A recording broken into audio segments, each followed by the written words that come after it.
Hello. My goodness. I put my phone on vibrate and oh my, it will not stop. Hold on.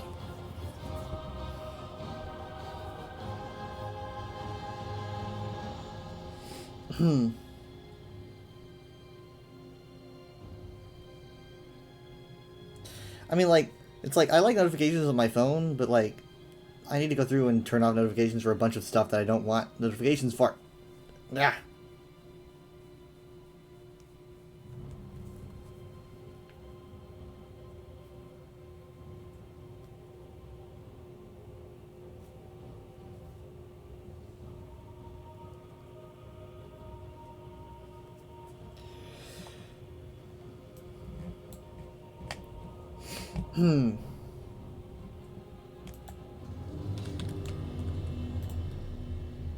Okay.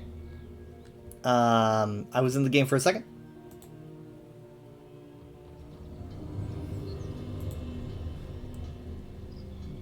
Am I in first person, or am I just not rendering? Let's see. I was in first person! More vitrified souls.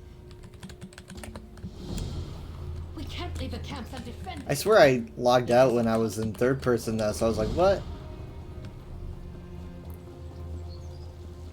The Stark Fellowship. Your work on behalf of the Stark Fellowship is to be commended. They don't often.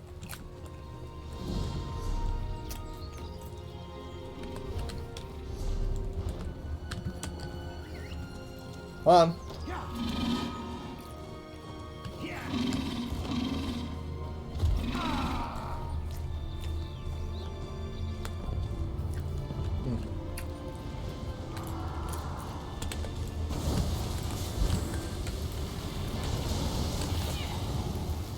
I'm helping.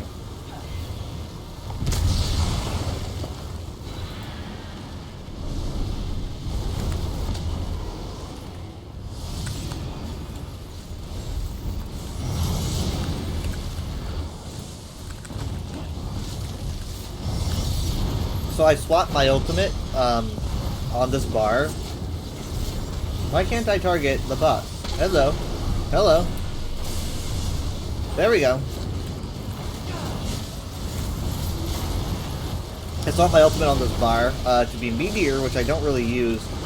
I don't know if I've ever used Meteor, but I do now. I usually put Reviving Barrier on this bar, and this is definitely not a permanent swap. You know, I love Reviving Barrier, it's my favorite. The only thing is that, you know, when I'm doing so much Writhing Wall stuff, I'm never in a group, and that means that I'm not really making much use of my, my barrier. So I decided to put something offensive on there.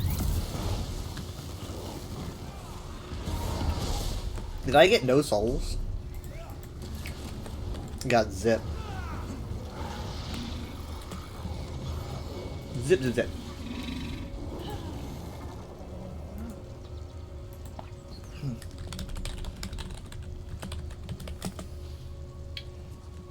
Okay, let me put my straw in my drink.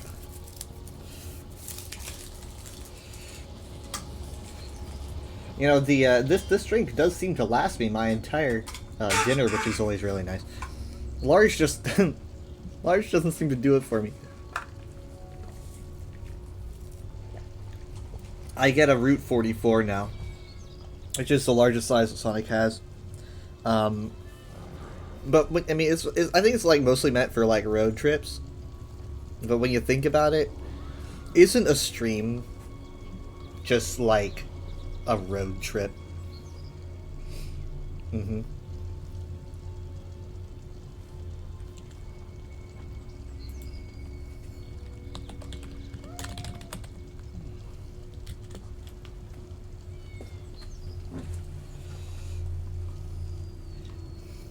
So yeah, I was live on Tuesday, kind of an impromptu stream. Well, I guess not necessarily super impromptu.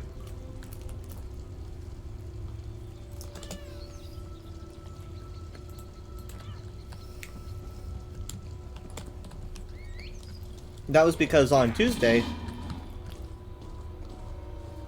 I went out to work on Monday, and I was there for like 14 hours. And so I gave my Tuesday shift to someone else. And so they worked Tuesday, and I didn't do anything. I got home at 5 a.m.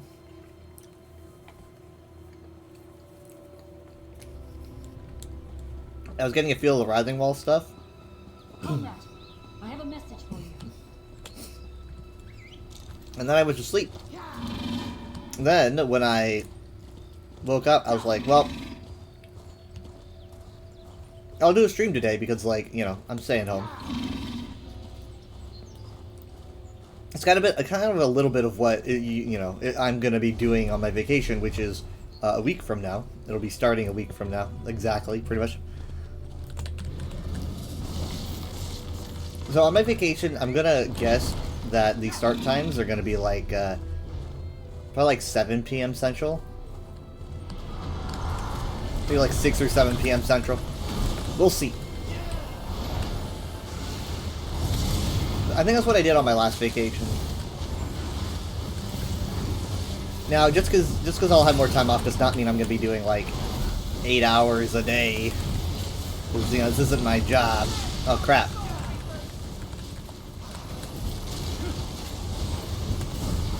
This ain't my job. I kind of want it to be, though. I wouldn't mind.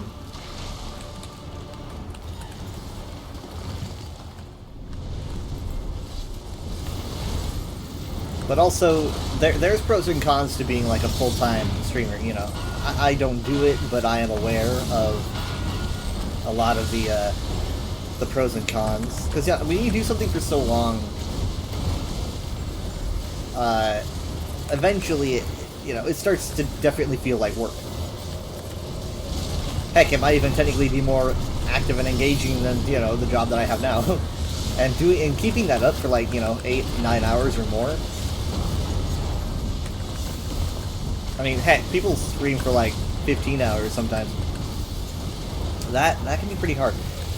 It gets easier when you have like people to bounce off of. If you've got like people to chat with and stuff like that, and you've got like planned activities, then it can definitely go smoother.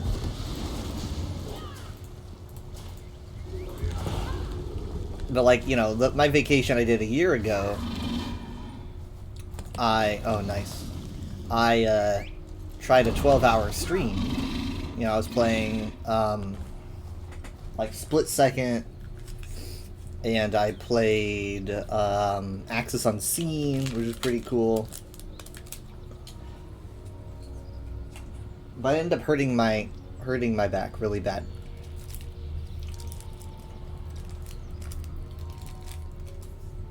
Part of me wonders if it was because I was sitting still for too long, if I was being too tense, or if it was because I wasn't moving my back as much as I'm used to. Right? I don't know. Because I also had an upper back / shoulder issue on the vacation I took this summer.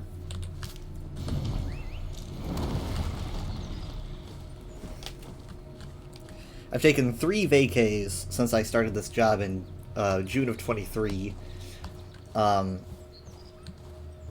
And then they've all been like a week long, right? So one of them was late September 2023 was the first one. We did a Disney cruise, and I came home with COVID.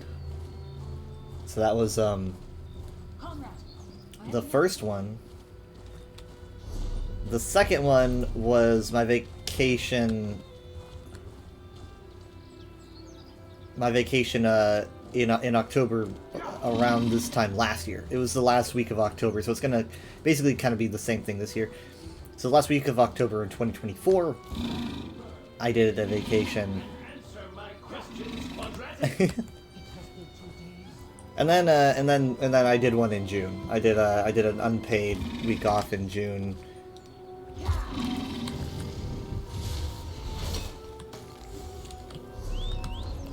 Yep. I love the spawning animation for this thing. It's like... Whoom.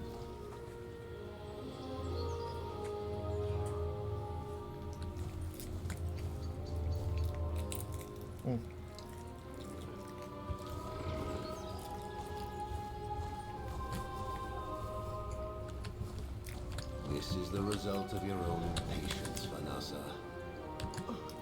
It just smelled so good. I couldn't wait. I had to have a taste. Oh. Well, the sickness will pass in time. Keep on.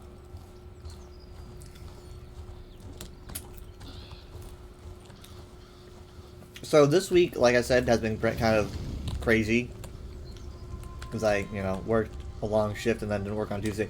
So then on Wednesday, I had to wake up before work and go to the dentist. And Oh. I got a replacement. I got a cap, like a temporary cap on my tooth, which I've needed for a while. So basically, I had a piece of my tooth, missing, like the cap of it, and they gave me a new one. And it's weird because I'm so used to that there being nothing there. Like that part of my tooth was just gone, right? So my tongue and everything is so used to there being nothing there, and suddenly there is something there, which is very interesting. I'm gonna have this temporary until for about a month, and then I'm gonna be getting the full one.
I wish I came in here earlier, but I did just kind of, spend a lot of time chattering.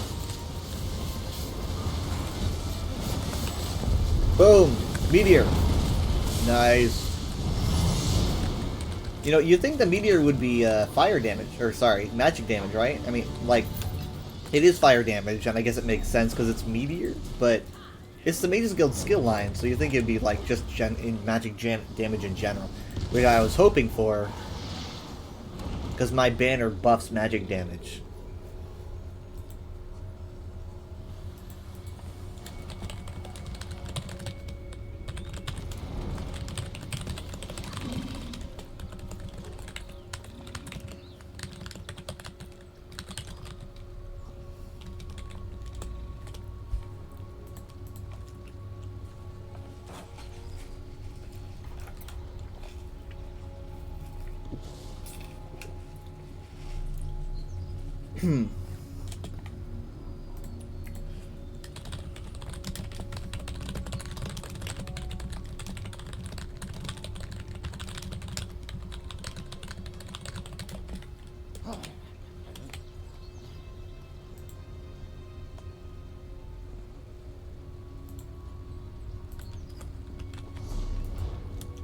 Can I have this wood, please?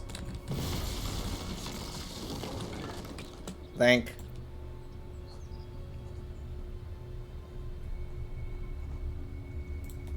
Is this the? I think this plays like the Apocrypha music when you get close to the wall. Am I wrong? I mean, you think it'd be like Cold Harbor music, but I'm pretty sure it's Apocrypha, right?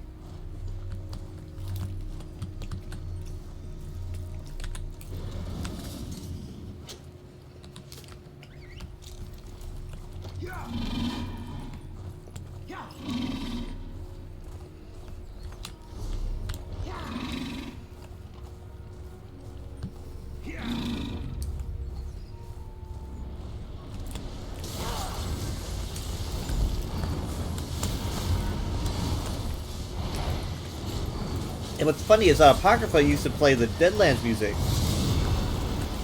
Unless this is the Deadlands music, and I'm thinking of it as the Apocrypha music because Apocrypha used to play the Deadlands music.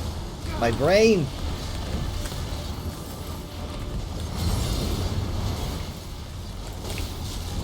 Glosk.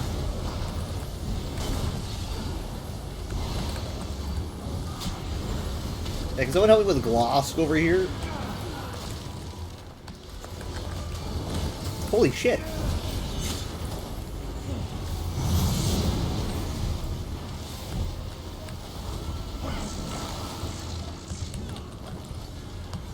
It's always pretty fun. Guys, there's a hi!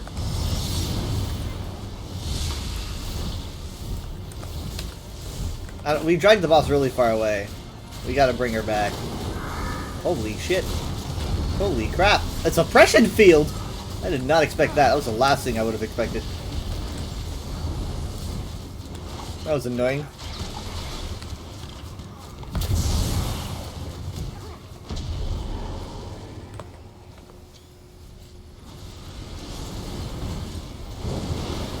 I'm just like reading a book. I'm just like, I don't know.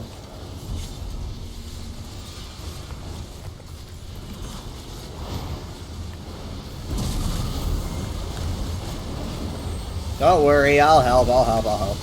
In fact, look, here, have a meteor.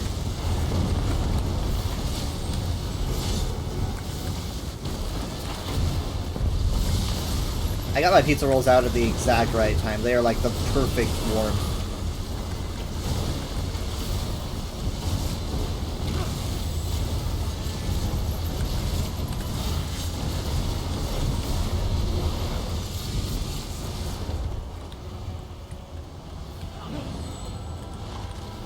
Do I have enough,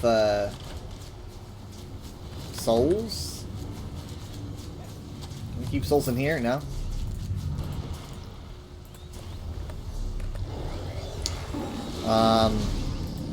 Okay, I do. Alright, so now I gotta do creature fat.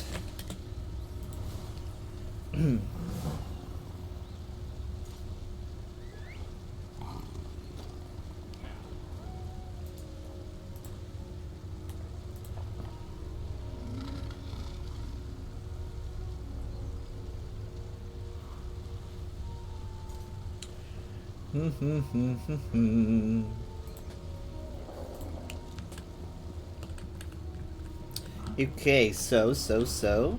Creature fat, trolls. They said, like, trolls in, Ebonheart Pact territory. I mean, technically, Vardenfell is Ebonheart Pact, right? Lore-wise. Except for the Telvanni. So, like, will this, I'm guessing this would work, right? According to my previous test, it should work.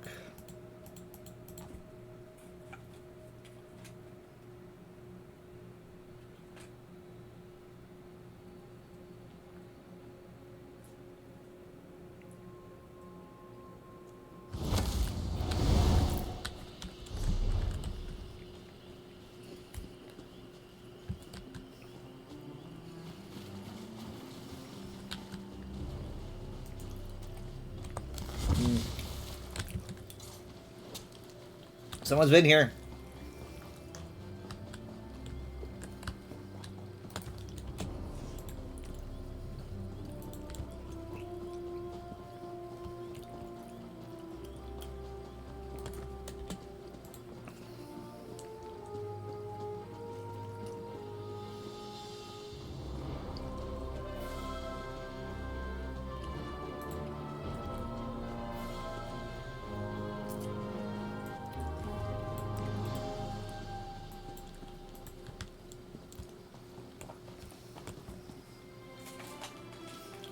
Oh, let me get something.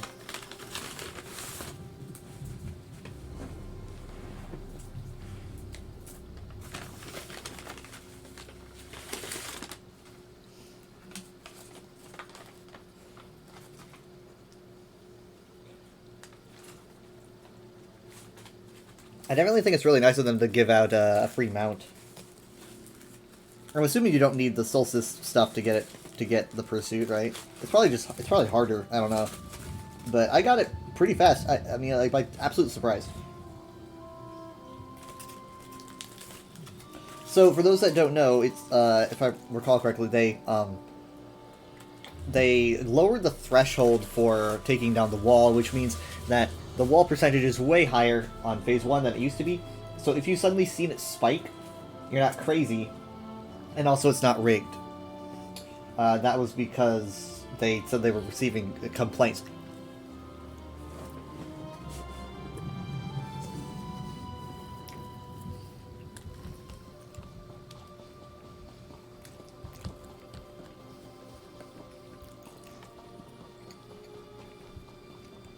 I don't know the nature of the complaints. I would assume it's something to do with, like, percentage taking way too long. People feeling like they're not making any actual, like, change or whatever.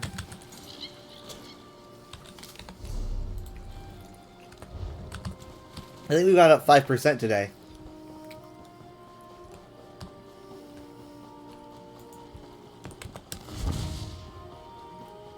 I think people are getting stuff at the same speed, but they, you know, they lowered the threshold, so.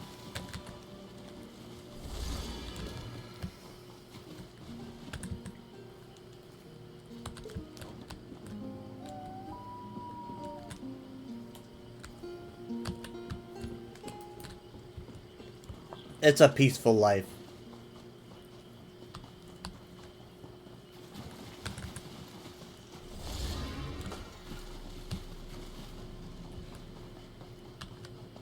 I can't find any trolls. There's like no trolls around here, but there should be.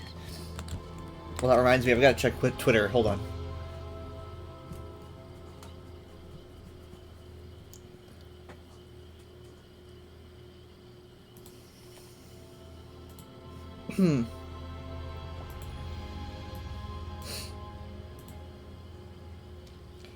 I have a certain post that I want to see how it did.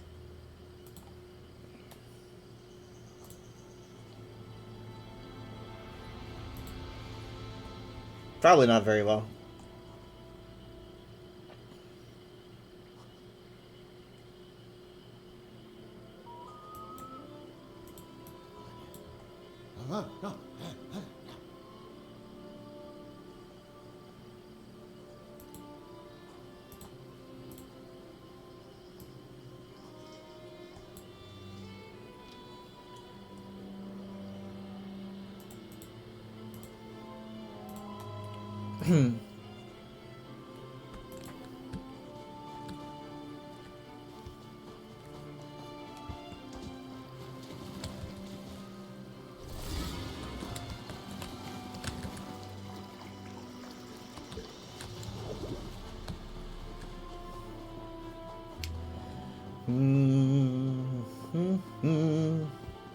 There's Nixox.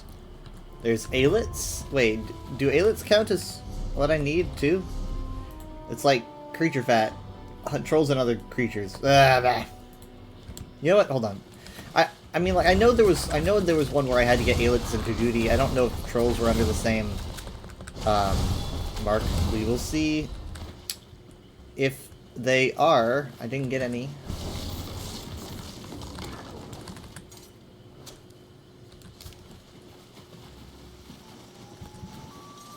Also, I think this is the first time I'm testing a non-base game. No, wait, hold on. No, I did Western Skyrim on Tuesday.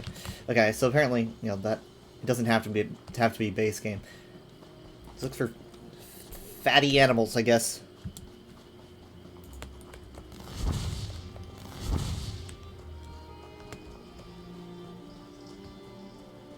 There's a troll. Hello.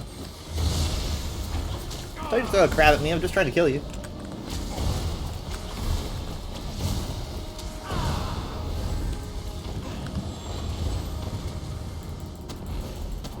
Literally, if this guy gives me one, that's still just like one fat out of like... find at least 8 trolls. He didn't even drop anything. Oh my god. Are you serious?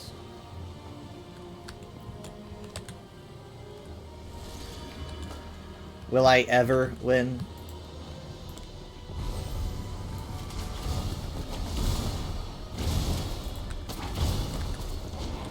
Okay, just dropped red meat, so maybe this isn't the one that Aelits count on.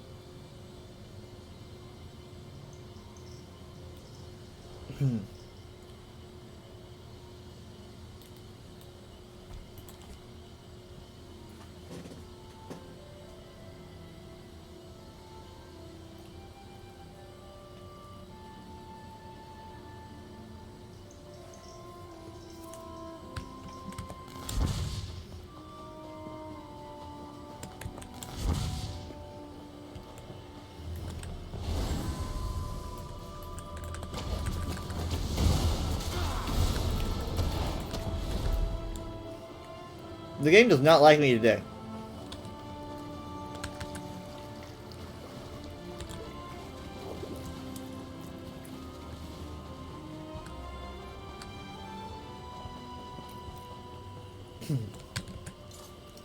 I'm trying to think when I was, like, where was I attacked by a bunch of trolls?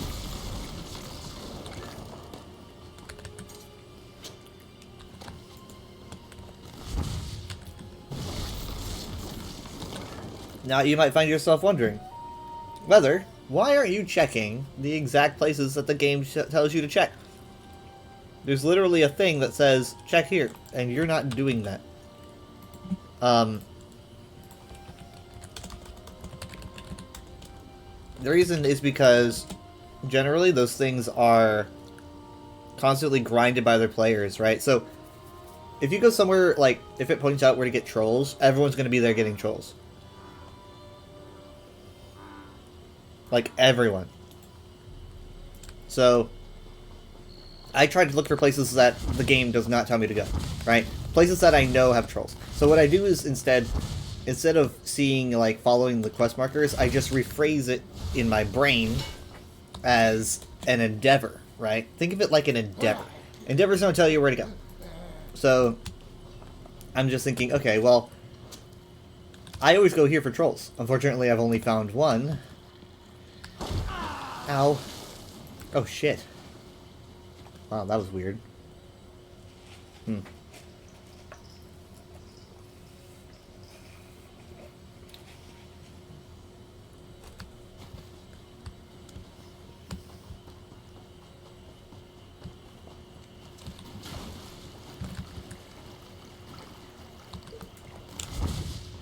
See, unfortunately, it feels like people are already here getting the trolls, so I'm just kind of like, trollless? I think usually trolls stick around the southern end, and I went too far north. Maybe I should try the coastline. Because, like, I gotta think of somewhere with trolls. I just don't remember where. Like, where do trolls hang out?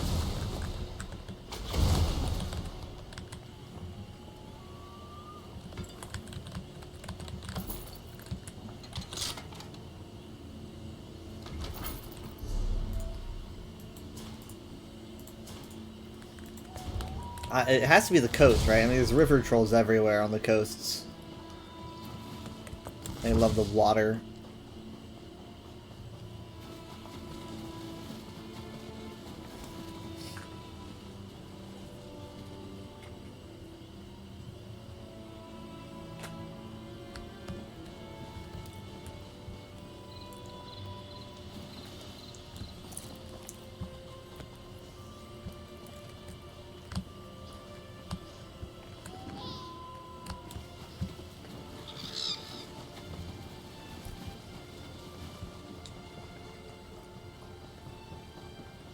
So many dreg.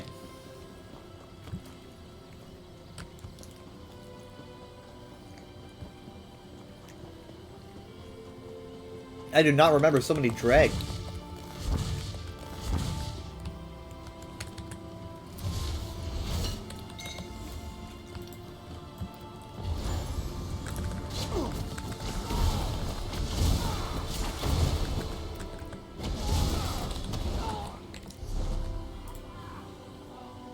Oh, well, I've already almost done the, my pursuits, too. Or my endeavors.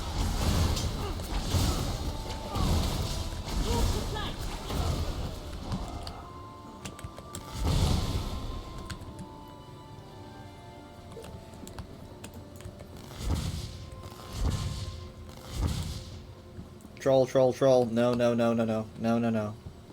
Durzog, though. You count as a lizard, don't you? I need an endeavor, I'm sorry. Thank you. Reptile.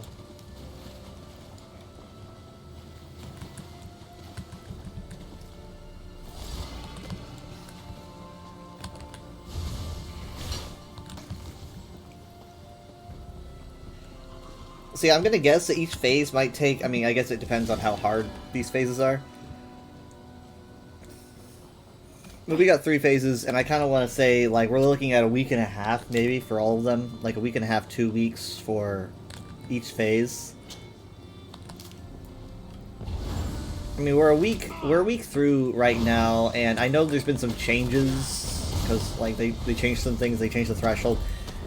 So I'm just gonna, like, I'm gonna say that, like, if we started with this adjustment, maybe we would be at, I don't know, maybe we would be at 50? I don't actually know, because if they just lowered the threshold, then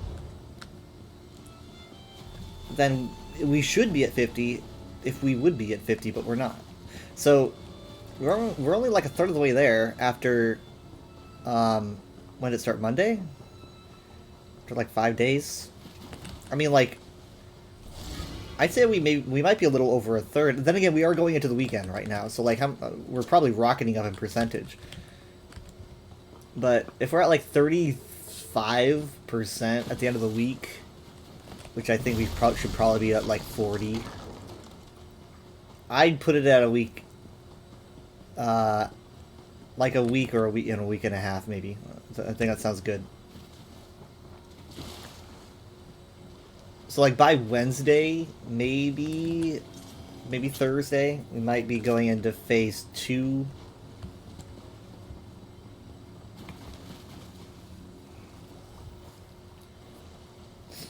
I mean, it's really hard to deduce, because I just don't know how much it's going to skyrocket over the weekend, right? I mean, I was also saying that PCNA was going to, like, take home the trophy, and I'm pretty sure Xbox is in the lead or something. I think Xbox was in the lead, last I checked. So I was wrong about that. I don't understand why, because you think that there'd be more on PC, but I think it's Xbox NA that was in charge when I checked last.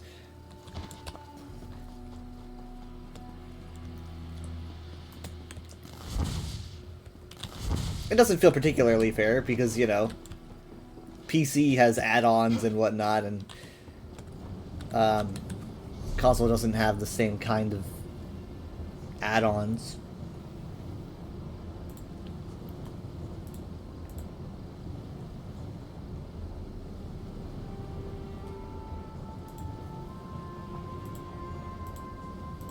Okay, so Trolls was a bust, or at least Trolls, looking for Trolls there. I mean, I guess I could start over and keep going north. Maybe, but I feel like there's better places for. Oh, that's right. Damn it, they probably, yeah. Of course they would.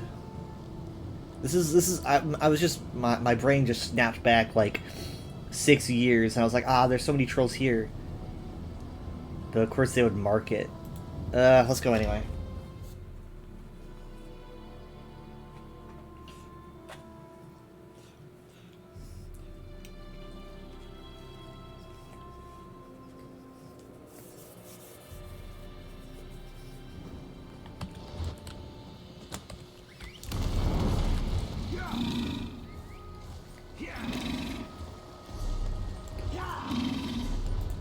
Right. This is probably also a popular way shrine for souls.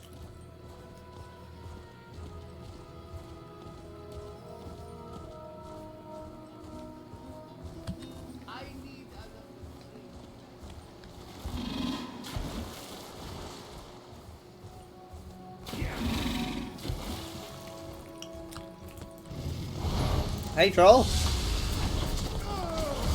I can't believe I actually found one here.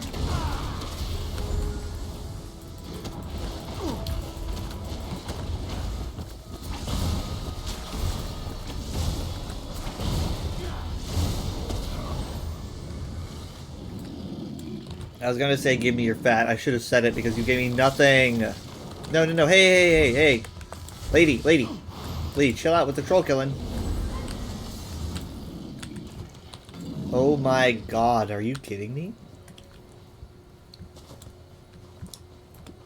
These are the worst dailies, oh my god. Like... Okay, I got 3. But I mean, like, they're the worst because, like, not only if you find an enemy, you kill them, you better hope that they actually drop something. Here's Tentacle Tickler.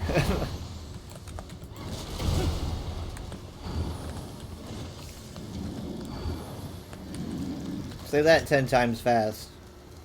And tell me if you did it. It's all on the honor system. I have no idea whether you did it or not. There's actually some trolls here. Like, I saw one over there and one over here. Oh, hey. One. Thank you. There we go.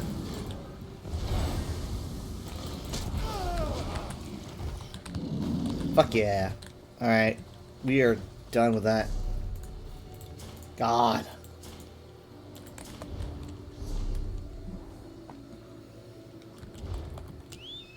Whoa. I love how they spawn. It's it's a pretty good mount for a free mount, you know? Like, it glows a lot. It's got like a cool like space animation.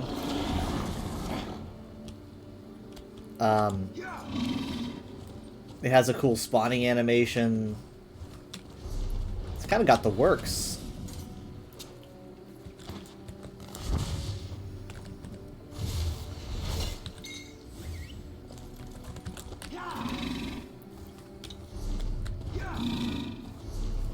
I tried to convince my brother to pick up the content pass for this year because I was like, it's on sale, and it is. It's on sale, if I recall, like 35% off or something. So I think it's like $32 right now. So I tried to convince him to pick it up, but I don't think I was convincing enough.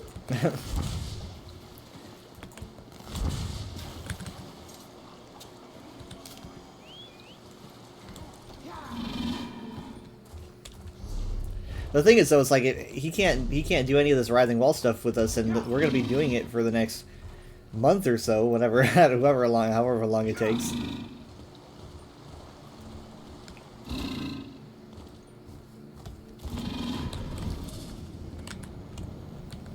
I wonder if like this is gonna end up being like a World of Warcraft raid, where like the ending is too hard and they have to like do a maintenance and nerf it, because they already did a maintenance to adjust things.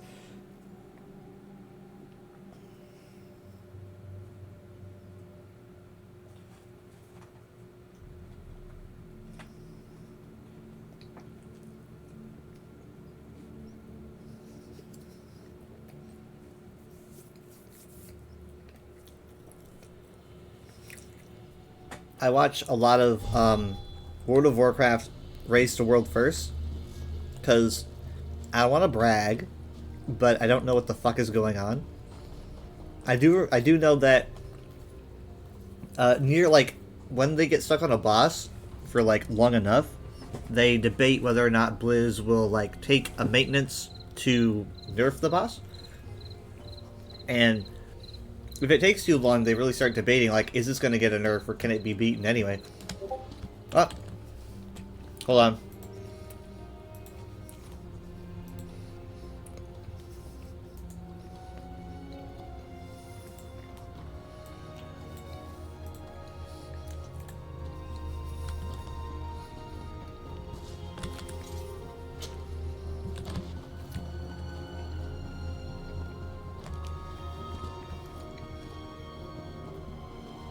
Over here, comrade.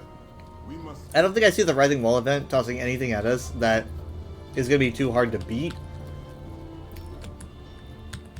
Like, I don't see anything being too difficult for people, but I do see stuff like maybe taking too long to grind, and that's why they had to lower the threshold. The Fellowship calls for aid.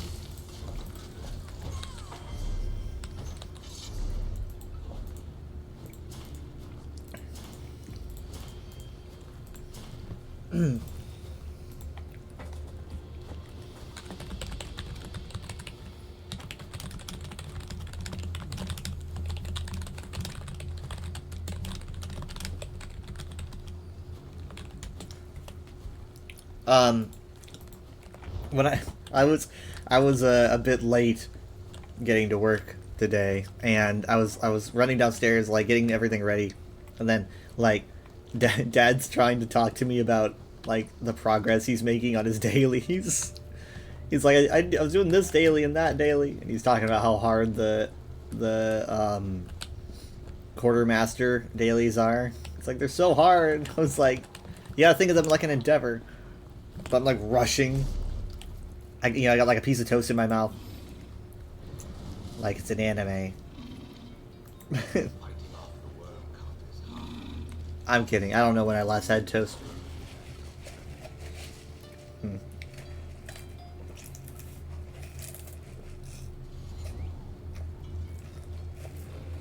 I might need to swap characters. Which is gonna be rough because like how Mom pointed out, when you don't have the way shrines, this is a very difficult event to do.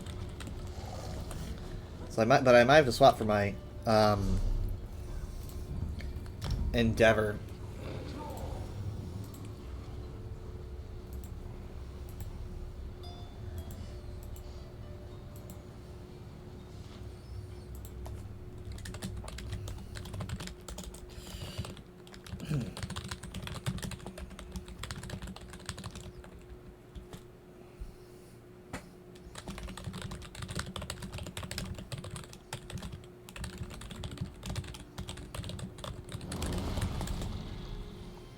Okay, weapon abilities. I think I have one on whistles.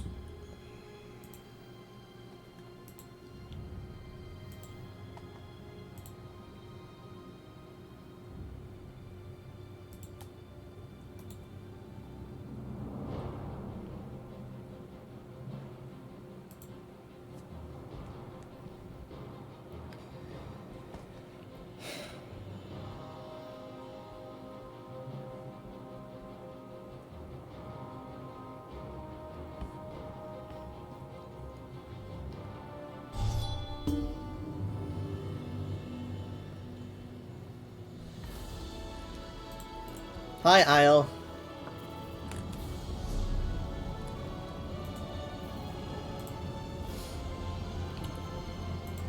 Bye, Isle.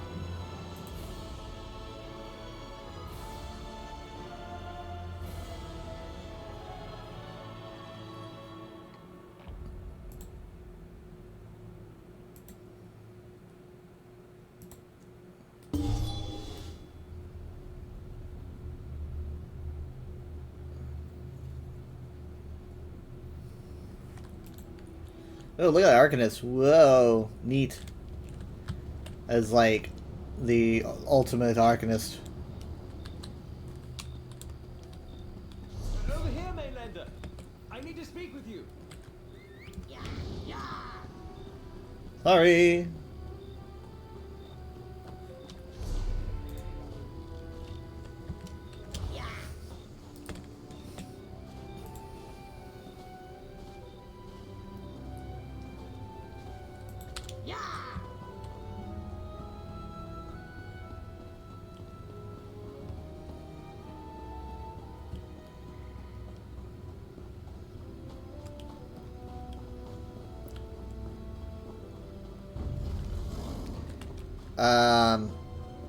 Oh my god, I walked right under that dude.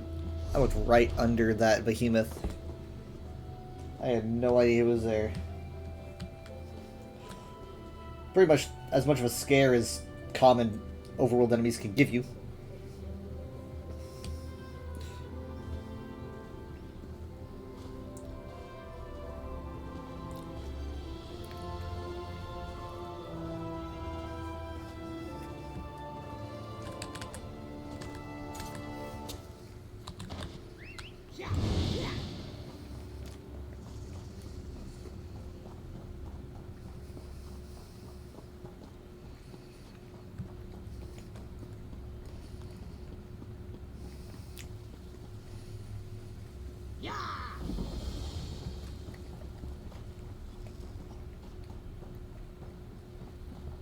Yeah, this is the first time I'm doing this on another character.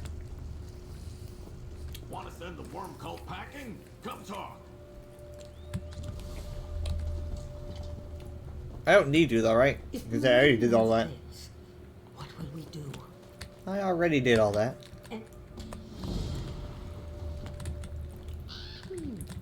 A complaint I do have is that the questions that they make the Vestige ask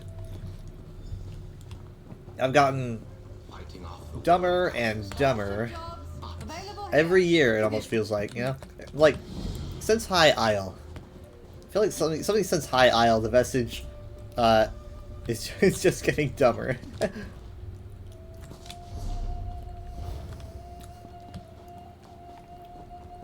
I don't know if I'm wrong suggesting that, but I mean, some of the questions are just kind of like, I get it. You know what? Maybe it's ironic for me to be suggesting that because here I am, always wanting people to learn more about the lore, and I'm complaining that the main character is essentially teaching, like, you gotta ask questions to get real answers, you know? So maybe that's ironic, but it's just that, like, some things I just feel like players should know. Maybe that's it. Maybe that's what I feel.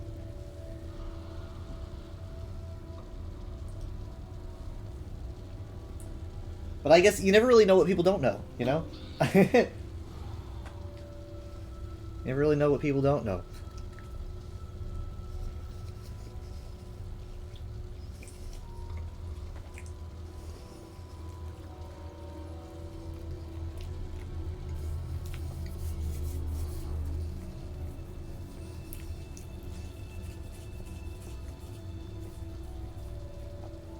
I guess it's like this, right? You can ask a question that 99% of people are gonna know already because like they're doing the content, and if they don't know, then they'll pick up. They'll pick up. You don't need to. You don't need to.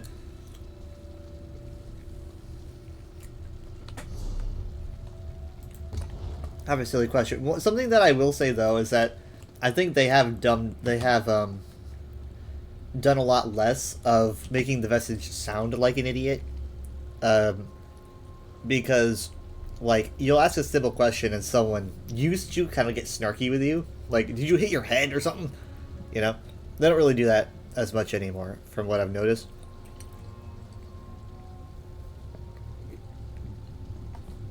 Which is good because it's like if you're gonna have a silly question, don't have the characters in the game actually respond to it like it's a silly question, because at that point you might as well not even have it at all. At that point it's just like you make the players feel dumb. It's like it's the point to educate them or make them feel dumb. You gotta pick a path. You gotta pick a direction.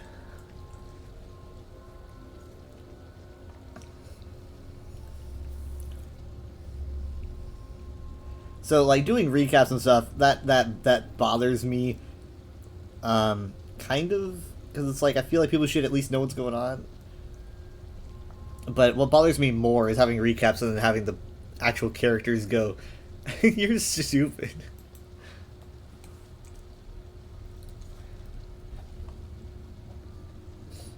Even though I probably would be saying the same thing. I'd be like, what?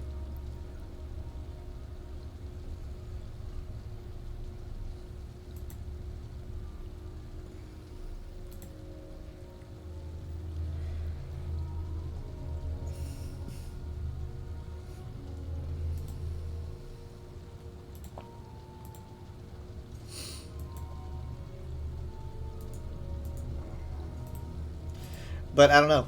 There's something in me that's like, I feel like players should know things, you know, like simple things. Like you should know, you know, about the writhing wall. It's right there.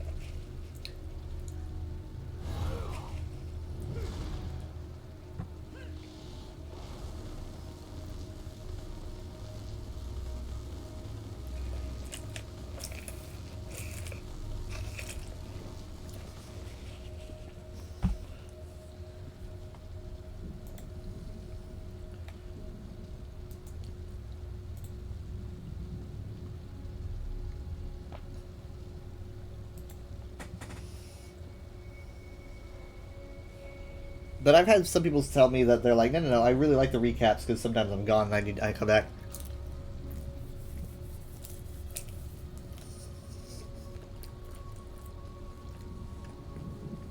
then I guess to my point, I could just I could just ignore the recaps. It's like if you don't want to hear them, then don't click on them.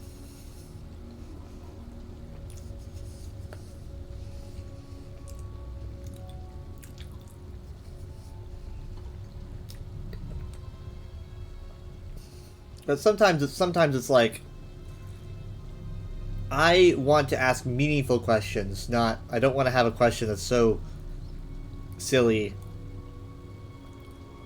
I'd rather have like an authentic, real question about something meaty.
Just realized I hadn't updated my Twitter to have my current age. It was a year off. Well, it said, 29.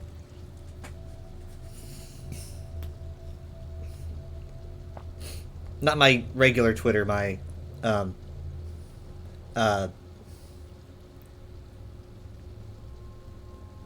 yeah.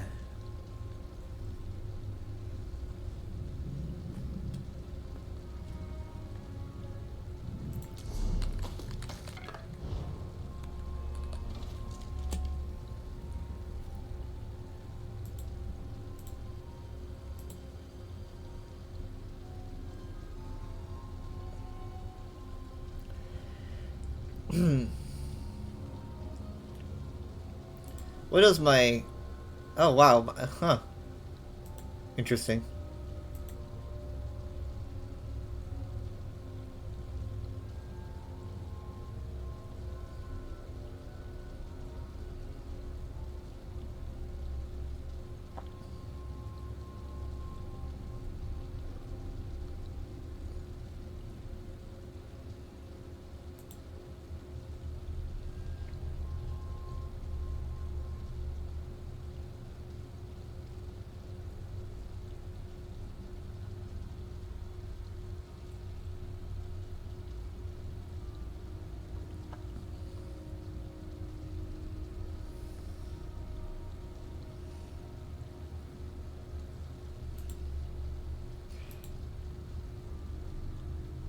Hi, CCB.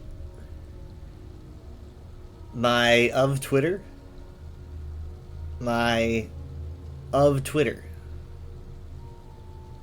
My something of Twitter.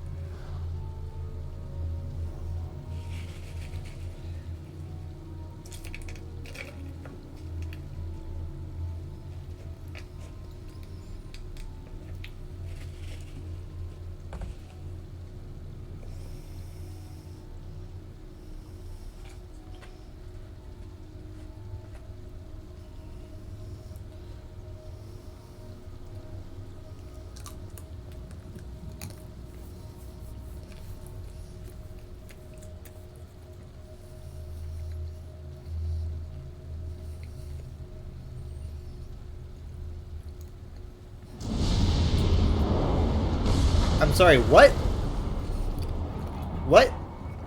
What? What is supposed to be there?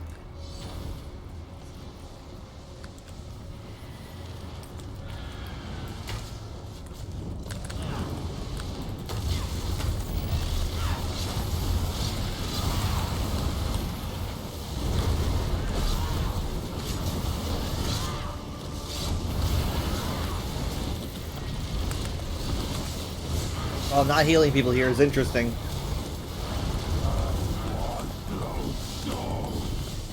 Do these bosses like always show up, like in the same areas? Like, is this one always at this angle? I don't know.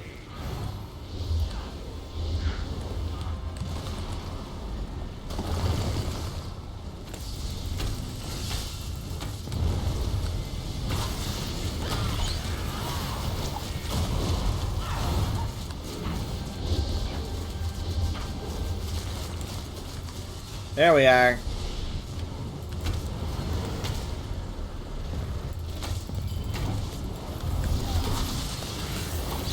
Good freeze.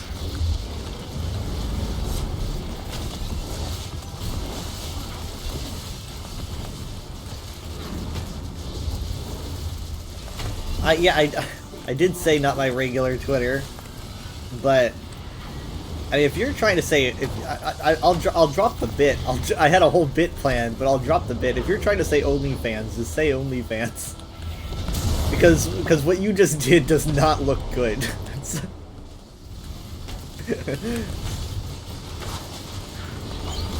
and I'll let you explain yourself.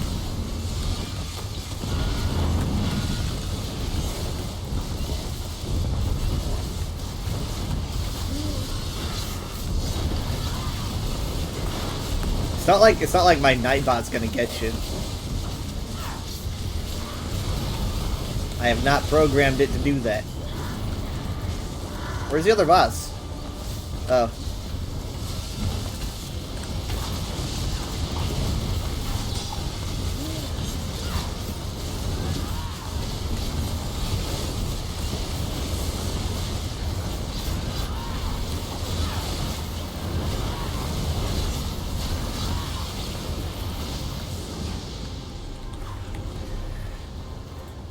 I got one. I got one. Okay, well,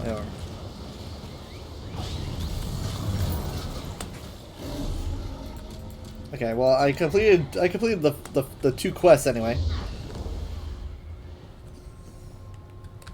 But no, I don't have an OnlyFans.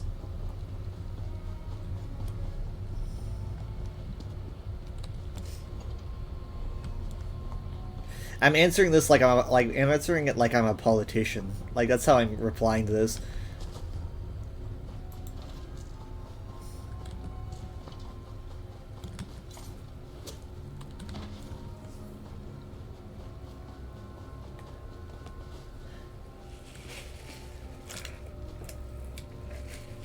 So instead of being a politician, I will be an adult. And I'll answer it straightforwardly. Yes, I do have an 18 and up Twitter account, which is actually my original Twitter account. The one that I mainly use is my secondary. Well, technically it's my first now. But the one that I usually use, I created way more recently. My OG is the 18 and up one. That was made like back in 2013. So that's over 10 years old at this point.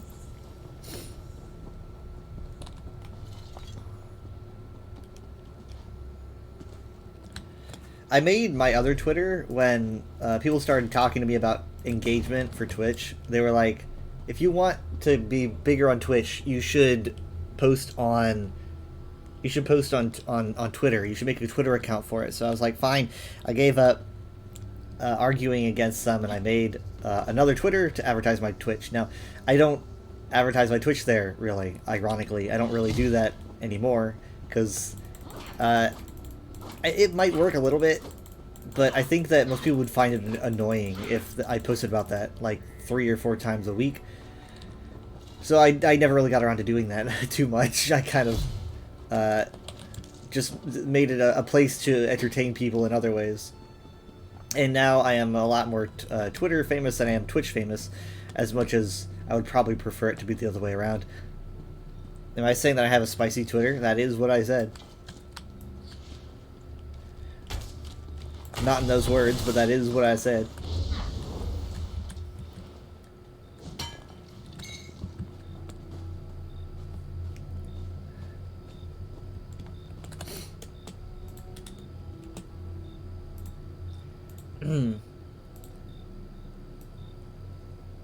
You want to know what it is? Well, too bad! I'm not gonna tell you.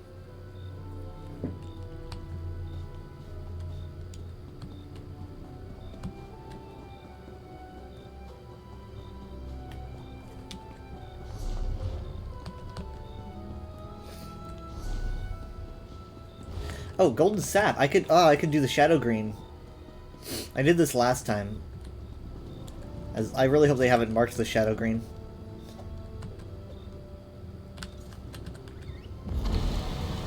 Please, please, please, because, like, I know they did maintenance. Please, please, please. Oh, thank God.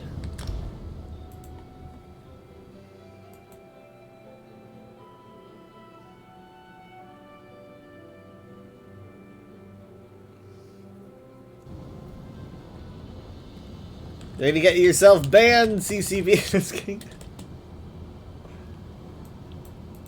Hi, Darklight. Darklight. My lore fact is about Blacklight.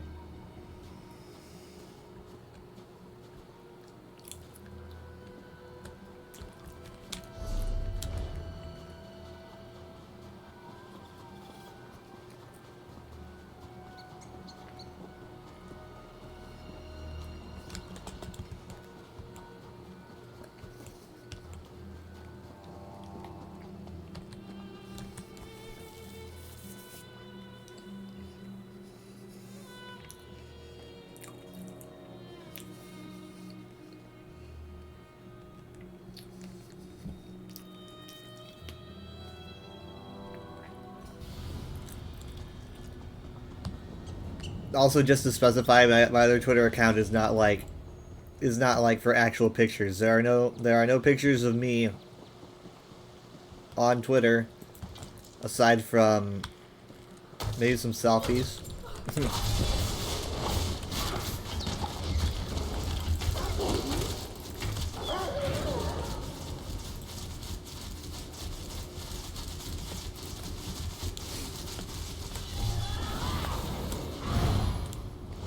Oh, I got 4 from that one Spriggan?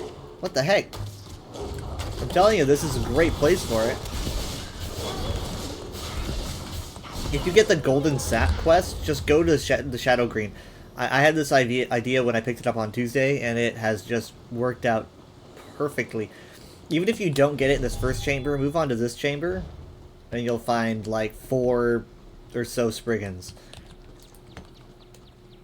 So there's like 2 in the main first spawn, and then like 4 in the next room.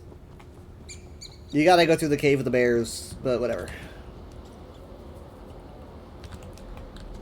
Remember, think of the Quartermaster quests as endeavors. Do not follow the markers, if you can help it at least.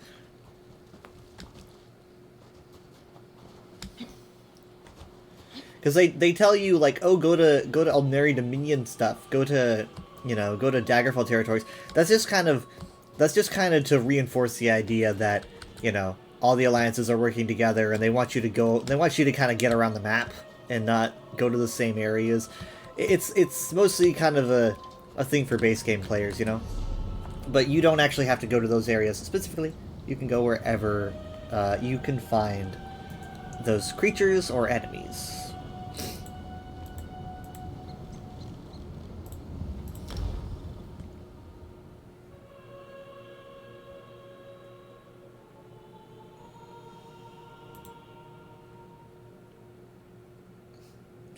Oh yeah, I remember when my mom used to stream. My mom probably hasn't streamed for 2 years, 3 years. Also, yes, the Meridian Lens shows up every time that we spawn in. And then it goes away. It ain't supposed to be there. It looks like they can't patch it either, because they did maintenance and it did not change. So the sooner we get to phase 2, the better. Well.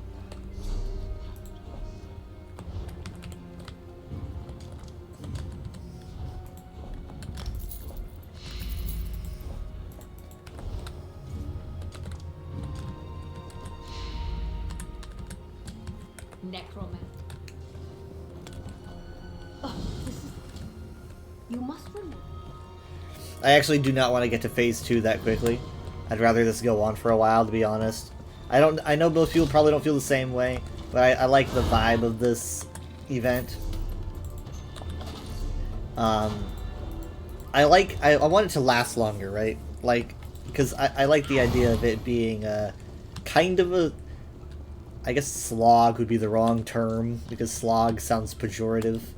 I guess grind is less pejorative. I don't know. I like it to be more of an effort. I want to feel like we're actually working for it. That's why I was kind of dismayed that they lowered the threshold a bit, because I don't really want them to do that. I would rather this actually be a difficult push. A difficult push where we're making like 5% a day, you know? At most.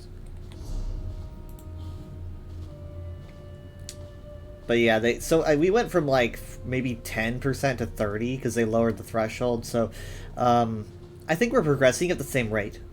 We're progressing at the same rate, I'm pretty sure. So I see this still taking a bit to get to through phase 1. Phase 2 is gonna have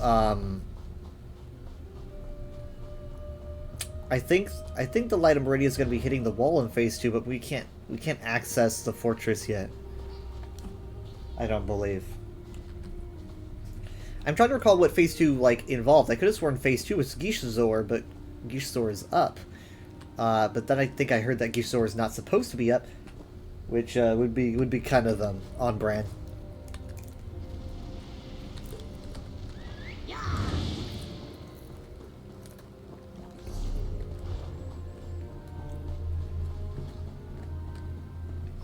I mean, like, what are we getting for killing Gishazor?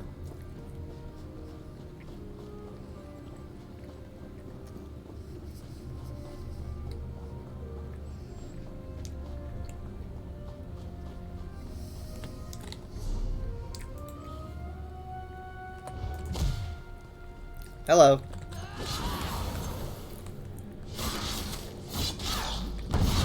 Ugh, did that count? I shouldn't have done that. Yeah, I think I did. Ah.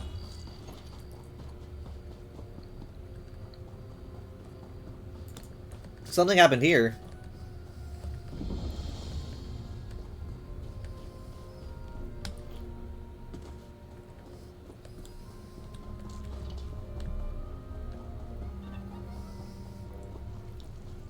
They released a Meet the Character for a Stone Nest Argonian.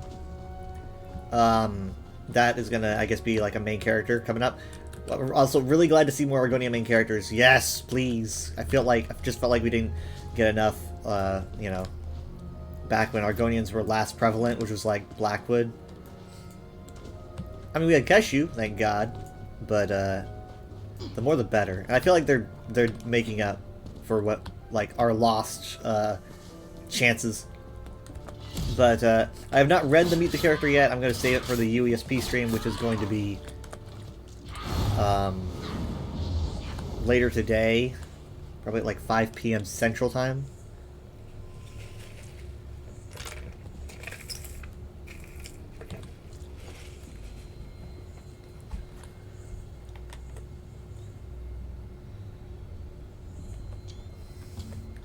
Yep. This shot here, though, where you see like the Argonian like stone monolith, and then like it gets continued by the huge spire. Pretty neat.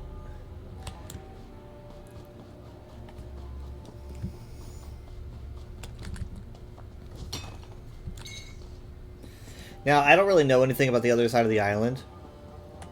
I'm sure there's been PTS and there's been like, I'm sure there's leaks and stuff like that, but personally I don't look at any of those.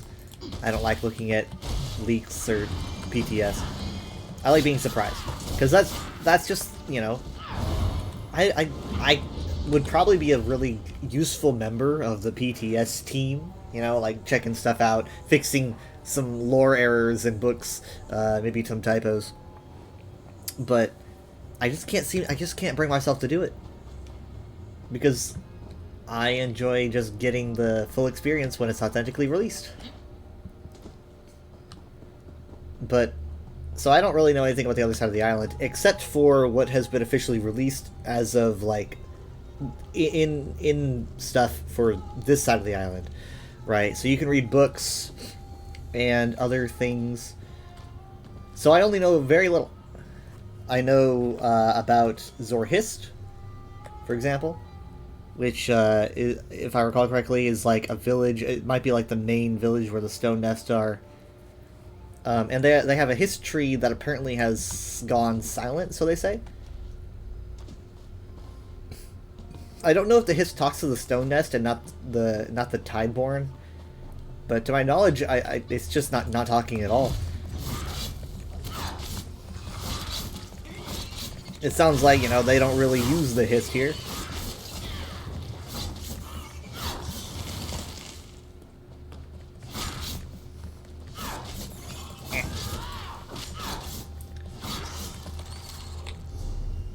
Almost there. Also on the other side of the wall is something that I'm honestly looking forward to the most, which is Mor Naril. It's a Daedric temple. It's like a Daedric lair to worshipping Molag Bal, and I'm really curious about it because I don't know like where it came from. We just know that when the Corellanians first arrived here in the I think the 600s of the First Era, they found it and they were like, holy shit, this is awesome, and they like plundered its depths, and they learned incredibly powerful necromancy from its depths, right? So Mor Naril is the reason why the Corellanians were incredibly powerful necromancers. They learned it from this area.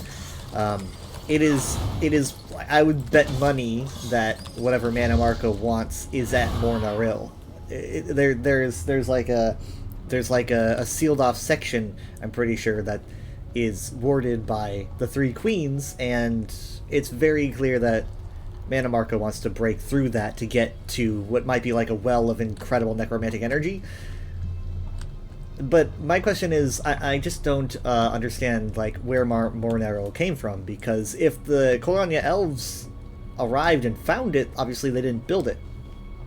They might have named it, because it's clearly a very elven name. I believe it means, I think it means the Final Dark or something. Temple of the Final Dark. So it has an elven name, but I'm pretty sure they might have named it. I'm not sure. So the question is, where'd it come from? I almost speculate that like Daedra made it somehow or something.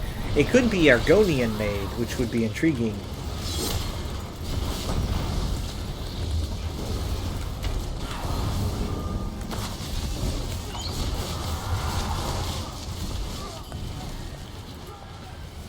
We know that basically there was this kind of big bad in Corellania history. There is this member of Clan Corellania who is not known very fondly by most people, and I have spoken about him at length before, but his name was Istamil Corellania, and I'm pretty sure this was around the 2600s, so this was like 2,000 years after Clan Corellania had settled here. But Istamil was kind of he's a dictator. He's very fascist kind of a guy. His whole thing was about bringing Clan Corellania back to their necromantic roots, despite the fact that the High Elves had kind of totally dropped that at that time. They were like, dude, we're not doing necromancy again. Stop trying to make it a thing. We've moved on from that. Or at least, if they hadn't fully moved on, they at least weren't interested in being violent warriors that they used to be. So Istamil wanted Corellania to become like their nationalistic warlords that they kind of used to be, despite the fact that they don't really have a great track record with winning wars. But Istamil did not care. He was trying his best to get everyone to support him, but Clan Coralania was kind of like, no, dude, we're done with this, and they rejected him, except for the College of Rituals, which supported him. And there was a war, right? At the end of the war, Istamil had to run because he lost so much support that he couldn't hold ground on Western Solstice. So he ran all the way to Mornaril. And it was at Mornaril that I think his cousin, who was leading the rebellion, chased him down and killed him at Mornaril. So I think that it might be that Istamil Coralania might be important later on. You might hear about him during the quests that are coming up. And also, I also believe that he might even end up being some kind of antagonist, like raised from the dead, because we know that he wasn't buried alongside the other Coralania elves because he was so unpopular they did not bury him at the Coralania Manor. You know, right here? No. Right here? They refused to bury him here because he was, you know, they didn't like him. So I don't know what happened to his body. For all I know, they just kind of left it there. So he could very well just be brought back from the dead, which would be very interesting. So if he comes back, that's something you got to know about him, is that he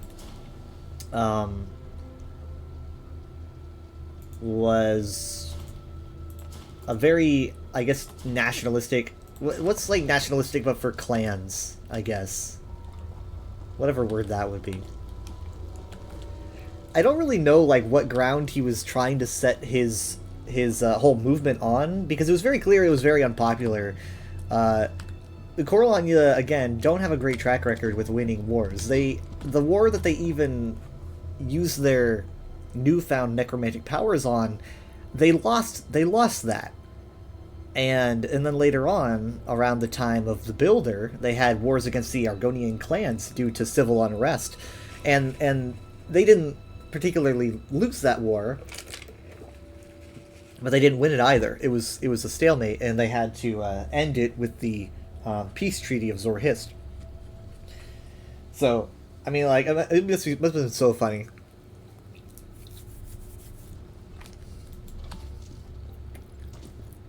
He's all like, let's make Coralania great again. And they're all like, dude, one, we've never really won the wars that we've been engaging in. And two, we're not really interested in all that stuff anymore.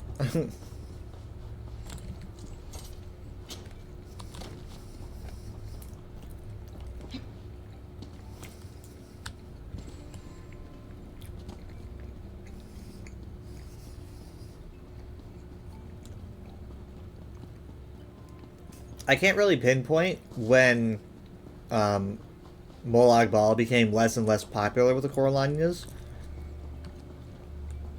I don't know when that happened, really. Because it sounded like...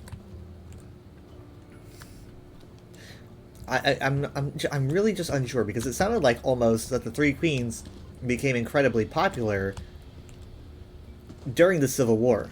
Because Venetilmo, who is Istamil's cousin, was guided by the Three Queens. So essentially, the idea of having like three gods really popular in the Elder Scrolls. And for Clan Coralania, you used to have Molag Bal and Nocturnal and Azura. Those were the three. Now they weren't the Three Queens. Molag Bal is kind of a drama queen, but they weren't considered the Three Queens at that time. It was just their three main deities. I don't know if they had a name for them, but at a certain point, Molag Bal was replaced by Meridia, who was very much the opposite. They're like complete contrasts from each other. I don't know if that happened during the Civil War or if it happened before the Civil War, and that's why there was a Civil War. I don't think we have clarification yet, but yeah. It's really interesting that they used to be fans of Molag Bal, and then they go the exact opposite, and they're like, okay, well, we're doing Meridia now instead. Oh, hey. Oh, wait. That's right, I'm on my other character. I already know this book. Wait, this is the wrong book. This is the wrong book. Oh, you know what? I recall a podcast talking about this. I think it was was it Tales of Tamriel? Or was it the Snug podcast? I remember one podcast saying that this book was wrong and needs to be fixed. Southeast of the Corlania Manor.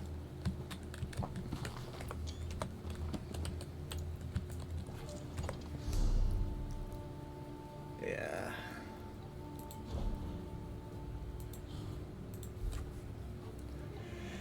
What would it be? Impairs functionality? No. I guess cosmetic, because it's a book. Text localizations? Alliance War, art, animation and graphics, audio, blah blah. No. I mean, I guess I could do text. Here we are, books. Okay, perfectly. Perfect. Let's see. And volume.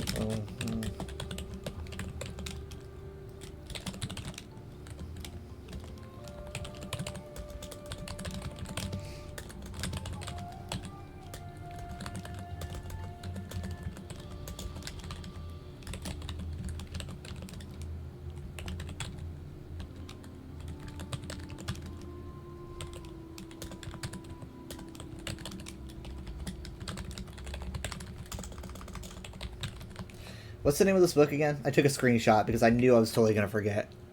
It's like a libation to sanguine or something.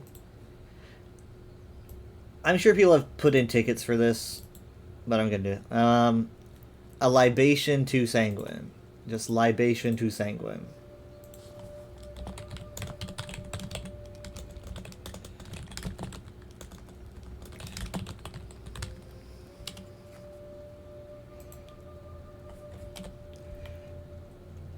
I guess I could attach a screenshot, but it's just gonna take a picture of like what I'm looking at right now, right? I mean, it just takes a picture, like, I don't know. Am I gonna be looking at the right thing? I have no idea. I guess it's worth a shot. Submit. Yeah, that should work. If it takes a screenshot like this, that should work. Because I mean, like, they'll be able to find it easy. Okay, ticket submitted. Take a screenshot of that reference number. Alright. Yeah, because, I mean, I really love the Clan Corlania books, and that would probably really confuse people. What was I saying?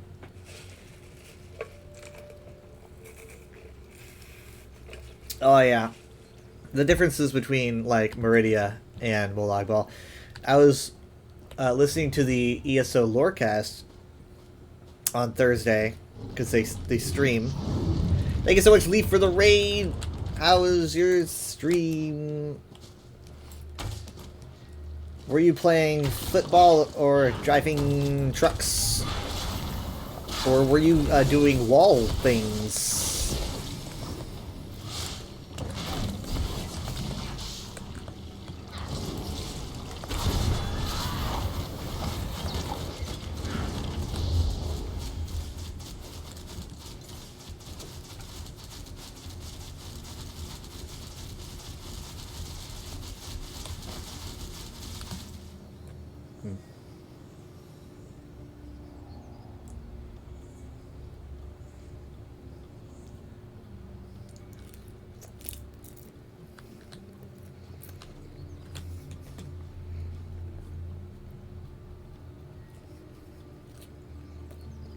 Oh, sorry, Dark Light. It should be, shout out, I think. I mean, it's like exclamation point shout out.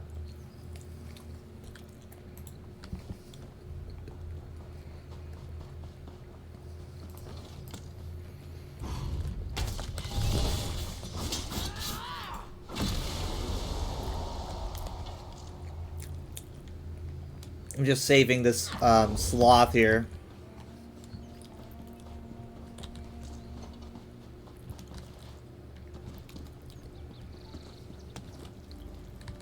What little documentation I could find called Solstice a cursed island. So far, though, I've not yet run into anything cursed or even the least bit haunted. I'm a bit disappointed, to be frank. The manor is not too far from here. Like, it's just north. Go up there. Draconian ruins, ancient Daedric shrines, high. Hey, see, there's a reference right there to Mornaril. Solstice has so much for me to study and write about. Do be careful to keep away from any strange walls you may encounter. I hear there are a lot of dangerous ones on the island. Really? Okay, I'll keep away from it. But there's a reference to, like, because, like, I can't think of any other Daedric shrine. I mean, I guess technically there's a temple to Meridia. I guess that counts. But it could be a reference to Mornaril. Another visitor to these fair shores. The Mages Guild was good enough to lend me a portal when I heard they were coming to this long-lost island. I'm a researcher, you see, from the University of Gwylem. Oh, nice. A Magister owed me a favor, so here I am. I've always wondered where the University of Gwylem is. I think it's like, it's implied to be an Imperial University, but I can't find where it could possibly even be. Because, like, you know, you have a map of Cyrodiil, it's like there's no place for any University of Gwylem. But I'm pretty sure it's implied to be in Cyrodiil, because I think Phrastus is from there, and he mentions that. You're going to see the University of Gwylem everywhere. It's a lot of places. It was actually founded by an Aelid, like, really, really late into the First Era. Or maybe even the early Second. I'm trying to remember. But, like, a very, very late Aelid named Tirhain Fire, I believe. He actually is the one that built the Antiquarian Eye that you guys use for scrying and stuff. Yeah, we know a giant soul wall. We've all seen the soul wall. We've all seen it.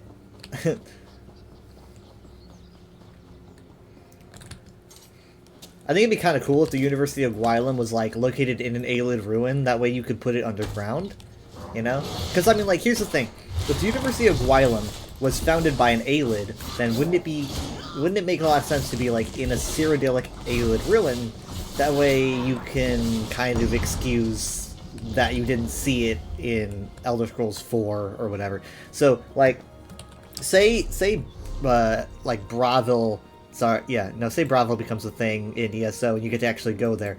Add like a secret entrance to an Aelid ruin underground, and that's where the University of Gwylem is. Because if it's like some big building, I mean, I guess it technically could be. I don't know how long it lasts. You could just say it's gone by the time of Oblivion. I just think it would make a lot of sense. I don't recall if there's any Gwylem references around the time of the other games. But I mean, like, it's Aelid founded, just put it in an Aelid ruin. Like a huge, like, cavernous, winding Aelid ruin. Loads of books, loads of, like, places for scholars to hang out and test stuff.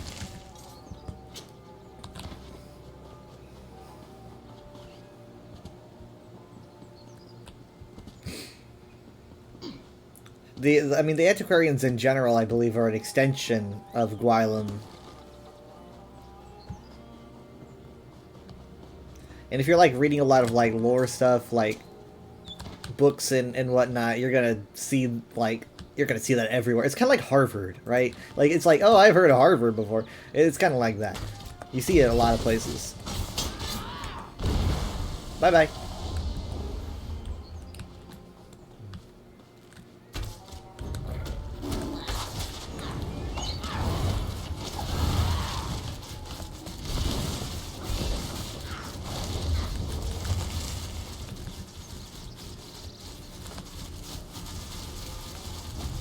I probably talk lore way more on my own channel than I even do the UESP, and I don't really know why.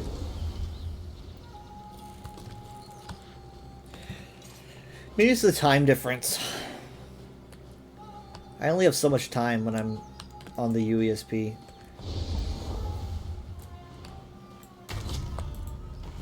It's also way quieter on the UESP. You know, it is. I mean, some weeks is entirely silent for like the whole thing, and so it makes it really difficult.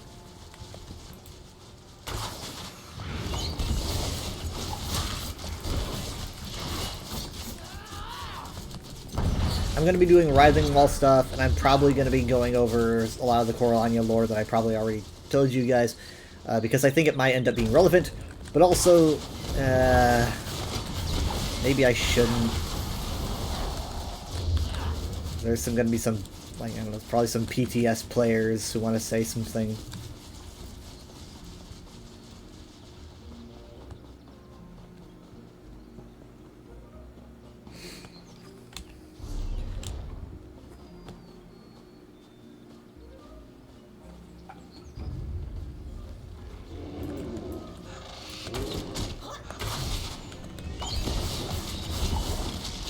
Ah.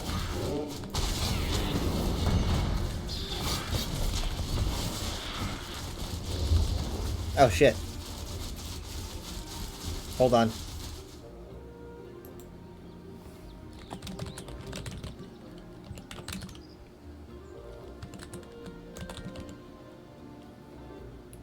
Give me a second.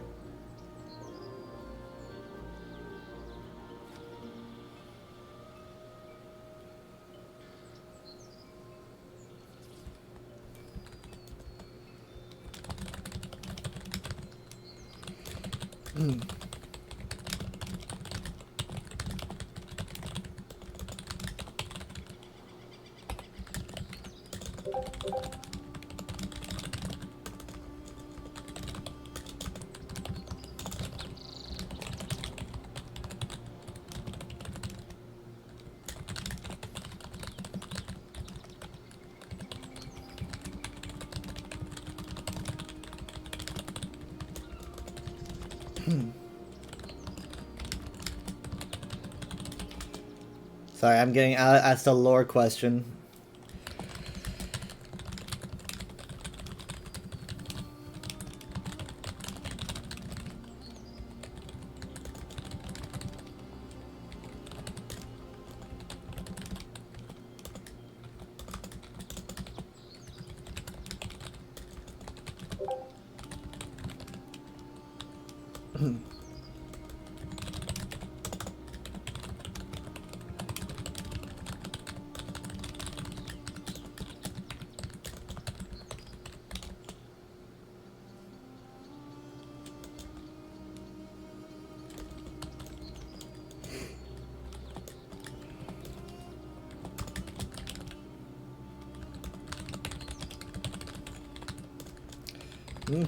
I type a lot.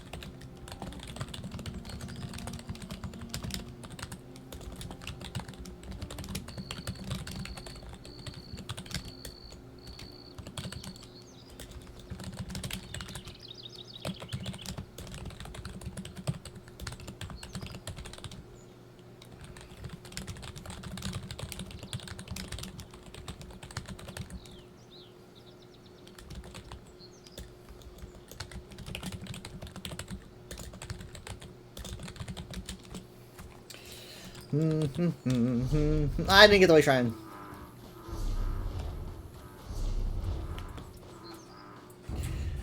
I mean, like, I am such a forgetful person.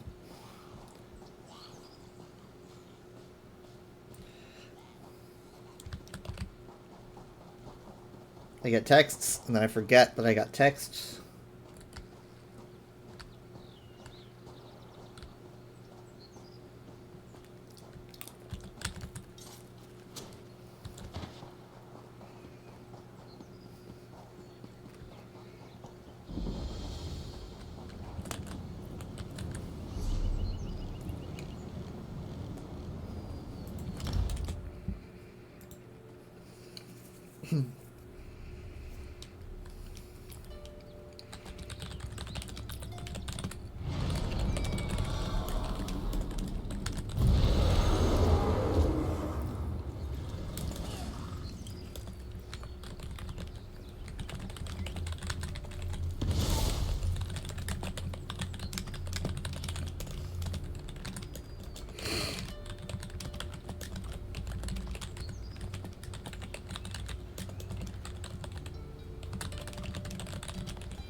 Alright.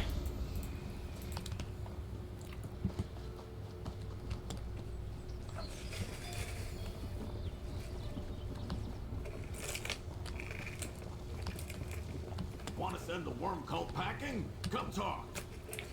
Eventually I'm gonna have to, because I'm gonna get so tired of hearing that. But I've already done that on Clouds, you know. I guess technically it shouldn't really take long, should it? Because like it took me longer on Clouds because I thought I had to like follow the markers and stuff. So for those that don't know, you probably already know by now. Which is why nice, I got the helmet. It's why I think we were really low on percentage during the first day, and it really spiked because people started getting a feel of what they were doing. But if you pick up this daily, this one right here, the gathering 15 souls, if you pick this daily up, then right after, you should pick up the siege camp one, because you can pretty much do these at the exact same time. Taking on a siege camp will give you a bunch of souls. It doesn't really, they don't really point you in that direction. I mean, they do light up the souls with the blue stuff, or they light up the siege camps with the blue stuff. But other than that, they don't really. I don't think the quest points you in that direction.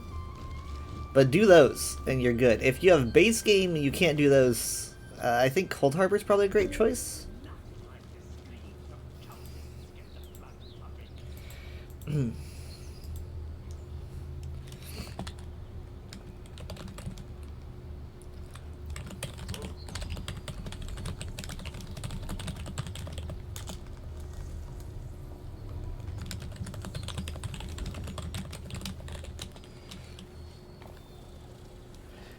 Sorry for the blings. I don't usually get lore questions.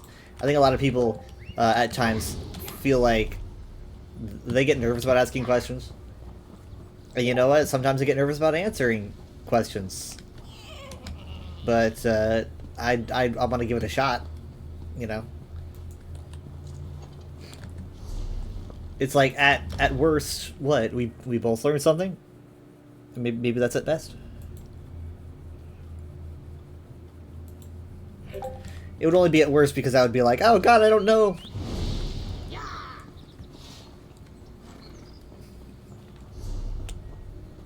But, hold on, let me see what this looks like. I cannot see. There we go. Oh, that's interesting. That is intriguing.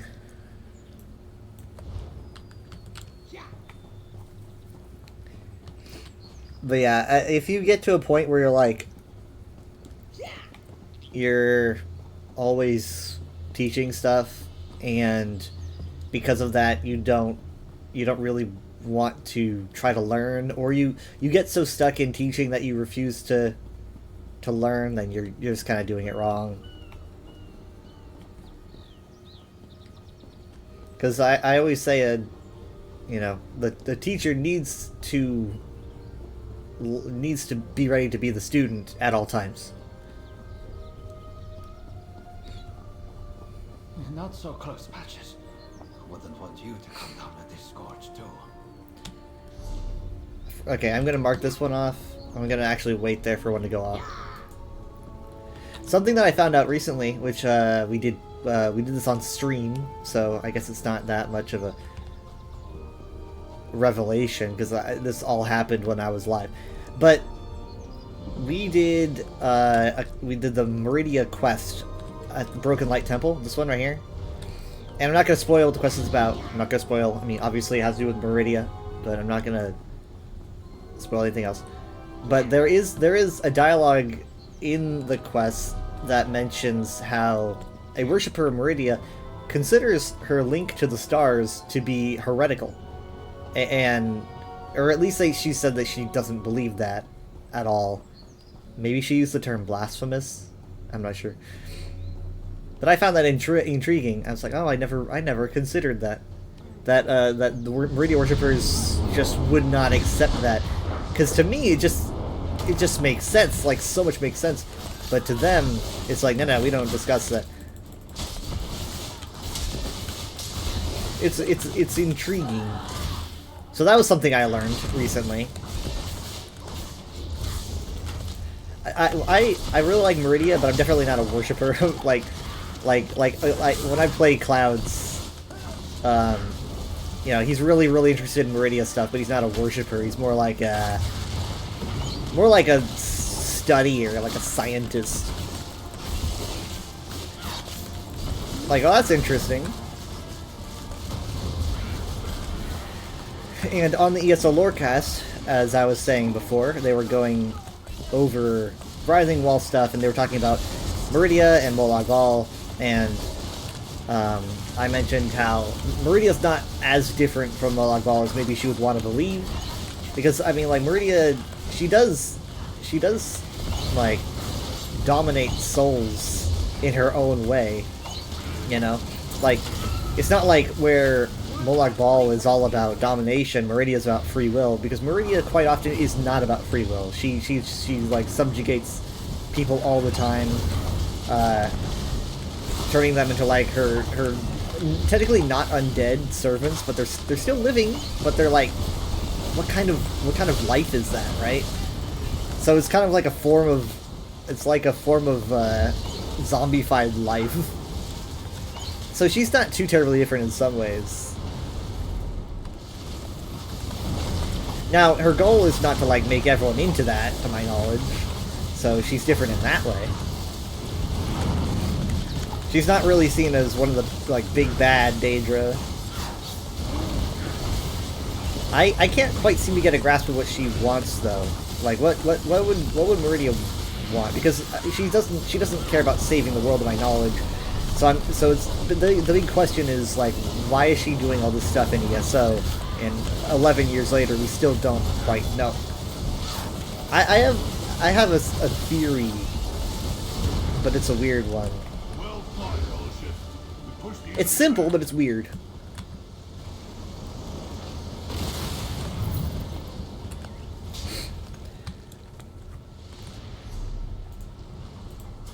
And as some of y'all might know, I really like the Magna G. Do I understand the Magna G? Probably not.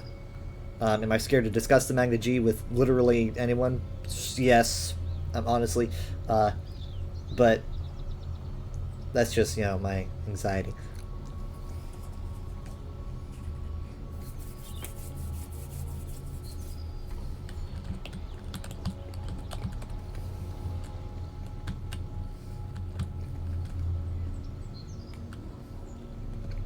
We can't even agree how it's pronounced, you know? Like, that we can't even agree on that.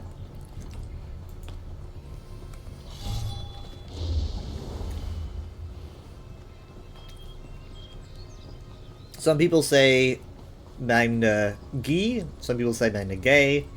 I say Magna G. There is some support for Magna Ge, which is kind of weird to say, but there's some support for that. Not so close, Patches. I wouldn't want you to come down at this gorge, too. So as long as we're on that topic, I'm going to clear that up really quick. So, two things. Here's the evidence for Magna Ge first, which I hate saying. It sounds so weird, but I'm just going to say that. In the commentaries of the Mysterium Xarxes, Mankar Cameron discusses the Magna Ge and uses a plural for them, which is get. Unless you want to read it as jeet, which I guess you could, but apparently get is an Old English term. I think it's like an Old English term for like a child or an orphan.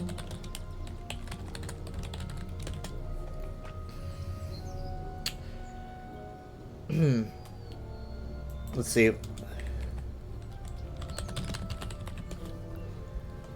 Okay, here we are.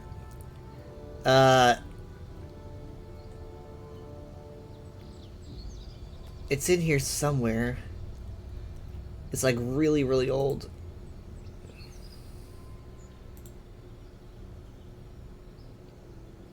Okay. It's an old-fashioned, but not entirely non-slang word for your genetic offspring. And eventually, obviously, it would end up being, like, get to acquire and stuff like that. So, it could be that, like, the way that Bethesda was writing that text, they were like, well, let's use a really old, vague word, because the Magna Ge, in this case, they are children. That's how they are perceived. The Magna Ge are often, you know, they use... They're essentially like Magnus's children. I'm not saying that they, like, are children in mind or in appearance or whatever. I'm saying that, like, they're his offspring, you know. Like, for example, the Coruscations are known as the Star Orphans. So you can really get a vibe of the wording that's often used for these beings. So there's some evidence for them being pronounced that way. So yeah, obviously, if get is plural, that ge would probably be how it's said, first off. Secondly, though, I've always said Magna G, and some evidence for that is a furnishing in ESO, which is a glowing geode that you can get from the depths of Malatar. It's kind of like one of Meridia's. It's like one of Meridia's beacons, but it's like rather long looking, and it's bright. And they call it a Magna Geode, which is obviously a wordplay on Magna Geode. So there's that as evidence. I haven't really found any evidence for Magna Ge, but Ge and G I have found a little bit of evidence for. I don't think anyone's ever actually verbally said it in official canon, which pisses me off. I was waiting for it all year last year, and they did not give us anything.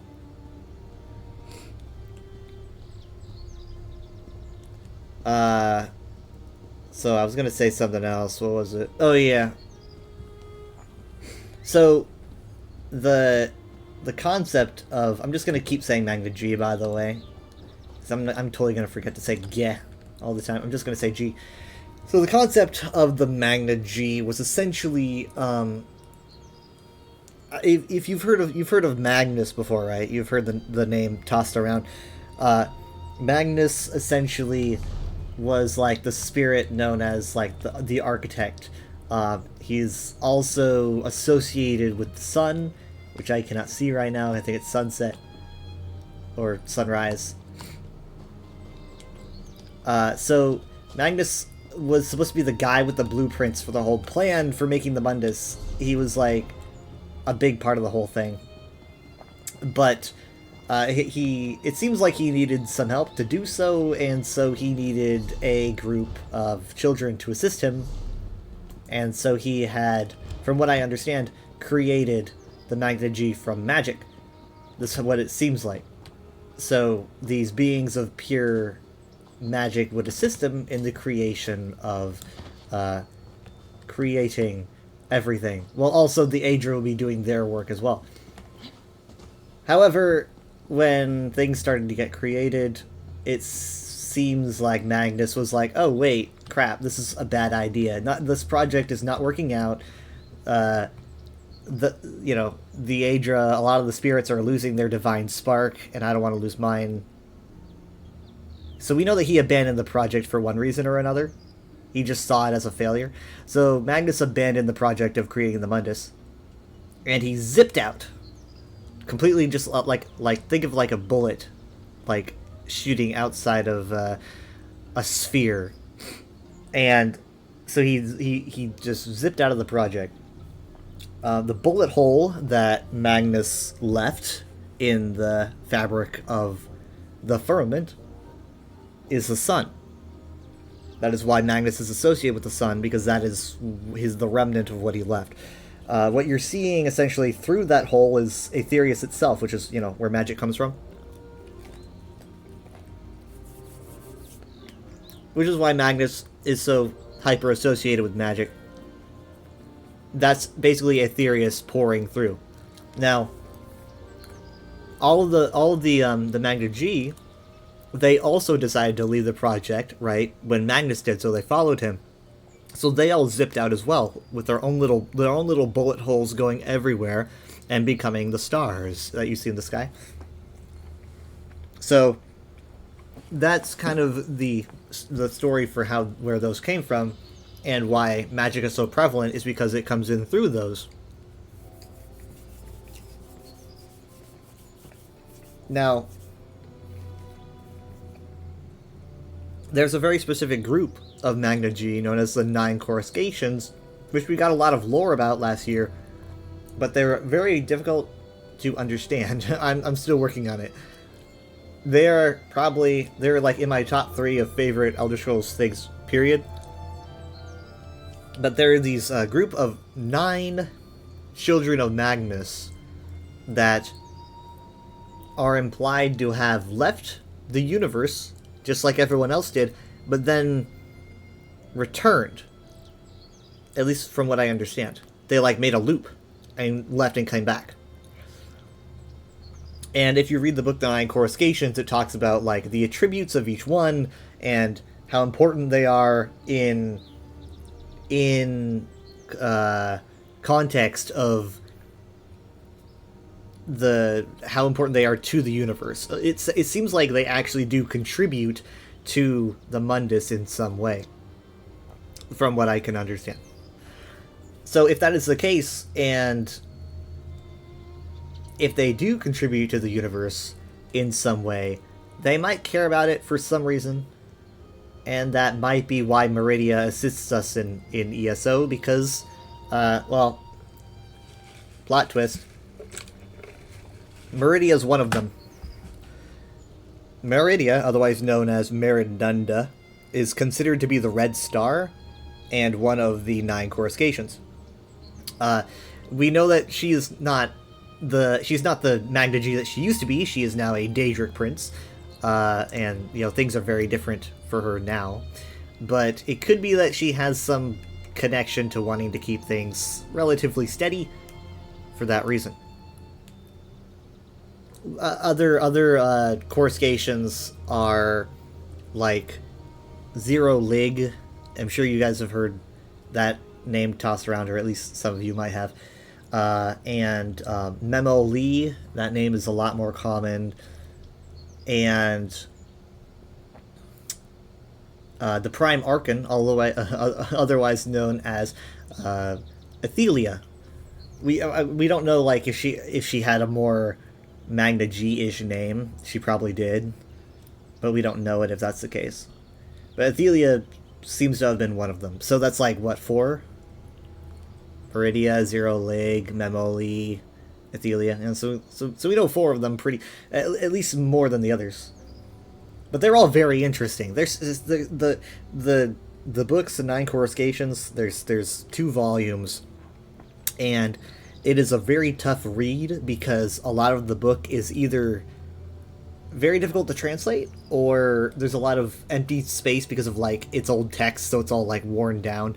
So there's a lot of missing words in the book, so it's very mysterious and hard to fully understand, and that's why I find it so interesting, and that's also why I get scared about discussing them with anyone else, because I'm always nervous about getting something wrong.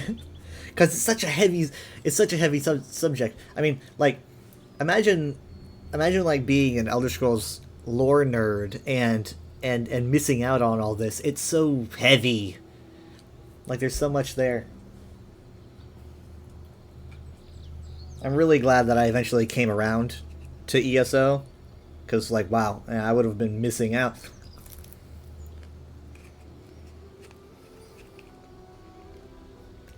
So, I wrote a paper about the 9 Coruscations once that actually got published in the Tamrielic Inquirer magazine. I don't know if anyone's got that, but I think you can find it online somewhere.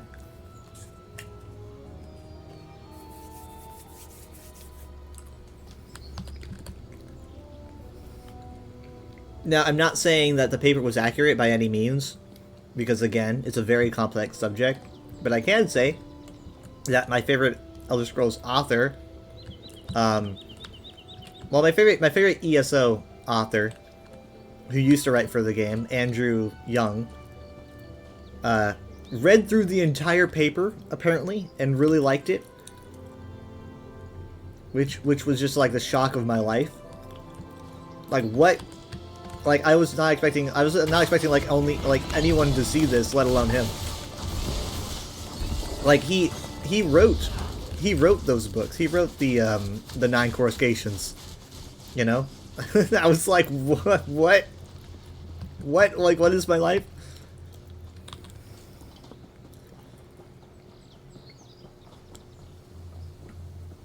Of course, I'm not saying it was accurate, but he at least found it entertaining and well written. I could not recite the paper to you right now. It was a lot of writing. But essentially,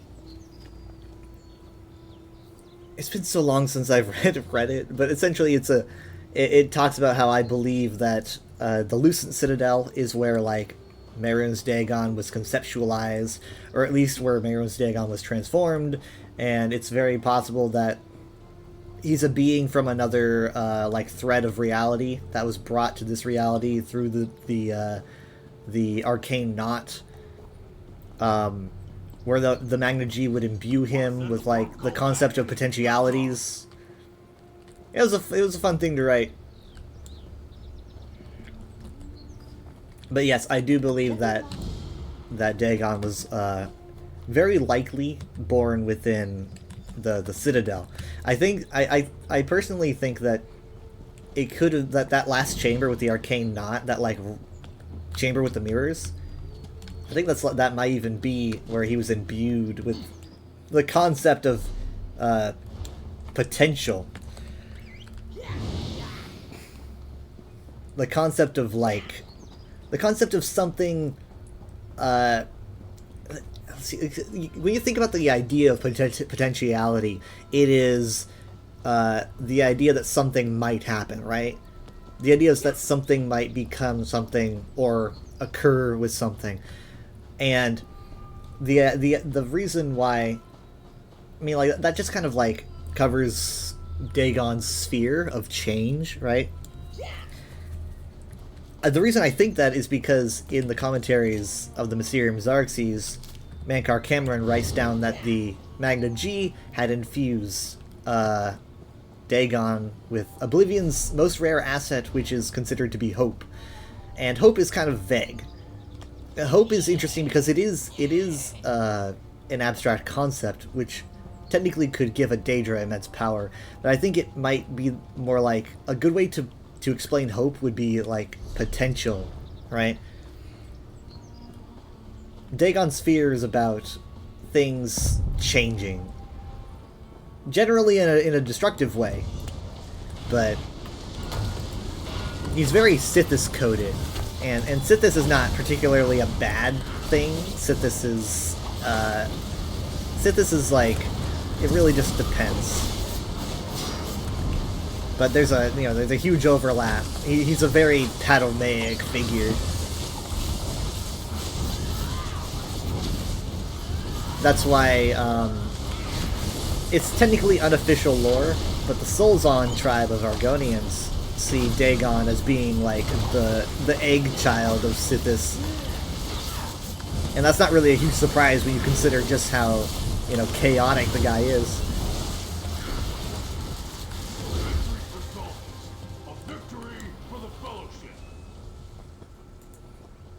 I mean, destruction of one thing can be birth of another, right?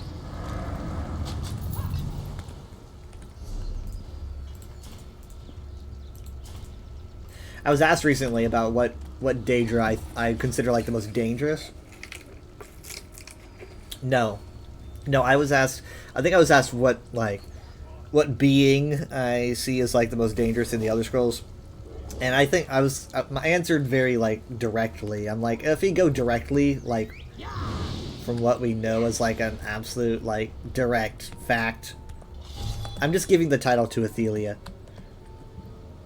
I mean, I know it sounds like a power creep thing, or whatever, where, like, oh, of course the new character is more powerful than past characters, but Athelia just, I don't think there's any way around it. Athelia was just the most dangerous, because you've got you know, Molag Bal, who's immensely dangerous to Nirn, and Dagon is immensely dangerous to Nirn. They're both very dangerous. I think Dagon's probably more dangerous than Molag Bal. He's not as, I don't think he's as clever, but he's Dagon is like, I will turn you to dust, and Molag Bal is like, I will ensnare you and make you mine forever. And so like one of them is like, there ain't no coming back. I think the other one is a little bit more survivable. At least it leaves kind of a small window for survival. So I think Dagon's more powerful than Molag Bal potentially. And then there's Jyggalag, who is incredibly dangerous to the realms of Oblivion. Jyggalag's pretty dang dangerous. So I would say, like, he's up there to the point where, you know, they literally had to curse him into Sheogorath because he was just so unstoppable. But I just don't think you can top Athelia, because Athelia is just like, when you're taking into account the idea of all of these interconnected realms of existence, the Mundus and Oblivion, and think about Oblivion is like, it could be infinite. I mean, we know that there's at least 36,000 different realms and pocket realms of Oblivion. So there's a whole lot of those, but when you like pile that on top of like the Mundus and everything, and Athelia can just get rid of all of them in a blink, I mean, come on, there's just no arguing. That's definitely the most powerful being I can think of. That's at least like a being that you can interact with, that you can consider to be a sentient character, you know. Good old Jig. Good old Jiggy Jig.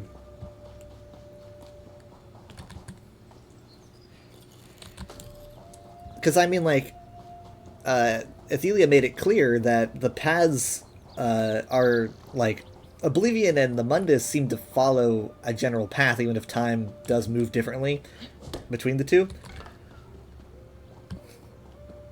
So if that's the case, then, you know, if Athelia shuts down an entire thread of fate, right, and that's just a whole reality just going blip. That's every single realm of Oblivion. That's the Mundus. All of it's just completely gone.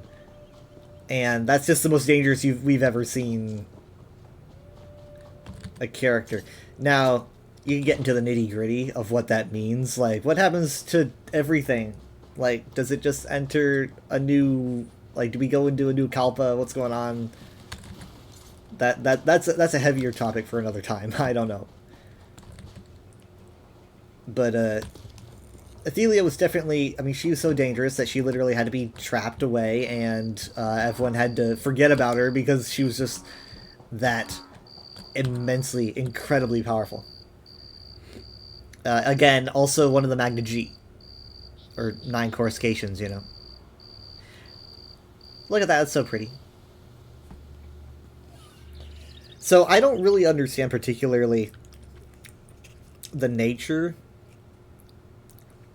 of, like, why Athelia is so immensely powerful. I mean, like, it could be... I mean, like, it's so weird, because you think that she would just have power over something in the Mundus. Instead, she seems to have power over both the Mundus and Oblivion. I guess that's not too weird for a Daedra. I mean, Hermaeus Mora can do the same thing, but he's obviously not as dangerous.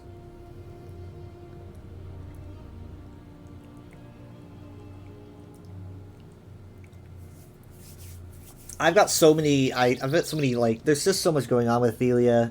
I am not the smartest. I'm not, like, the smart guy, lore master that you should go to.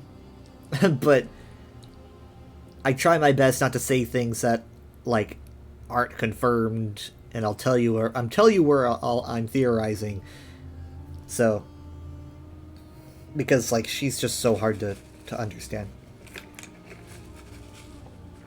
So, for example, there is a being in ancient Khajiit myth that the Khajiit don't really focus on anymore because, you know, they had the whole transformative religious renaissance. No, what would be the term? I don't know what the term would be. They changed their entire religion with the Riddlethar, and so they don't really talk about this deity anymore, but there's a deity in ancient Khajiit myth called Akka. And from what I understand, Akka and Akatosh, or Alkosh, are considered to be different people, but when you read the legends, I believe that it could be just the same being that the Khajiit see as different people. So, Akka is essentially a version of Alkosh that is significantly more chaotic. Akka is a very non-linear version of like a time god, and also it should go to be said that Akka is basically that's just dragon and elvish. There's an H in there, but it's literally just dragon and elvish. So you can just see how this is potentially just an earlier version of Alkosh, like before time was really made linear after the construction of the Mundus. So it seems like the Khajiit potentially see Alkosh as like two different beings. There's the Chaos one, and then there's there's linear time is now a thing, so now there's Alkosh, and he took over. Essentially, Alkosh in legend is said to have taken over where Akka dropped off. And because like Akka went away and never came back, coincidentally.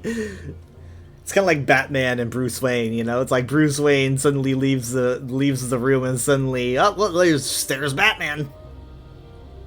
It's more like a Superman, I guess.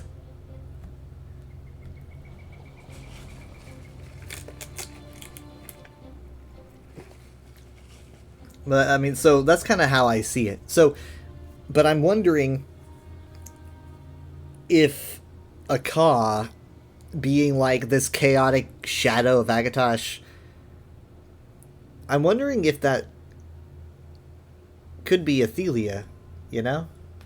Like, I'm wondering if, like, Athelia's history is as, like, some old fragment of Akatosh from before he was more linear. I'm just realizing that I'm dropping frames again.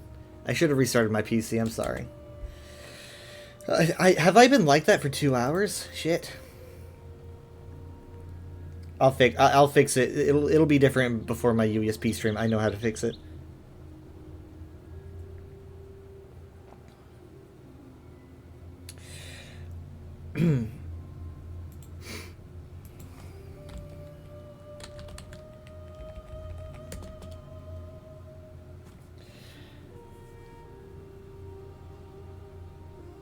But yeah, so if you read the Nine Coruscations, the very end of it talks about Athelia. Pretty much, they don't call her Athelia by name because it's supposed to be very, very secret-y, and plus her name's supposed to be like, you're not supposed to really know who she is, right? Because it's she's not supposed to be remembered. So any old records probably don't have her name.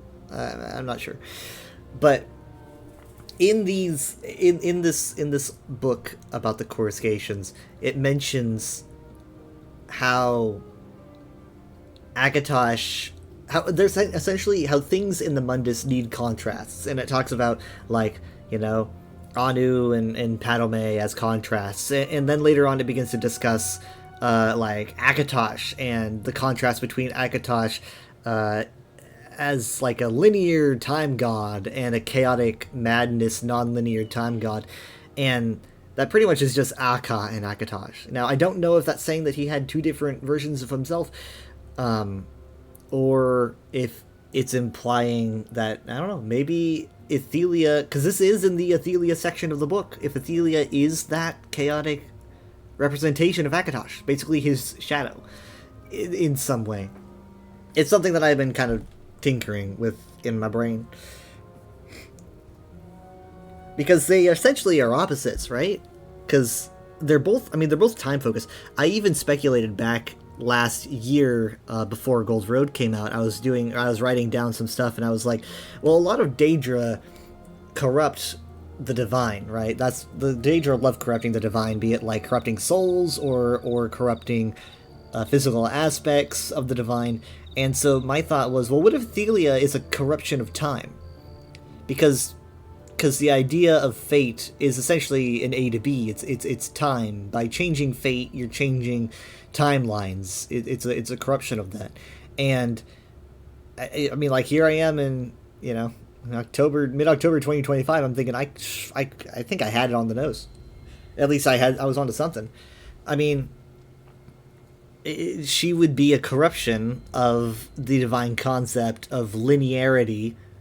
And if you do the Gold Road story, that just becomes very clear. She doesn't want everyone to be so restrained by the idea of canon. She doesn't want everything to be restrained of the idea of having one thing be true. Instead, everything should be true. She wanted everyone to have their own dragon breaks. So she's obviously like, she has a lot in common with Akatosh. But it's kind of like a rebellious version. And I just can't help but notice that. Now, I don't really know how that works into her history. Like, did Magnus create her as that, or what? I don't know. But speaking of Magnus, there's a son. Look at that.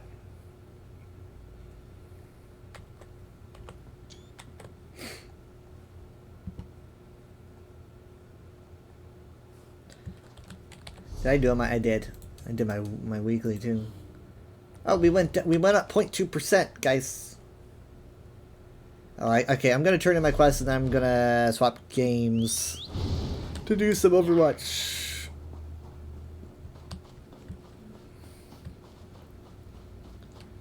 I did not realize how, I don't know, not tired, fatigued. How fatigued I am. I don't know if I'd say tired.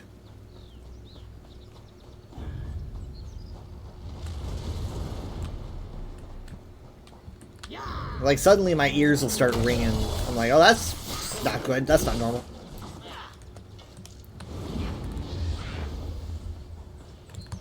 Kind of like in a flashbang way. It's not like constant, but okay, turning it in. Maybe I should go down to Geesor and grab that Sky Shard. Maybe he'll be there, maybe he won't. I don't think he's supposed to be there right now. But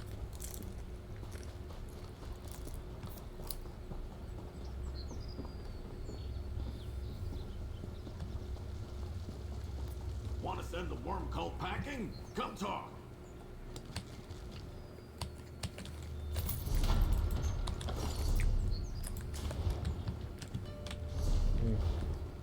Help equip our soldiers with armor suitable for tropical heat.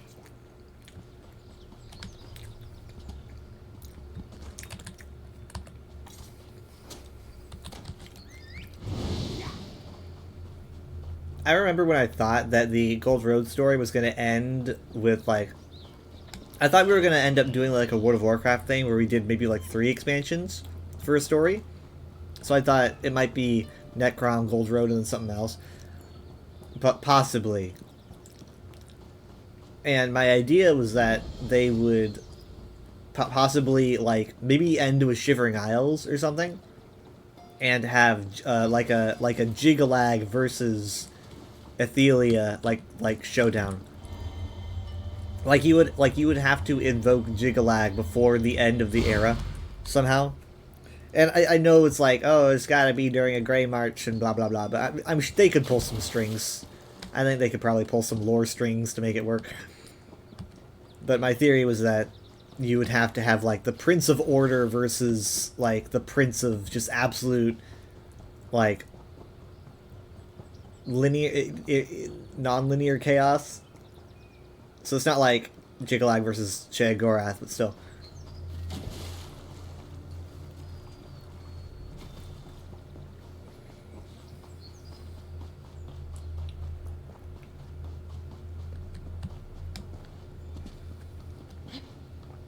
I wouldn't mind an ESO story that lasts for like a few years. I think it'd be kind of neat, but at the same time, I also kind of like I kind of like getting new flavors of things every now and then. Like I heard some people discussing that they like, okay, well, what if they start bringing this story, like this Solstice story, what if they start bringing it into like other things in the future? Like, okay, next year, like, we expand the story to this place and this place. I don't really think they're going to do that with this. I think this is kind of a one and done, but I don't think it like won't impact anything. You know, I think that this is obviously is going to be like, this is important. Like, for example, I definitely like see the Stirk Fellowship as being a product of the High Isle storyline. They don't say that. I kind of wish they would have dialogue about that, but I kind of see it. It's not really a headcanon, because I don't like the term headcanon. I like the term theory, you know? I theorize. I think it makes sense if you see everything in the Stirk Fellowship, all the alliances coming together, as something that is like a product of like the High Isle peace talks, because like before that it would feel kind of weird for them to be working together, but like after you experience High Isle, you're like, okay, well, I can see why everyone's deciding to play nicer this time around. So yeah, again, I don't think you'll really hear me saying the word headcanon very often. It doesn't vibe with me. It feels kind of weird. So I always like to say theory instead. Because I guess it's because the concept of headcanon makes it sound like, oh, this is how I see it in my head. And if something is not like a true, like a fact, then I don't see it. I can't see it that way in my head. You know, I can only see it as a possibility, but I can't see it as a canon until I have evidence. So, you know.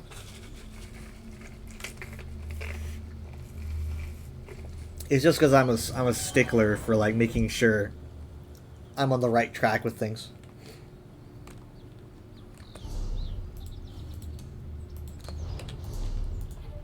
Ah, crap, hold on, actually. This one's up.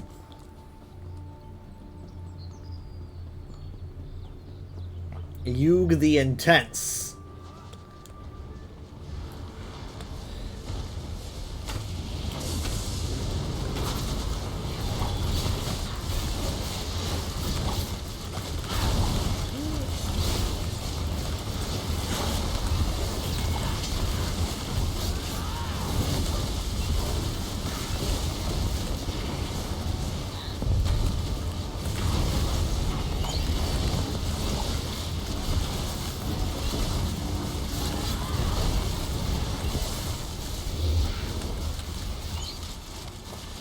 I got one soul. I'll just hold on to this.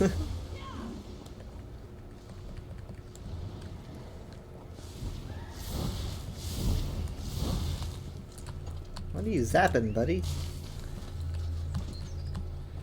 So what are we at? Oh, 30.9. Were we at that before? I don't remember.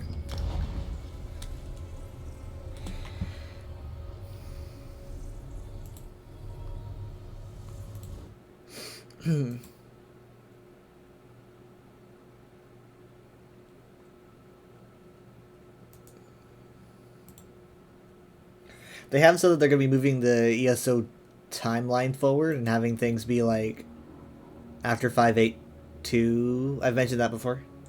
I don't know if Solstice counts in that, or if Solstice is going to be like the ending of 582 and then like whatever comes next is going to be 583. I don't know.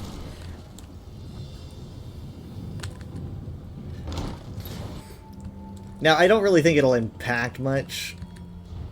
I mean, like, you can see it, like, it's like, oh, dragon's still in Elsewhere? You're like, yeah, okay, well, there's the dragon invasion, you know, maybe there's still some remnant dragons that hang around for another year. You know, a year doesn't make that much of a difference, but it also feels more comfortable than just saying that everything happens in 1 year. I wonder if every 10 years is going to be a year. Alright, I will be back after the break. We're going to be doing some Overwatch for a bit. I don't really know for how long. For those who want more ESO, I should be doing ESO at like 5 p.m. Central Time today. It's probably just going to be a lot of what I was just doing. A lot of Writhing Wall stuff. Hopefully I'll have people to talk to.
I returned. I'm also holding back a sneeze.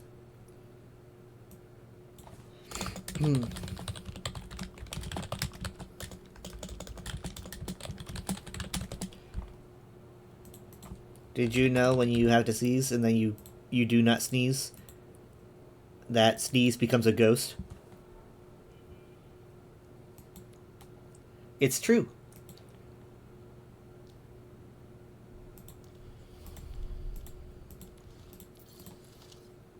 Yeah, let's do these two.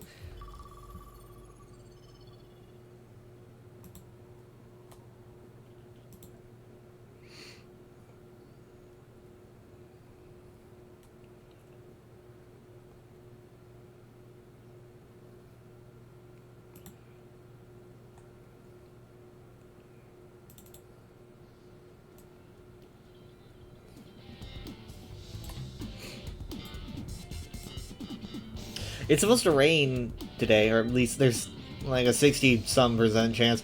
But it's like, it's literally for like when I'm asleep. Like, it's definitely gonna be the hours like when I'm asleep. It's like, exactly when I go to sleep. Sucks. At least things will be nice and damp when I wake up. Hopefully, maybe. We'll see. I can dream. Let's go to Blizzard World, actually. I like this version.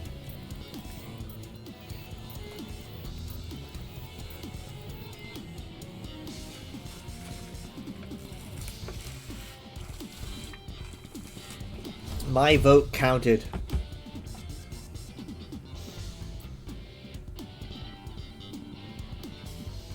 Welcome to Blizzard World.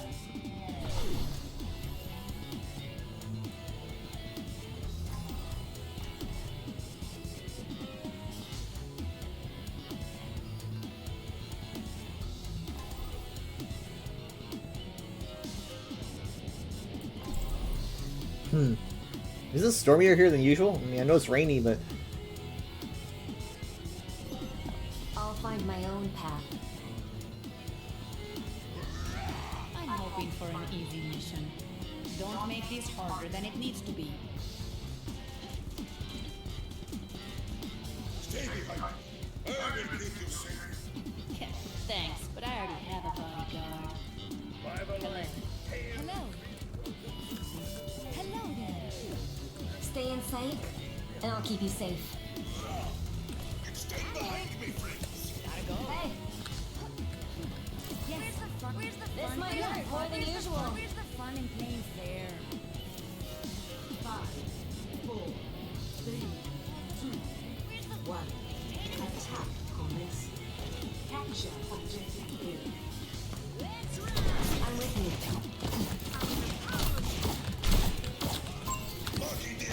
That would've been so funny if I killed that cast.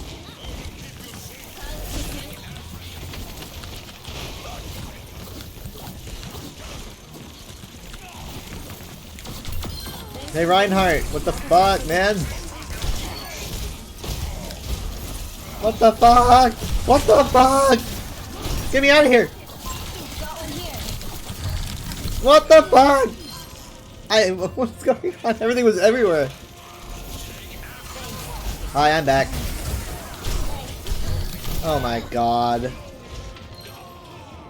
How did he get me?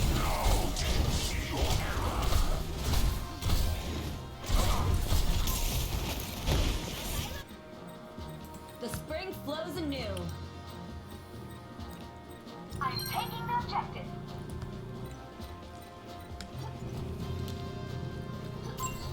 Yeah, I won the objective. Stop me if you can.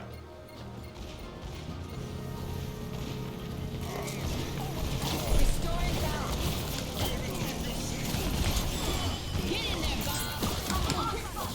Got him. Done it. They wanna fight, huh? Objective A captured. Dagger spot defeated. Receive my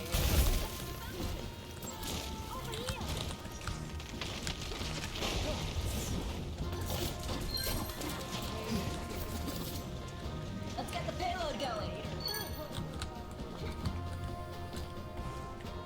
Withdraw the Hermit. You've got some soul searching to do. I forgot I had this set. I forgot I had this set.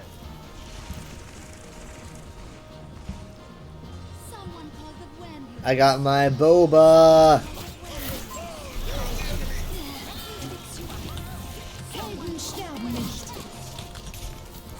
Crap, crap, crap.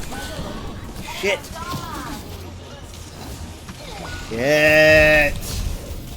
Oh man, it just goes to show you what like 0.3 seconds can make all the difference in how things go. My bad.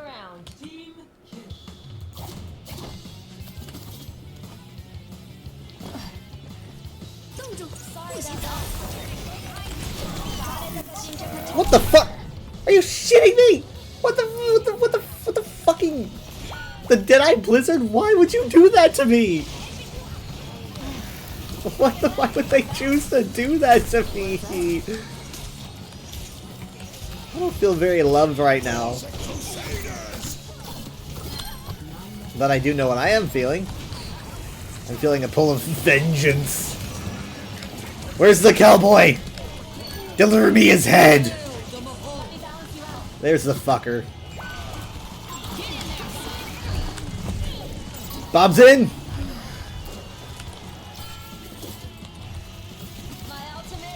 I've got road.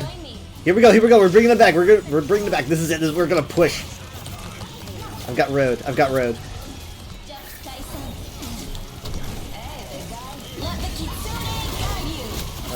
Come on, come on. Use it, use it, use it, use it, use it. Go for Ram. He's probably got Annihilation. Go for Ram. Ram's down, Ram's down. Don't let him get res. They know he's got Annihilation. They're gonna res him. Guard his body, guard his body, guard his body. I have to grab one of these.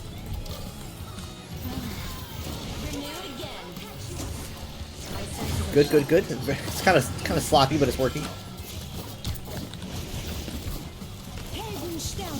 She's like at 1. She's slowly building up health. Might be another blizzard in a second. We capped, we capped, we capped.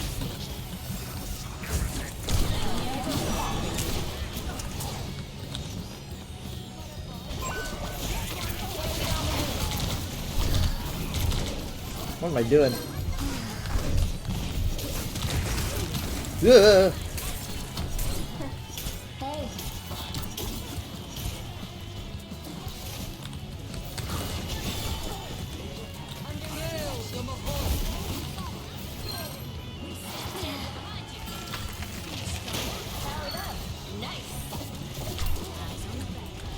Dink. Oh wow. Play the game, maybe? From the Ash.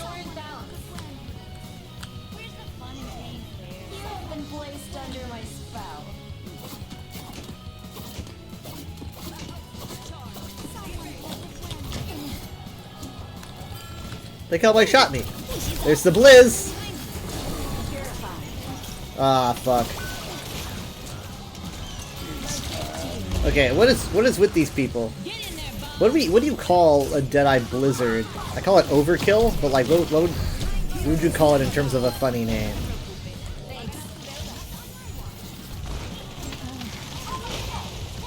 Dead Ice.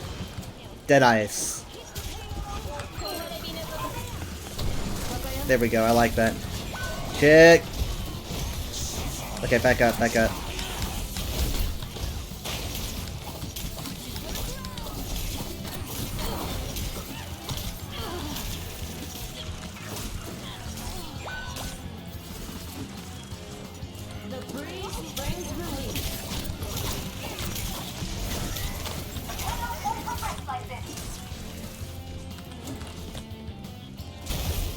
Are you shitting me?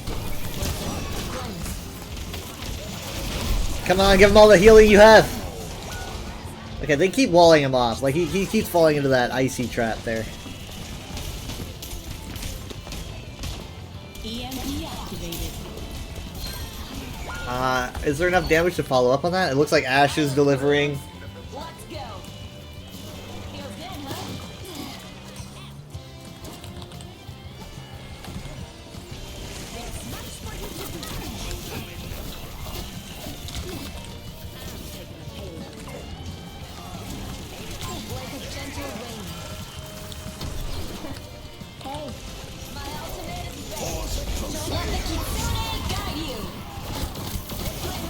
Come on! Oh my god!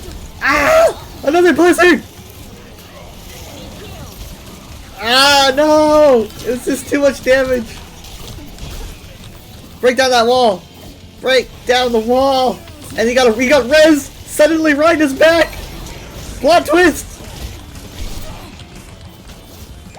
Reaper behind, Reaper behind. Fuck.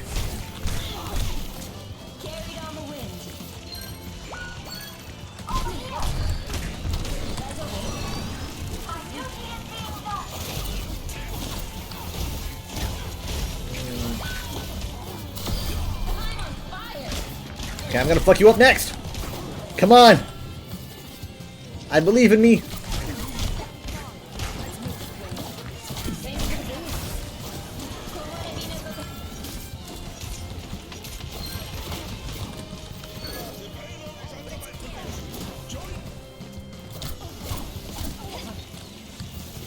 I scared her, that's for sure. Oh!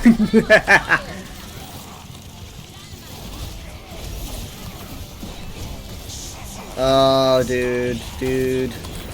Oh, come on! Yeah, I should have seen that coming. I guess you could try. It's not like it's an ult or anything. Time to try again. I've done already. Get in there, baby. Feels like heroes never die.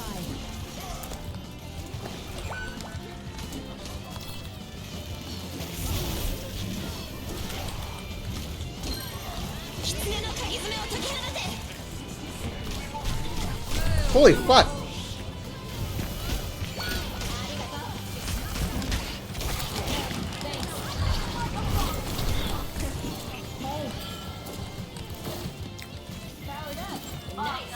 Ryan is like point thirsty. Like he just keeps running right ahead all the time.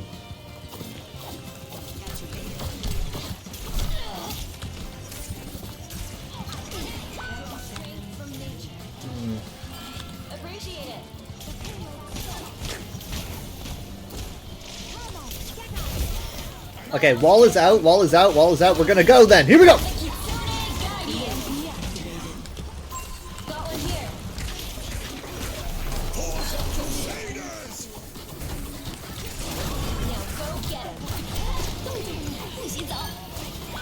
No! No!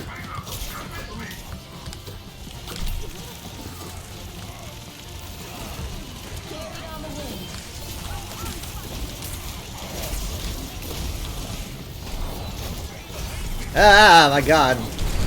He got more value out of that than he wanted, I think. Much more value than he thought he was going to get.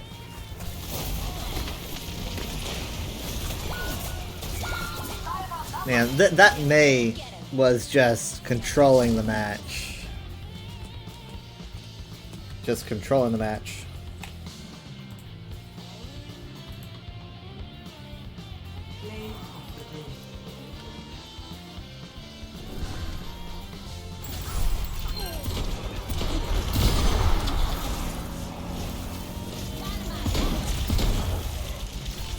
Well, oh Jesus, the sound of that though.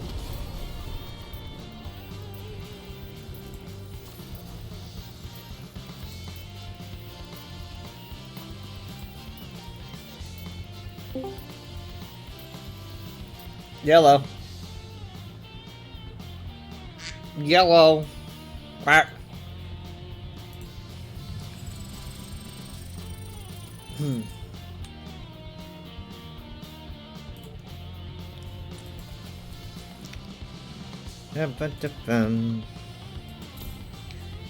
Another time when they made Bill Cipher say yellow for some reason. Because he's yellow. I know, but it makes it sound like they were gonna do like, oh, he likes puns! No, that's the only time he did. I don't know these One Punch characters. Same. I guess they're season 2 then. Yeah, probably. I'm officially out of my depth. I have watched season 1 of the anime. You know David Lynch?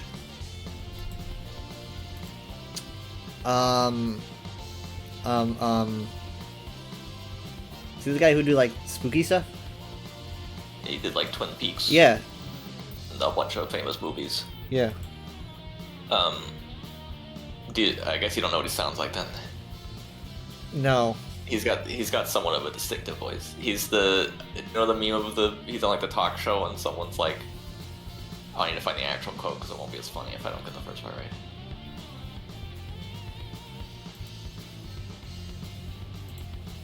Oh my.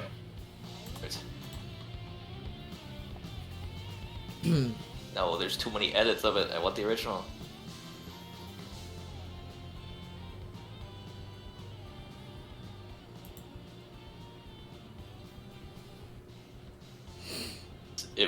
So the movie Eraserhead that he directed, he says, believe it or not, Eraserhead is my most spiritual film. And the host says, elaborate on that. And he smiles. No. No. No. No. Elaborate on that. Elaborate on that. No. No. Yeah. But he has a somewhat seen the distinctive voice. And since Twin Peaks like inspired Gravity Falls so heavily, Alex Hirsch asked him to like voice Bill Cipher. And that didn't, for some reason that didn't pan out. You would think maybe he's like doesn't want to be in a cartoon or something.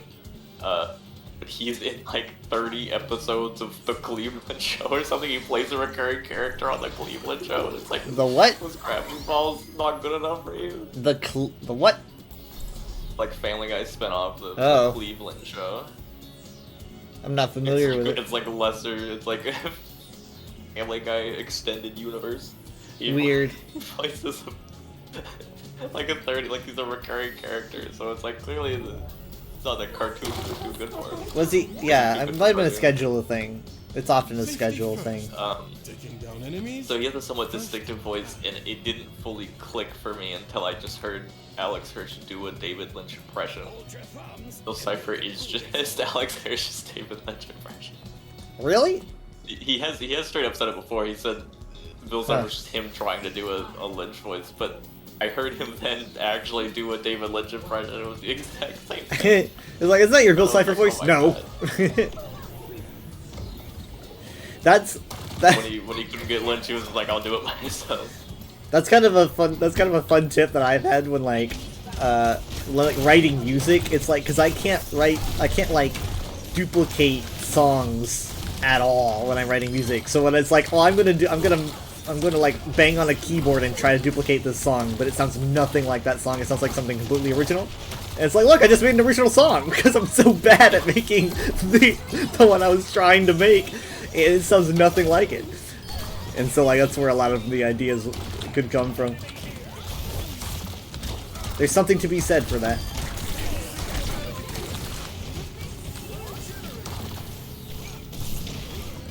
You really need to watch.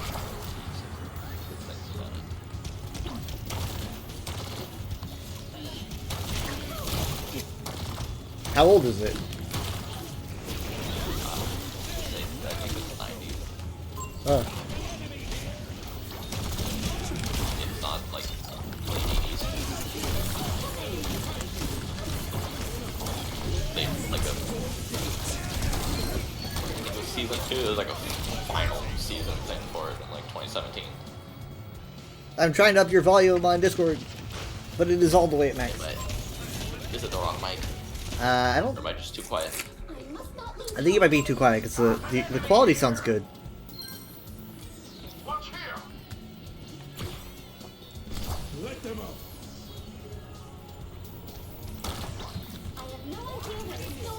Behind Reaper.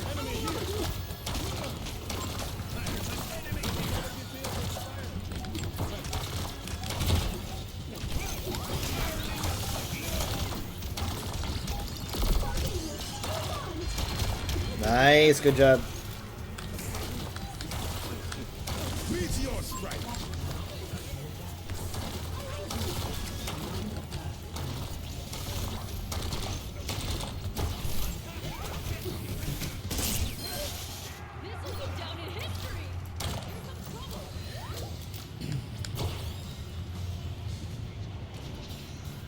So on Wednesday morning, which I think was like, we played Tuesday night, Wednesday morning, so I had to get up at 9:30 a.m.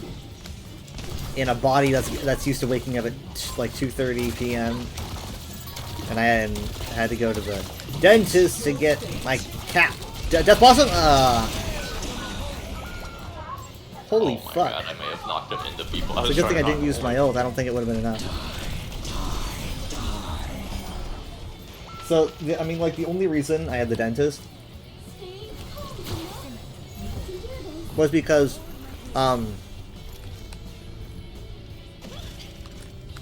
I've been there like 4 times in the past month or something, because I went there for my extraction, right?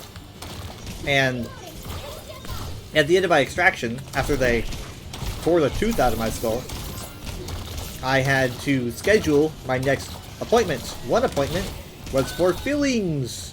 The other appointment was for, come on! No! Oh, fuck. I got the very edge of the fucking blizz. The other appointment was for a temporary crown. And when we were scheduling the appointments at the end of my extraction, they wanted me to do that on the spot, right, after having surgery. And they were like, early October sound good? And I was like, yep. And they proceeded to schedule both appointments for early October. Both of them. I think I must have not have been clear. I thought they were talking about one appointment. So I ended up scheduling 2 appointments, both they're just a week apart from each other. And I was like, well, you know what? Fuck it. Whatever. Let's just get this shit done. So last Wednesday, I went in for the fillings, and then this Wednesday, I went in for 2 hours. 2 hours. They essentially had to, you know, go in there and adjust things inside so that my cat would fit better. And then they put a fake cap on. They put a temporary. So right now I've got a temporary plastic tooth in my mouth. And it's weird, but it's mostly weird because it's like I'm so used to there being no piece of tooth there, and suddenly there is. So it feels almost invasive. It's like there's not supposed to be anything in my mouth. It's weird. I think most of our team's on the wrong. Yeah, sorry, I'm part of that. I was assisting Bap. Because Bap was like way over there fighting the Zarya, and he actually killed the Zarya. I don't know what was going on. We were kind of having a little final battle over there. Now what's he doing? Oh, I guess it's Gatel. Yo, I found a sand trap map on VR chat. It's like, it is completely accurate. Yeah, completely accurate. Can you? Like, You probably can't pilot the ambulance. no, but you can't flip the elephants or anything. But I mean, like, you get near the fusion coils and they're buzzing, and it's like accurate all the way around visually. Yeah.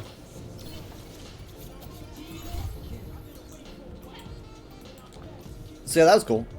I never noticed that the like UNSC ship that's like above Sandtrap, because there's one like floating in the sky. It's supposed to be like way up in the sky, but when you're in, maybe it's just because you're in VR, but when you're in VR, you can just tell that it's just like a really small model that's like 3 feet off the ground. It just made it look, it's like, oh, it looks like it's far away. Like, does it though?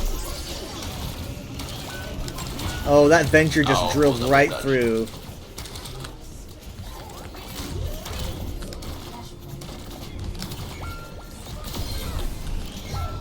Yeah. What did I do? What? I was the Venture. What did I do?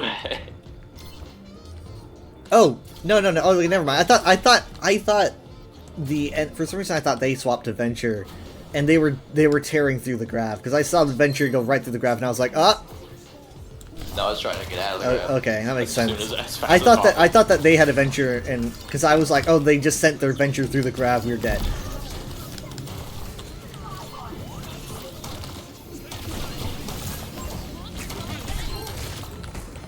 I don't know how long I'm gonna be on, Craze. Do you need something?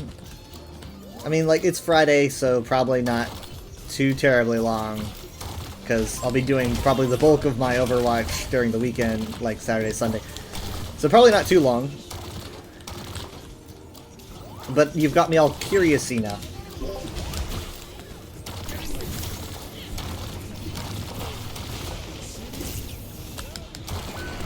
Shit. No, come on. Come on. I'm sorry, I have to do this.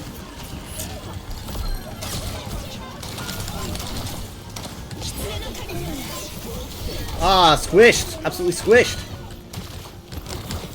No! Well, dang.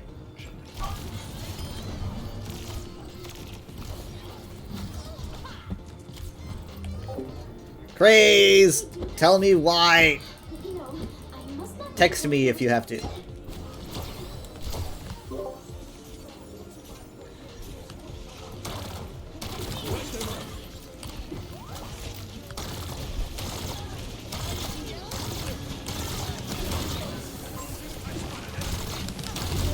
Fuck.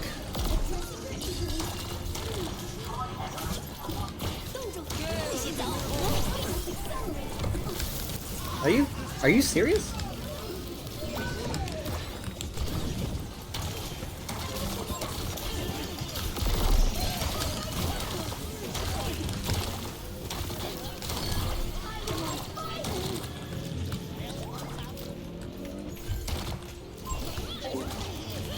You were gonna ask to join? Well, and here I was saying that I wasn't gonna be online. I was gonna drop the game to join you with whatever you wanted me to join with. But if you're gonna join, then we can play longer. I completely thought that you like needed me for something. I was like, oh, okay, I'll get off. When do you think you'd be on? I mean, like, if it's like a couple hours, then I don't know, but.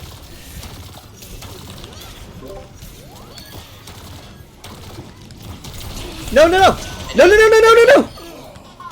knew he had it.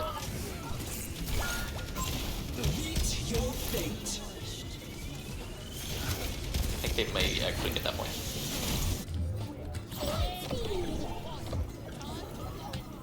If they get that point, I swear to God. Well, they got that point. It's just Orisa there. Orisa! Oh my God, she's. Oh. They're just never in the right place. They're like, it's like, know where your supports are coming from, please.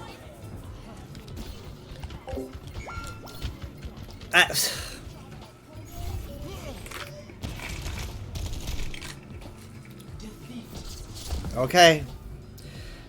I mean, you're welcome to join, by the way, but... My mic is doing weird. I might need to check the sensitivity or something. Mike is doing a weird...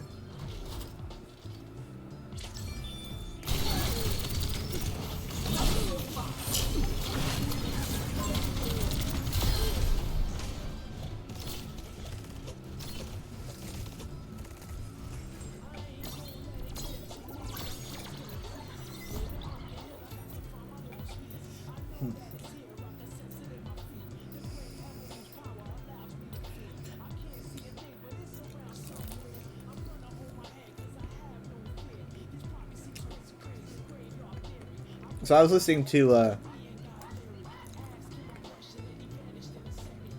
to No Mercy again, because it had been a while, and it showed up on my recommendations.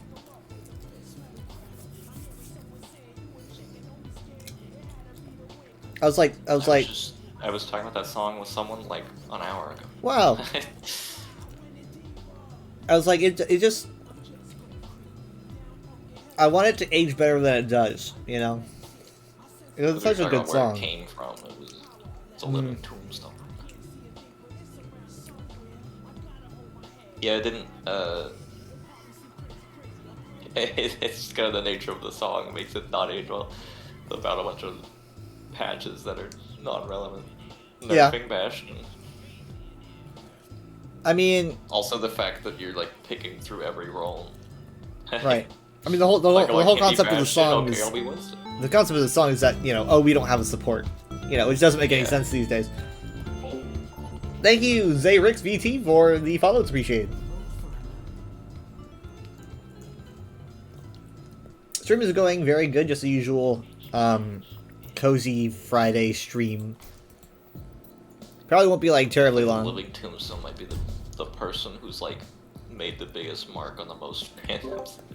Yeah, but Like start it with might... MLP, make a Discord, and then like get the most popular off of FNAF. His first FNAF song is in the credits of the movie, of like a blockbuster movie. Really? And then also the most popular Overwatch fan song. He made the Spooky Scary Skeletons remix everyone plays. I have to play that at least once a year during October. That's just mandatory. But yeah, so like, so I wouldn't be wrong if I said he started with MLP, right? I mean, like, cause I mean, that's where he got popular. He may have done something before. because whenever I think of him, I'm like, he started. Stuff. I recall seeing him in the MLP fandom, and then I recall him moving to like FNAF Yeah, he did and the stuff. Discord remix. Yeah. Well, no, didn't he?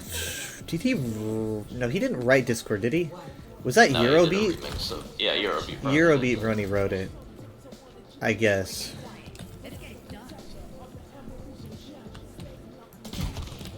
You know, MLP just turned 15 years old. Yeah. Obviously, Gen 4, but 15 years. Oh my god, what a shot! I can already tell he's gonna be a bitch. Oh, ugh, yeah, that's gonna be rough. Cass is gonna be rough.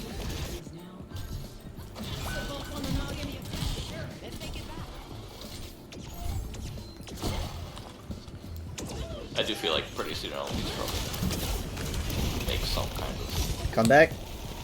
They're gonna realize Gen 4 is where the money's at. Oh, I'm dead. Do some kind of newer series. They were doing that with like 5, which I wasn't really following at all, but was seeing a bunch of stuff where they're constantly doing. It was like a sequel to 4. They're constantly like Referencing it, yeah. trying to make connections to 4, and I think Hey. pretty soon they're gonna realize that that's just where they're going to go back to that. I mean, Ireland. it's an admirable thing to try, at least. I mean, technically, it was like a canon continuation, right? I mean, all things Yeah. considered. Then there was that Jesus, the comic, the Discord comic. That. I don't know if you remember. I remember it. I remember it. I know. I don't see it as necessarily a bad thing. No, I just want to talk to who made it. Yes, well, you just like I just want to talk to him. I just want to say. I just want to talk to him.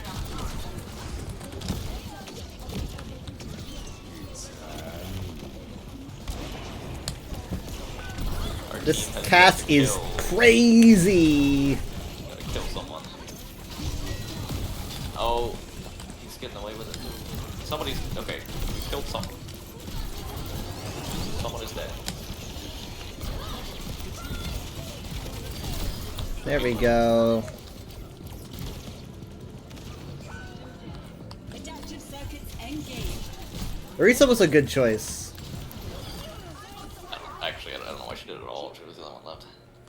Yeah. I that was probably not a great. She probably should have saved it, unless she's gonna swap.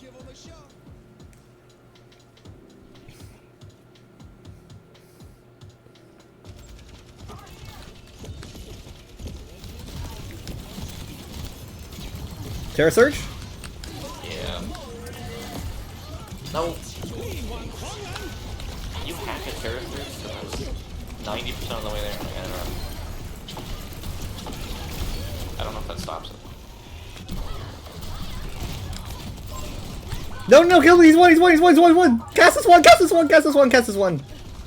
Thank you for the kill on Echo, but Cass... Sorry, Echo was also one. I didn't know who to pick.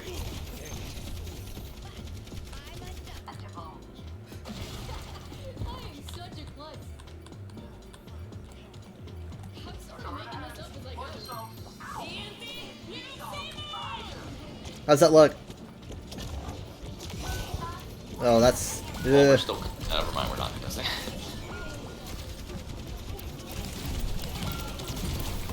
Ah! Ah, the baton got me. I didn't know they had that much percent Spear either. flip. I would have ulted or something. Yeah, that's why I thought they should have held on to duplicate for re-engage.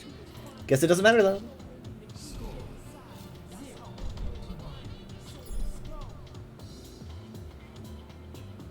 Yeah, I'm pretty sure Gen 5 is over, so I feel like they're gonna go back to some kind of Gen 4 thing. This should be fun. But like, they can't. But they were. I didn't finish the show, but they were a lot of episodes. I don't know if it should do more. Like, I feel like it ran its course.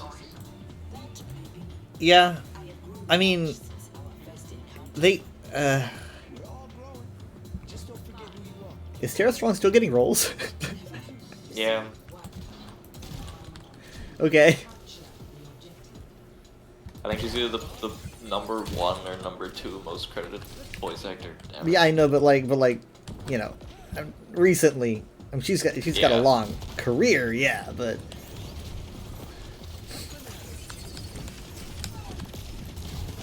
I mean, she. Well, I'm not gonna say that.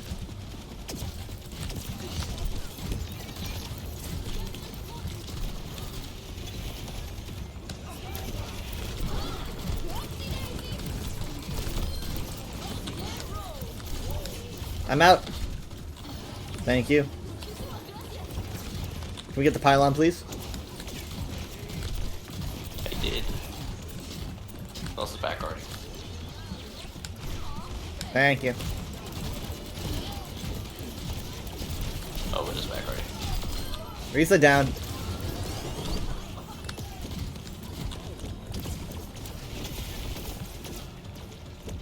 Did you end up seeing Tron? I was saving it for when I have free time on my vacation. I didn't see it, but I heard that. Not even about the quality. I just heard about like how much it made. How much I it haven't really made. heard much about. I didn't hear much about like people's opinions on it. Mm. But it apparently made less than Morbius, which I guess people are comparing it to because you know Jared Leto. Yeah. And if it did less than Morbius, that is kind of it's sad. People It doesn't say anything about went its quality, to but, went to Morbius because of the meme. Like, I wouldn't be surprised if the meme was like, well, what's the term? Psyop is not the term. Morbius, including a meme, I don't think it made that much money. They did a thing where they like re-released it because the meme was I think towards the end of its life when it was in theaters, and they like re-released Yeah. it for the meme as like a campaign thing, and like nobody went to see it. Yeah. They re-released it. They It's were like, just like- "Hey, you all love Morbius?" The same thing. The happened with meme ran its Minecraft course. Movie. All the memes are happening with the Minecraft movie, and they released some kind of like meme version. I don't know Yeah. if you saw anything about that. No. There was like a watch party version where like we're putting it back in theaters, but now the meme scenes have captions and stuff like a sing along, but for meme. We got the chicken jockey and all that, and like nobody went to see it because the meme was already over. The meme was, it's either There's videos of people like filming the screen. There's nobody else in the entire room, and it's just like people are. You could tell that version of the movie was made for people to be like shouting the memes along with it, and it's just silence. There's like Yeah. everyone's gone. when it's also it's not just a meme running its course, but it's also the corporatization of a meme. Yeah, once they get it on it, it's like Ooh. it's over.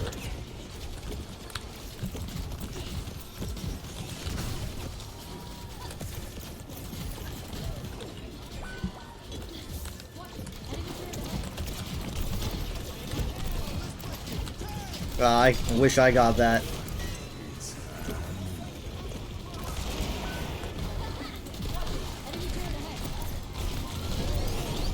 Dang it! I think maybe it's been too long since Legacy. There's not as many people. I that don't know what Tron know. is.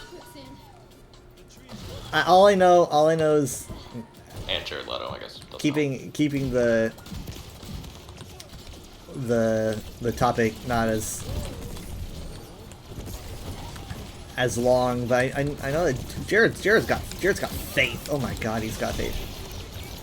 in its quality. No one has faith in a Disney product like Jared does. Nobody. Like I swear, if anyone else made it, he would be distressed. He's just like, oh, it's gonna be great. Oh my god, I'm gonna die. It might be good quality wise. I'm not sure, but money wise, I don't think it did. Yeah, but I mean, like, Again, there's movies I like that didn't do well. Well, Life Weaver's not, or someone's touching one of this. Like the infamous Dungeons and Dragons film, I guess not infamous but famous. I don't know. That movie did awful, but it did awful. But from what I understand, but it was amazing. Oh, she has Terra Surge. Killed her. I was hiding in the ground. But I mean, yeah, the movie was really good. But also, it's like, part of me is like, there's something to be said about a movie being really, really good because no one expected it to be good. And a lot of people don't talk about that, where it's like, a movie has leverage because it lacks the hype that so many movies have, and then suffer because the hype doesn't actually, no one actually goes in there and has their expectations met. So when people go into movies and they're not really expecting anything, they're more apt for it to take them by surprise and like, holy shit, this is actually really good. So that's why part of me is like for something like a Dungeons and Dragons sequel, I'm like, well, now everyone's looking at it, and I don't know. It's like, can you do the same thing while people are looking? That's what I think.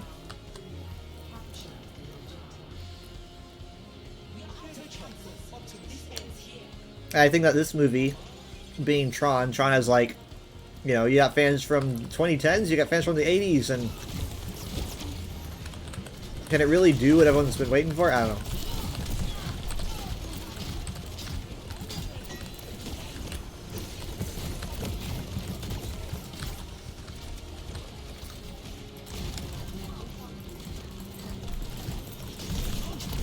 Yeah, I don't know if it would have done better or what if it was like a direct sequel to Legacy. Right. Jared really wants me to see the, With, like, the same original, characters though. or whatever. He says I should watch the original before this, so.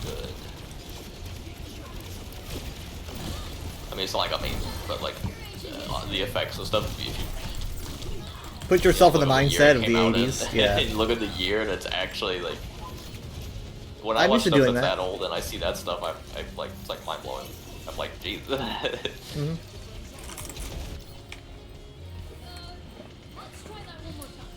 I mean, like, even for like, you know, Mom, who's grown up in these eras, I'll show her things that I'm like, this is really good for the time, you know, and she'll be like, you know, I'll show her like a screenshot of Daggerfall, right? And I'll be like, I love this aesthetic.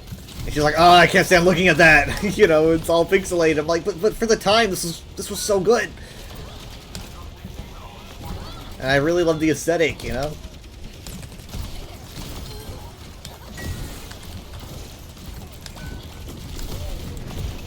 Oh my god! I guess it's drilled into the flower.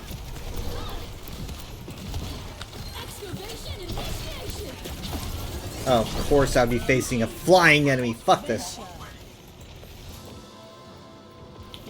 Brain is not working. I heard Echo say the like copy mode engaged Greninja. Greninja? I was like, what? Bowser Jr.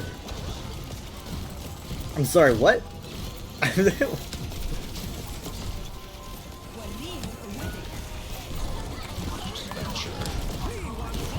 Oh god. Oh, I'm gonna die. I'm gonna die. I'm gonna go to the pit. God, this sucked. Okay, well we're in OT. I think maybe we should hold on. We should hold on. Fuck. That's not holding on, Arisa. No. Like we could have done a Terra Surge EMP, you know, like that. We could have done that. That would have been so good. We just need one fight win, and we could win the entire game. That I think she's new, but like that's just when you don't use an ultimate. They definitely have a barrage. Yeah. Thank you, life. Thank you for killing us too. I guess with no bar, we should go in. We don't have to worry about being concussion mined pit. Ooh, they have no bar, no echo. Right, but they've got supports for the Yes, longevity. Oh my god. What a flower! Oh my god, what a play! Ah! Wait, why did I get credit for that? It should have been Lucio. It should have been Lucio for getting credit for that. But still, what a play! What a play! Huge! Huge! I've got Wu Yang! I like got him midair! Let's go! Oh my god! Get here, Farah! I'm going to somehow fuck you up with this ultimate. That doesn't make any sense. Wait till she lands. She's I didn't. really I just got. Someone's here. Echo's here. I'm at 24. I am old, but I don't know if okay, they are. They're gonna get their supports back pretty soon. Oh, I pushed her away from the pit. Fuck, fuck, fuck. Okay. No, I should have ult him right there. We got both supports at least, but now I'm gone. There they go. There they go. Nice. I mean, like. I hope you got to play the game. Arisa being pulled up into the onto the flower, and then like we pushed her into the pit. Oh no, it's gonna be like the. It Oh no, it was means- you. Reaper was the last match.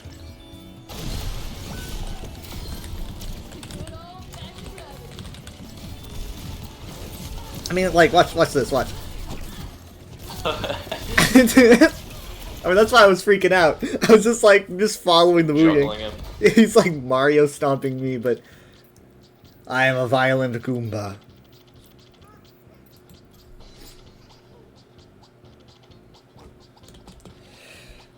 Yeah, we have Very, really like, good support. 2016 opinion, but I did want and still do want Tracer in, like, the next Smash Brothers or something. That was like a very 2016. Like, Yeah, I don't know if that would happen anymore. I don't. But, like, I don't think it. I mean, like, I'd wanted to. it is on Switch. Yeah, but like, the suits are like it ran its course. I don't see. It is weird that there wasn't at least like a Mii costume. They had like a Dragonborn Mii costume and a what's the name? Vault Boy, whatever the Fallout mascot thing. Vault Boy, yeah, not Fallout Boy. That is a band. Doom Slayer. Keep wanting to say Fallout Boy.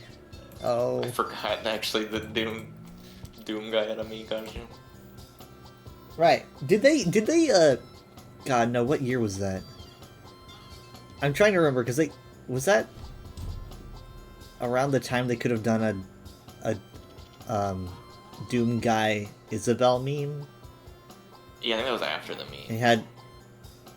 yeah, that definitely was after the meme, but I don't think she was in his little trailer segment. Part of me wants to believe that they showed a picture or something at some point. It feels like it feels like something they would have done. Maybe a social media thing or something. Oh yeah, because that was like that meme was like 2020, right? That was. Yeah, because that's when they were both. That was like the. Eternal and New Horizons was coming out. Yeah. And the Mii costume was probably like the next year.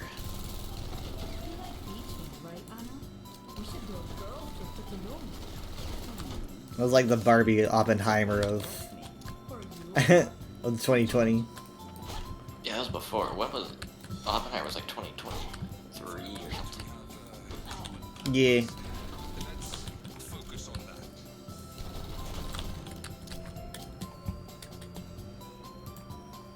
I've got the heebie-jeebies. Good thing I packed a bolillo.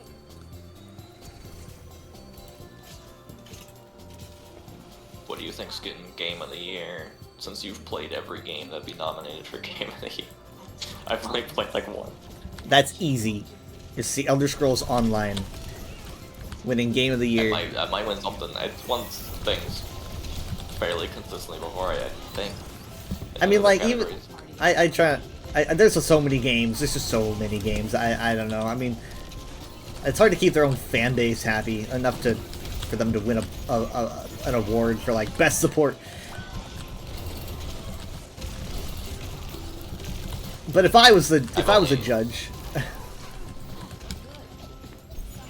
only played Silk Song, so I can't really. I don't usually play most of the what games nominees. run through like what games have come out. The nominees haven't been like officially chosen yet, but like most people already kind of. It's kind of obvious what they would be, and it's probably like Death Stranding 2. Right. Donkey Kong Bonanza. Right. Claire Obscure Expedition 33, which I feel Oh, like yeah. will probably win. Yeah, That 33 might is actually probably a win, contender. totally. That might actually like win, I feel like. And then Silk Song. I feel like it was another one. Oh, Blueprints, I think. Oh, yeah.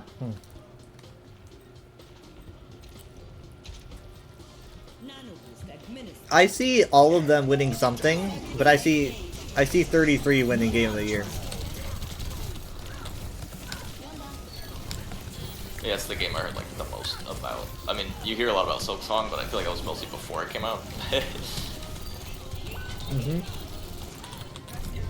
And I've been playing it, and like it's really good, and people really loved it when it came out. But I feel like I saw less than like Expedition 33. Right. I mean, like you were probably looking for more. You're probably looking for more Silk Song stuff than Expedition, and you like proportionally probably saw a lot more Expedition than you were even aiming to, because it really made a buzz. Like I have the same feeling about Expedition 33 as I did about Elden Ring. Wait, did Elden Ring win 2022? Yeah. Okay. Well, yeah. See, there I go. Or 3, or I don't know. It's the same It came out, feeling but I it had. won. Oh, and I also had that feeling about Baldur's Gate back in 23. Yeah, that one won too. Because here's the thing, they announced the Game of the Year. The Game of the Year happens, like right before I leave work. Granted, now that I work an extra hour, it'll probably be like, well, I'm still at work. But they always do it at work, and so, like, oh, nice, both supports. I like right before I leave work, I would be like spending my time like hunched over, looking at my phone, watching the stream, and just like, praying my relief doesn't show up before like the Game of the Year's announced. It's like, oh god, it's on the hour, they're gonna announce it. My relief's gonna show up, and I'm gonna have to go home. I remember 2022, I guess, the Elden Ring one, you were there, because that's when the kid ran up on stage. Oh yeah, god, that was a The weird kid time. didn't even run up on stage, the kid walked up with the developers and stood there for about 5 minutes. You talk about a security concern. Yeah, nobody... Wild. Nice, thank you for the follow-up. No, it was supposed to be much more of a follow-up, I messed up. Well, you're not the only DPS. I'm the other one, and I died. But yeah, I don't know. Let's not talk about him because that's what he wants. So.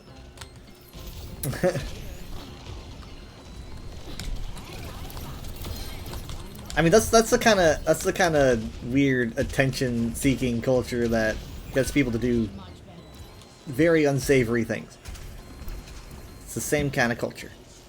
It is funny that now whenever you watch it though, there's like intimidating looking bodyguards in front of the aisle. Yeah, a good thing too. Probably should have been there before.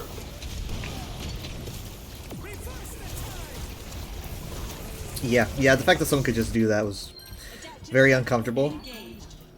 It's like how many people had fun with that? Mostly him. Was that the same year as Christopher Judge? I don't think so. I could have sworn it was, because I was there for it, which was, this is 21, I think it was right? last year. I think it was last year that Christopher Judge made like a joke about his really long speech, which means Right. I think it was the year before. But the year So it before, was, here's like, the thing though. 23, which For- is when Baldur's Gate won, right? 23. I think it had to be 22 because I was there for the Christopher Judge. Oh wait. Oh. Oh wait, no. No, yeah. I don't. It had to have been 22. Because I watched Baldur's Gate win right before I left for work, or left to go home at work. Because I remember, again, just going, beat Baldur's Gate, I was like in the car, like the music was beautiful, I was like super hyped, and then I remember going home after that. And then last year, what won last year? Why am I spacing out? Astrobot. Oh, that's right, Astrobot won last year. Okay, so yeah, for those I was at work, but 2022 I would not have been at work. So it had to have been 22 when the kid got on stage, and during the Christopher Judge speech, because I was actually like at home for that. This year, yeah, Elden Ring one. And that was fun though. I mean, that was fun. It was a funny moment. No one was really. I mean, the only person who was really probably annoyed by that would have been the people that actually ran the show. It was completely harmless. It was funny. Granted, it did end up spawning another meme. Please wrap it up. Yeah.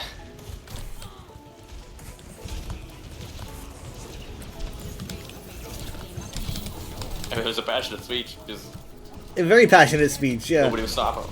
I mean, like, you gotta admire that passion. I mean, like, it's better than someone just getting into a voice acting role and then being like, I don't even remember doing this role. Yeah, and then the year after it was the please wrap it up meme, and then I think it was this last one where he's gone back to allowing them a little more time. Well, that's because people really got on him for that. I mean, yeah, everyone on Twitter was roasting him. He follows criticism fairly well. Yeah, he does like 3 streams like a week before where he's like taking people's suggestions and stuff, and he's like, he acknowledges his faults and all that, and he's like, yeah, I gotta do better about that. I did not mean to do that. Alright, I'm swapping. A little embarrassing. Hey, but you know what? We could use a hit scan. Oh, I was gonna say Salt and Tracer because we have 9 seconds left. Oh, fuck. How many people are on? No one. We lost. Dang it. Okay, well, I'll take that. I'll take it. Sorry, no, what were we saying? Oh, that's right. Jeff Keighley taking criticism. Jeff Keighley taking criticism. Yeah, no, I'm not saying he's a bad person. Like, oh, he was mean to them and forcing them to wrap it up. Because, it is true that people could... Yeah, there he goes. One tiny hit scan could have solved every problem right there. See, I wasn't even paying attention. That's why I swapped to Ash. But yeah, no. I think that it was sensible, because it's like, when you have people do speeches and then someone ends up, like, using that to go, like, 5 times over what you usually have, then you realize that you need to put on restrictions. Do I think there could have been a more dignified way of giving people restrictions? Yeah, absolutely. It was a bit of an overcorrection. I mean, because, like, everyone's got cameras. You think that someone isn't going to take a picture of that big-ass sign that says, yeah, please wrap it up? I mean... They also just super overcorrected because they would show that sign like a minute in, like literally 60 seconds in. It's like, jeez, give us some time. Gotta have more time for the ads. Yeah, that was the big controversy. Like, you're showing all that, you gotta get to the advertisements. Yeah. So many sponsored by so many people. Do you remember that cat game that had an ad and everyone was like, this is like, AI, and they're like, it's not AI. AI, it's not AI, and then like, no, what became of it? Denying it was AI, even though the ads are clearly AI. I've seen footage of the actual game, and the game is like an actual game. Like, it looks fairly quality. I don't think there's much AI in the game, but like the most generous guess I can give them is maybe they like had a different advertising company, or they outsourced some advertising thing and they used AI. It could be that they just used AI for the trailer because they didn't want to spend money on it. I mean, like, it's like I get that feeling when I'm doing VR chat maps. The game quality. You've done VR chat maps, right? That are like really Yeah. quality, and then they have like AI Like the tubes, stuff, yeah. and it's like, wait, why? Like, if you're an artist and you can make this, then why don't you make that? And so yeah, sometimes it just be that way.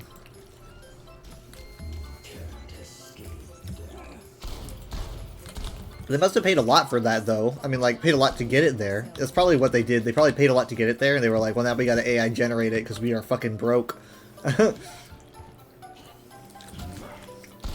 They used to show, like, ESO stuff at the Game Awards. I remember them doing, like, Blackwood and elsewhere. Yeah, isn't that where they did their reveals? Yeah, they decided to move it to their own directs, which, it doesn't cost them any money. Somebody at some point revealed how much money it cost for like 1 second of footage of the Game Awards, and it was outrageous. Exactly.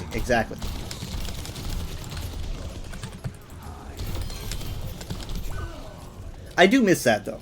That was pretty cool. Because ESO definitely feels more like in the background these days. If E3 still existed, that's definitely where the ESO announcements would be. I miss E3. Right, but ESO doesn't even really do theatrical trailers anymore. Like, I mean, they did a very, very short one last year.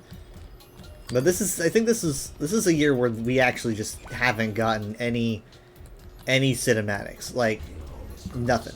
Part of me hopes that, like, once the writhing wall comes down, they're gonna, like, have a cinematic show up, like, for all players or something. That's kind of Final Fantasy, I don't know. But I don't really think they're gonna do that. I think it'd be Overwatch cool. also kind of stopped. Yeah, it's just so expensive to make those things.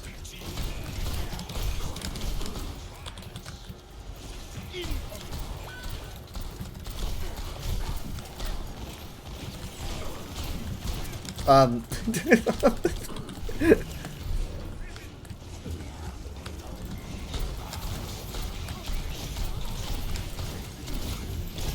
god. If you're not willing to put effort into your trailer, then you have no faith that you'll put effort into the game. Well, I mean, what about... It's like the opposite of, like, those app games have, like, incredible trailers, and then you see the gameplay, and you're like, wait, what?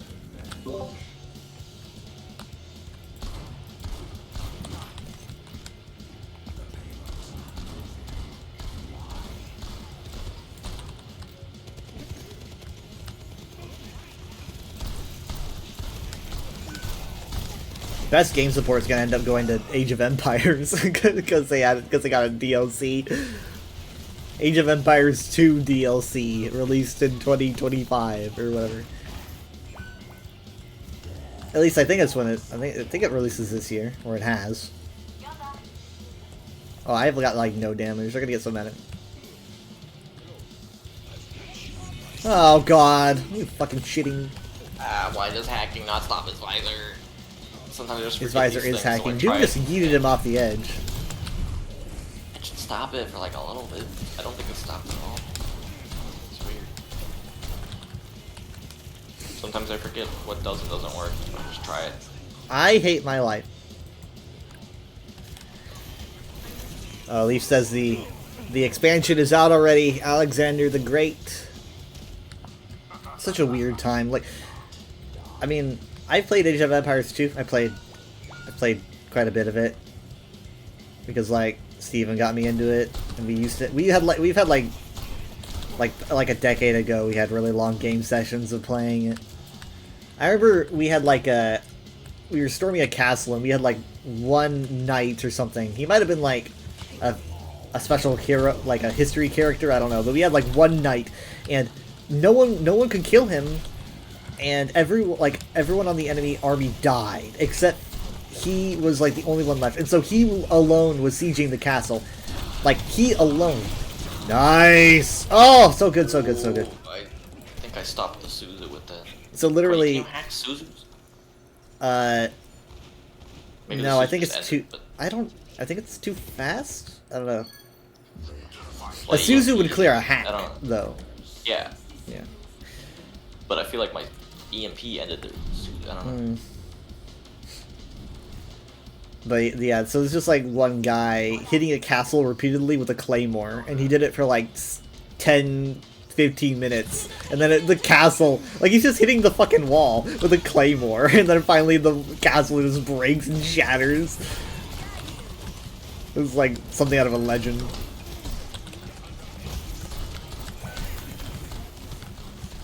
Oh, I think they totally won because they have Annihilation. Oh, there it is. There we go. I'll do my best. I'll do my best.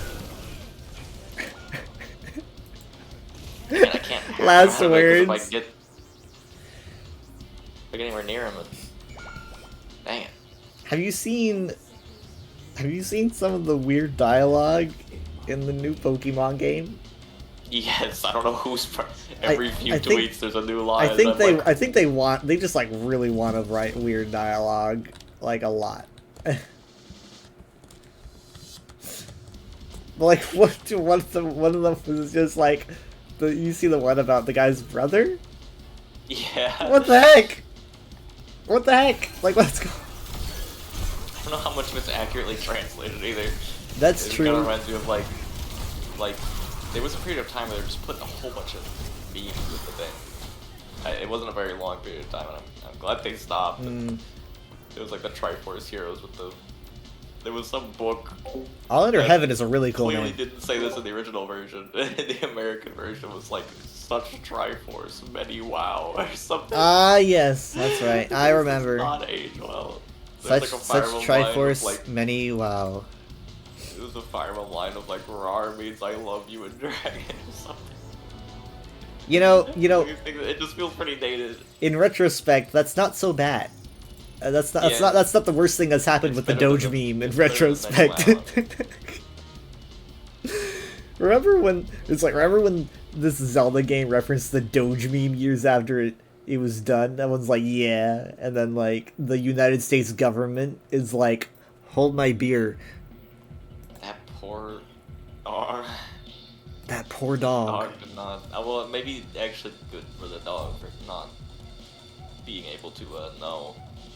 Not being able to understand the human concepts of what they're doing with it. Blissful ignorance. I think their name is Kabuso. I think so, yeah. That poor dog. All of Asia, good lord. The rendering. At least it never knew. I don't think the dog could have ever known. That's what I'm saying. At least they can't have the. I mean, they're not alive anymore, but like. I wish I was as they dumb never, as this dog. Yeah, never had the knowledge of what was being done with the image.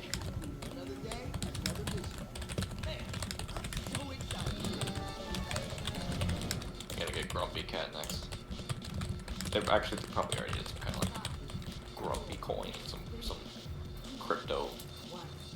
Grump coin. Can you imagine? I mean, like the way that so many cryptos are like named after memes. It is highly possible that like grown men are having mental breakdowns over like Grumpy coin or something. You know, Yeah, like actual these like dogs are ridiculous "God dang it, my names. Grump coin." Yeah, just like some kind of shitty name for a coin. Some grown ass man Chungus is like coin. sobbing because it's like I lost all the value. I lost $50,000 to Chungus coin. Chungus coin. Fuck. Lost my house.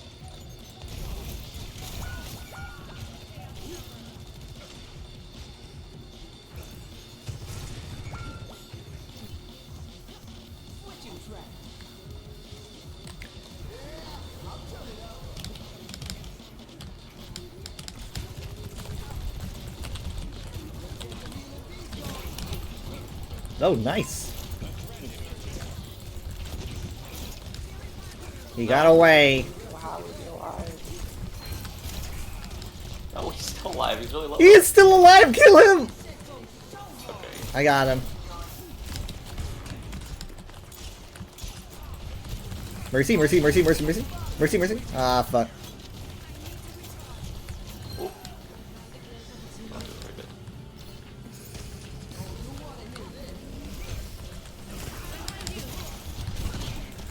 Thank you.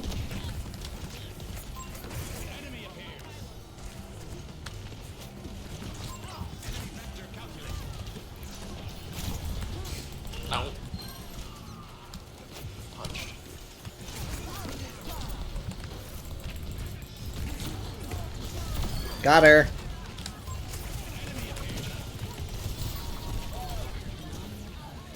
Getting killed by a boop always seems very uncomfortable. It's like a concussion. Nice.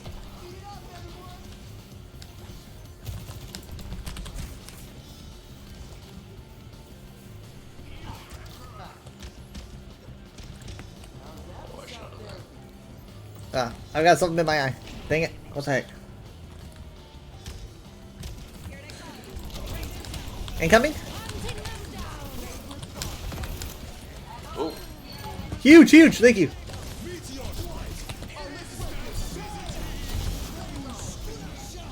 That's okay. Upstairs. All these ultimates are going off. Nice, great job, great job. Huge. Good Sigma. Look at him. The map is effectively doubling in size. It'll have all of Europe, Northern Africa. Or Africa. I'm guessing that is Africa. One of their supports left. Oh, The Middle East and Asia when the expansion comes out. I wonder what their Australian expansion is going to be like. What are they going to call that? So I might actually be in Portland in a couple days. I don't know how that's going to go. Well, as long as it's not tomorrow. It's like the day or rather after, today. yeah. As long as it's not, well, I guess as long as it's not today. I feel like you think everything's gonna be completely calm the day after. I don't know. I don't know. I'm just like today. Well, I'll be able just to keep an eye on things, I guess, and see what it looks like. But really worried. I don't Depending on how bad think, it enough people are worried. Like everyone's like really optimistic. They're like, we're gonna.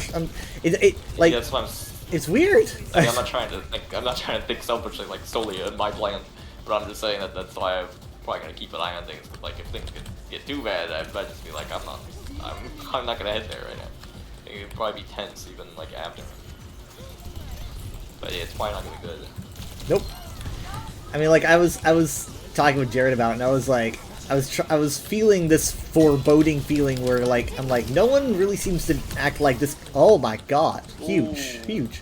I don't think I've seen a frail filter goal. I was like, no one's acting like this is gonna go wrong, but it clearly could very well just go terribly wrong. And I was like, why am I? It's like this feeling reminds me of something. It's like when you have a word on the tip of your tongue. And I was like, what? Where did I have this feeling before? Oh, it's like, oh, that's right, Gorman. That's. I was like, that's what it is. You know, it's like, oh, these people have no idea how bad this is gonna get. You know, they're compared to how bad it's gonna get, they're very positive. You know. And then I'm like, oh, that's right. Yeah, this is gonna get pretty bad. Let's hope it not. Let's hope it not. But the protests are like planned like everywhere, like all over. Right, exactly. But I mean, like that But the just military makes it worse. is already deployed in a couple places. That's why I'm worried more so for those. Was it Chicago in Portland? Somewhere in Portland. I think Chicago was denied, but I'm not sure if that means that they need to leave, or if it needs to go through a little bit more before they can do that. Because I think a judge just shut them down in terms of Chicago. But I mean, Portland, I don't know if they're still in LA. It's been a while. Oh, and guess what? You know how the National Guard is there because of crime? Yeah. Well, I guess they showcased that by it's been announced that they are going to be deployed here in Texas, in Austin. So, and they literally just straight up said it's because of the protests. They said it's going to be because of Antifa linked activity. That's what they said. So it's not about crime. It's not about crime. I mean, like they just kind of showed everyone it's not about crime. Now they could definitely argue and say it is about crime. It's Antifa crime. But even that's just playing. Let's just playing right into my hand, where I said that's why they consider Antifa to be a terrorist organization, so that they can summon the National Guard under an emergency. But yeah, so the military is going to be south of me, and it's going to be what, south of you? Where's Portland in relation? Southeast. Southeast. So yeah, but that's just like uncomfortably close, right? Like, I think it feels so uncomfortable. I think Austin's closer to you than Portland is to me. I don't feel safe as an American citizen.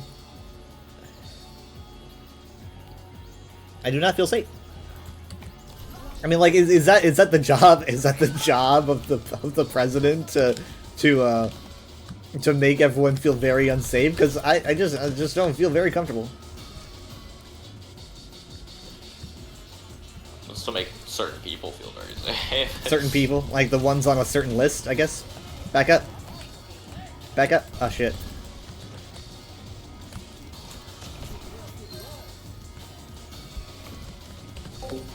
Just releasing new game Europa Universalis certain people that 5. I don't have the entire world. Like the ICE advertisements I'm still seeing everywhere. Don't like join. I literally repurposed like war propaganda, but slap ICE on there. Right, but the thing is though, serve your country with it. It's like the thing is though, is that literally like trying to claim the war within our country that you're supposed to fight on the side of. They know people don't want them to do that. It's very unpopular. I mean, like the nature of the advertisements are very like I've seen a scary amount of not people, white nationalists. On board with it. Well, no, that's the here's the thing is that it covers It's two working. different People demographics. get recruited. You get the demographic of people who are like, this is good, I like it. And then you get the demographic of people who are like, this is shitty, I hate it. And they can cater to both at the same time. I mean, that's just rage culture. God, we're barely holding on to this. Okay, I'm gonna have to fight off a monkey. Good job, good job.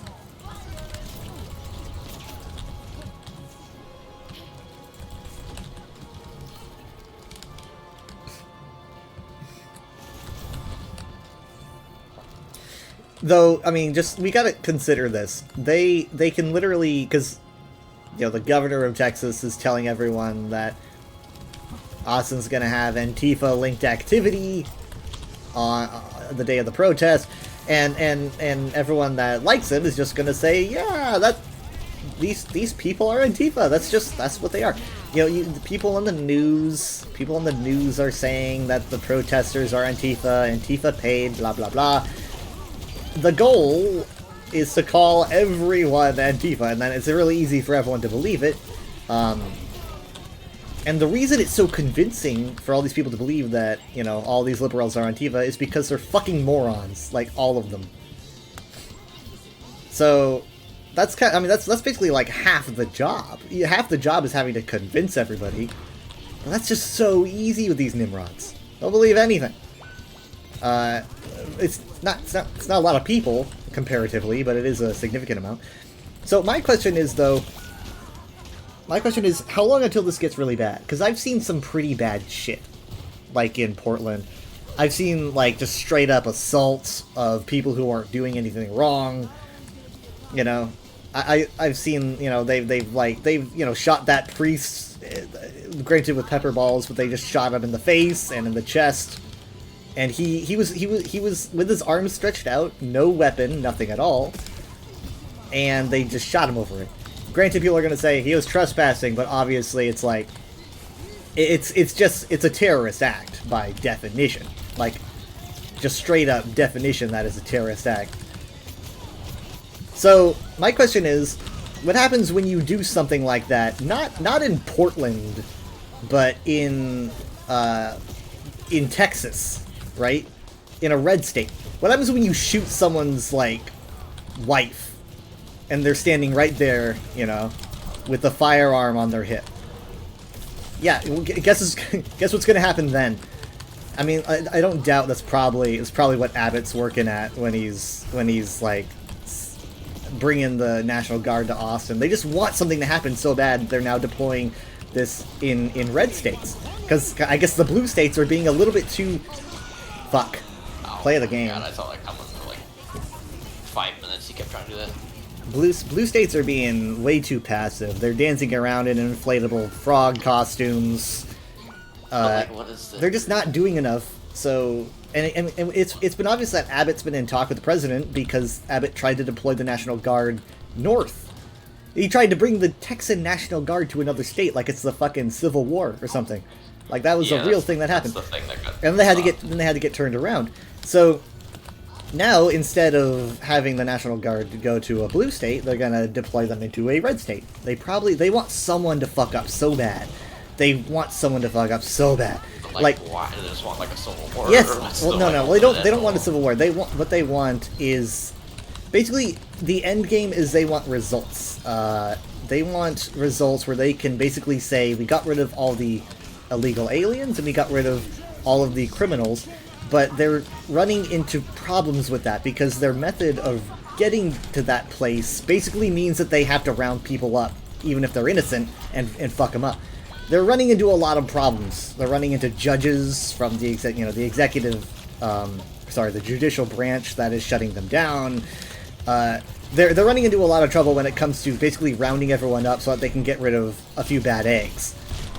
And they need to do that, not necessarily because they want everything to be safe, but because they really want to look good. They look awful. Like, Trump wants something on his resume, and he's like, if I round everyone up, I'm gonna get some criminals and everyone will love me. But they can't do that, because he's running into judges that get in his way constantly. Like, just recently, they shut him down in terms of Chicago. So how do you get around that?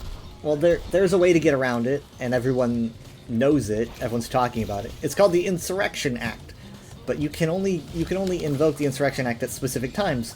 So what they want to do is they want to have a legal precedent for it in the like form of some kind of violent Antifa uprising, so they can say, hey, this qualifies as like an invasion or government insurrection under the Insurrection Act. So now we can just kind of invoke it, and that basically what the Insurrection Act does is it means that judges can't get in the way of Trump wanting to bring the military certain places. He can just kind of say, they go here and do this, and that happens.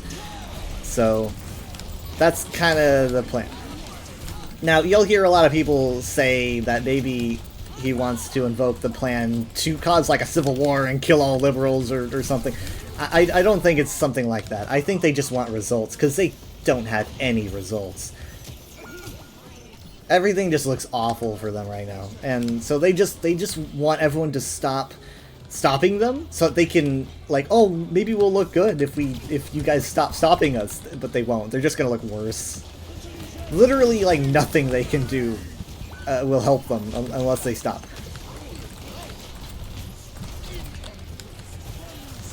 So a lot of people think that it's probably going to happen over the weekend, but I don't know. It all depends on like what precedent, because he needs some kind of precedent to invoke it. Oh my god, my healing though. What the fuck? I was working my ass off. Why did I? That's insane. Freya for something. Oh, I thought you said why did I think that? I thought you said why did I think I was Freya? No. I was like, I don't know. I thought you were Freya for a bit. But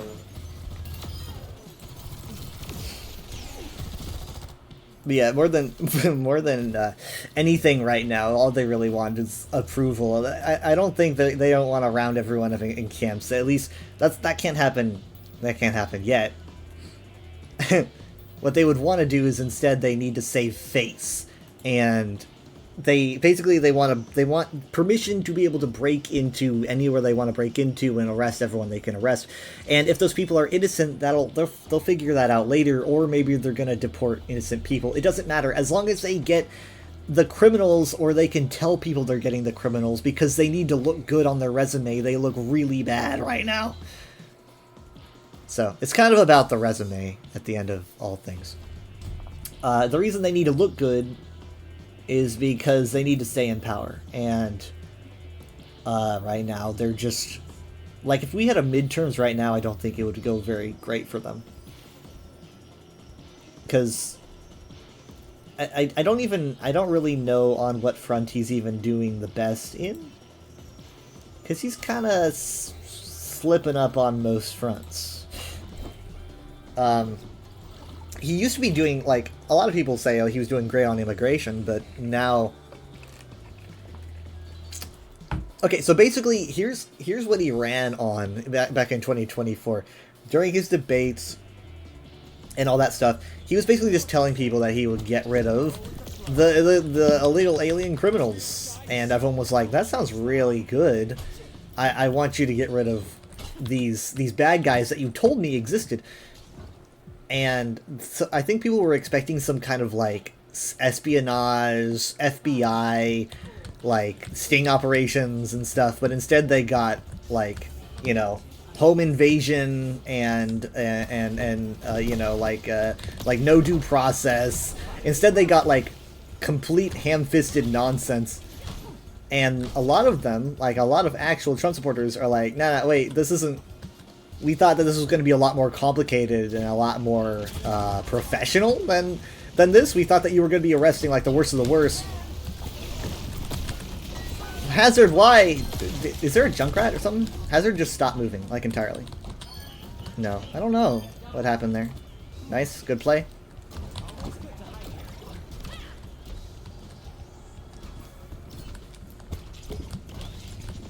So yeah, I mean, like, granted... Oh, what a deflect. Sweet. Oh, he said second window opened. Oh. I was like, why did he stop? It's like his second window opened. Either he means windows on his computer or his window in his room. My window opened.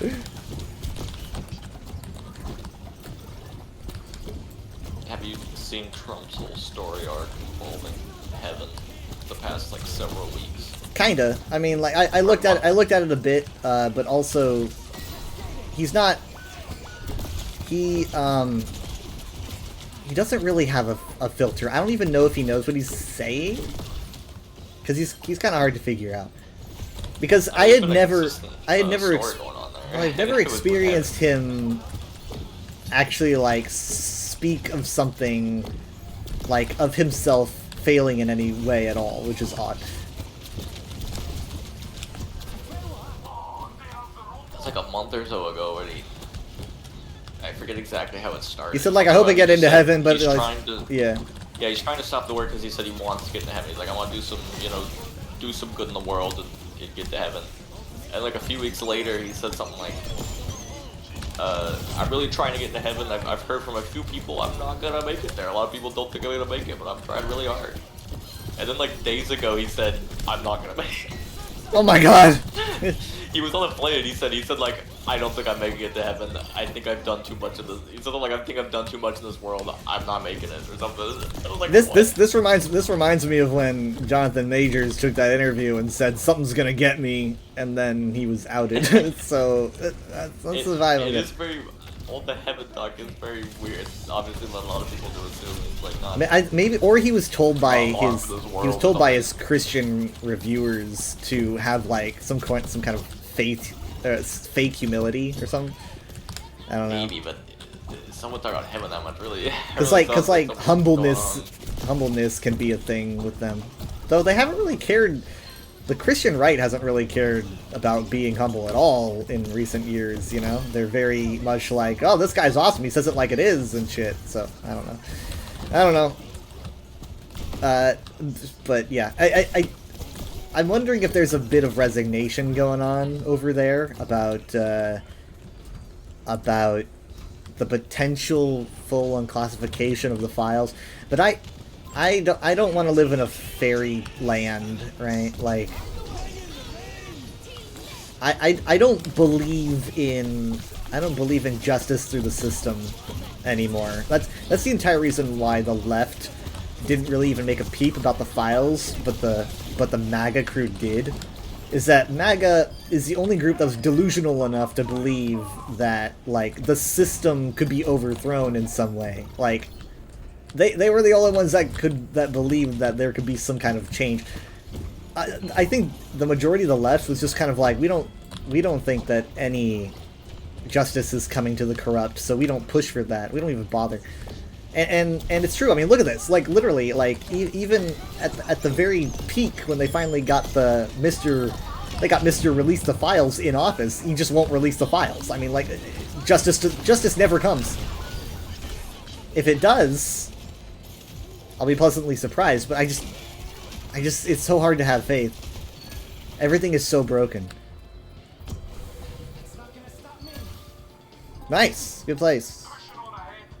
Good place.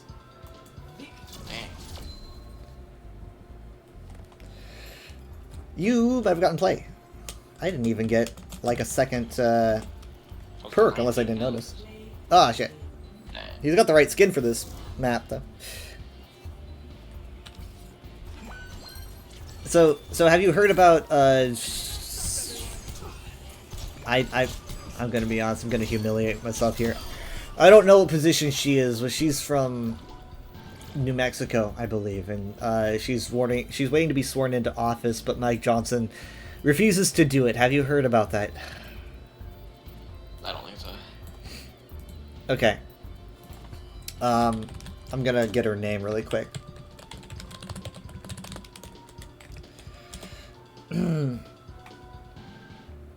Okay, really quick. Let me get her name. Okay. Democratic Representative-elect Adahita Grijalva, I think her name is. And I'm pretty sure she's from New Mexico. Anyway, she needs to be sworn in because she won her election. And if she is sworn in, she essentially will be the final vote needed to vote for a full release of the Epstein files. However, that doesn't mean that the files will actually be released. It just means that if the files are not released, it essentially will have a big stamp on it that says Republicans say no.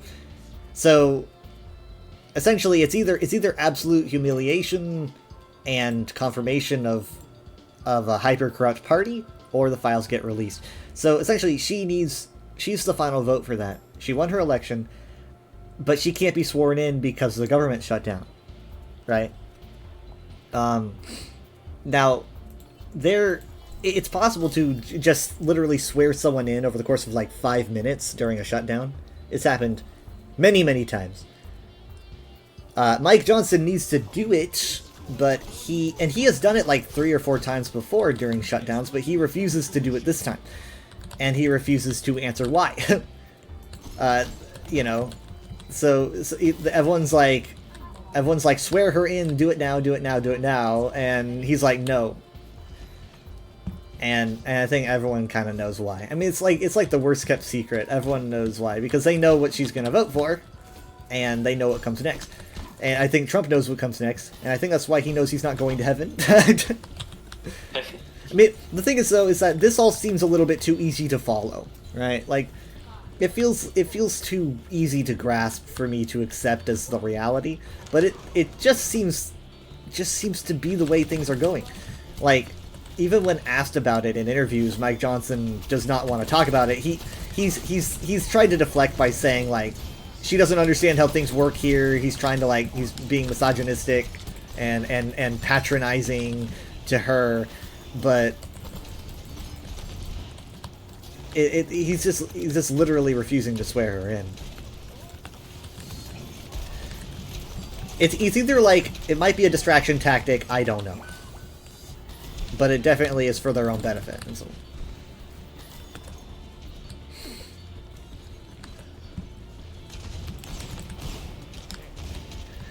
I personally, it's like, even if they release the files, I just wouldn't even expect anything. It's like, I don't understand why anyone would expect anything, because it's like, it's probably all gone anyway, you know? Like, yeah. They like, in what world, and they would find some way to get rid of it. It would be gone, like, entirely gone. I don't understand why people have so much faith in the system. It would be burned, you know? It's gone. If it's not, I will be impressed, because that means that there were people who were guarding it, because they definitely tried to get rid of it. But, like, literally, yeah, the Antifa gave up. It's good. This makes sense. But I mean, like they put Mr. Conservative Podcaster in charge of the FBI. Sorry, Conservative Podcaster number 57.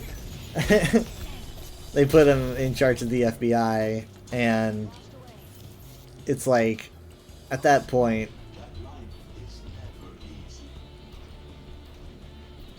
I don't know. It's probably GG. But we will see, because other people seem to have faith, and it's like, maybe I'm missing something. I'm new to this game, so I don't know. I haven't seen people with faith. I've seen some people with faith. I mean, like, most people I've seen without faith are without faith that anything's going to be released, right? I think that things could be released, but I think that things have been destroyed completely. Yeah, they've released things before, like, super heavily redacted. Yeah. Ooh, shit. I got the Kiriko. She, like, teleported into that. I mean, they even...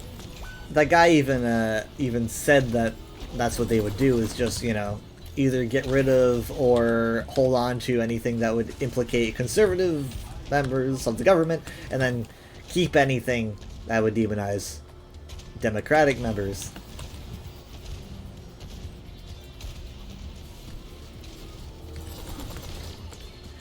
You want to know something, just to kind of like period off this, this topic with a final bit of unfortunate punctuation. I have been spending my time observing the radical right wing because I'm tired of people telling me how they act. You know, so for years I've been watching them in their own spaces. And so I've been going to the Trump Reddit over the course of the last few months, trying to get a good grasp on what their opinions are on things that are going on, because I don't want people to tell me how they feel. I want to see for myself their excuses and reasons for what they believe, etc. So, back in like August and June, it was a very interesting subreddit because people were People were beginning to get really restless. It was kind of became like a civil war on that Reddit because they had to open an Epstein Files mega thread because everyone was very curious about what the heck was going on. And the mega thread was just full of people saying, you know, like, Trump's betrayed us, he's turned our back on us, etc. And over time, the mods started to fight back, and it became kind of a civil war in a forum, where the mods began to give people various titles on the forum that would say things like freedom-hating liberal and, like, you know, like anti-MAGA, blah blah blah. Like, they would be giving these Trump supporters various bad names because they stopped falling in line, and they would say, "Why are you giving me this title? This isn't who I am." And it kind of reached a fever pitch, and then it started to somewhat sink down, and eventually it lost all chance of revival at a certain point. And do you know what that point was? What a Suzu, I think. Do you know what point they just stopped talking about it? Period. Like, period. They stopped talking about it. It was September 10th. It was the day of Charlie Kirk's assassination. No one cared anymore. No one was talking about it at all. And the mega thread, the Epstein Files mega thread, was unpinned from the forum. No one was talking about it anymore. People would find their ways back to the mega thread and say, "Why'd you unpin this? Why'd you unpin this? Trump betrayed us." Some of them even going as far as to say that Trump had Kirk killed for this exact reason, because they were also seeing that no one on the right was talking about it anymore because of the assassination. And no responses. It's a ghost town in that mega thread. So they just don't care anymore. it's kind of GG for the files, and now all they talk about is Kirk on that forum. They've been doing that for a while, I'm sure. What a play!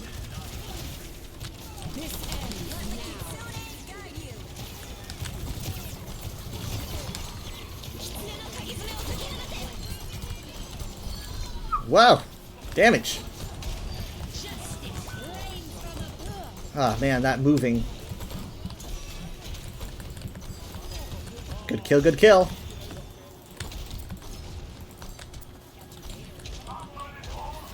Oh shit, I thought I was on it. I'm sorry. Okay, we have rain, downpour coming up. Come on, Hazard. Tracer's probably gonna try to bomb us. Great EMP. Great EMP. You wait for everyone to group together. Tracer's gonna stall. Nice. Nice. Suzu. What the heck? She knocked me right out of my emote. We kind of have like a similar vibe. Look.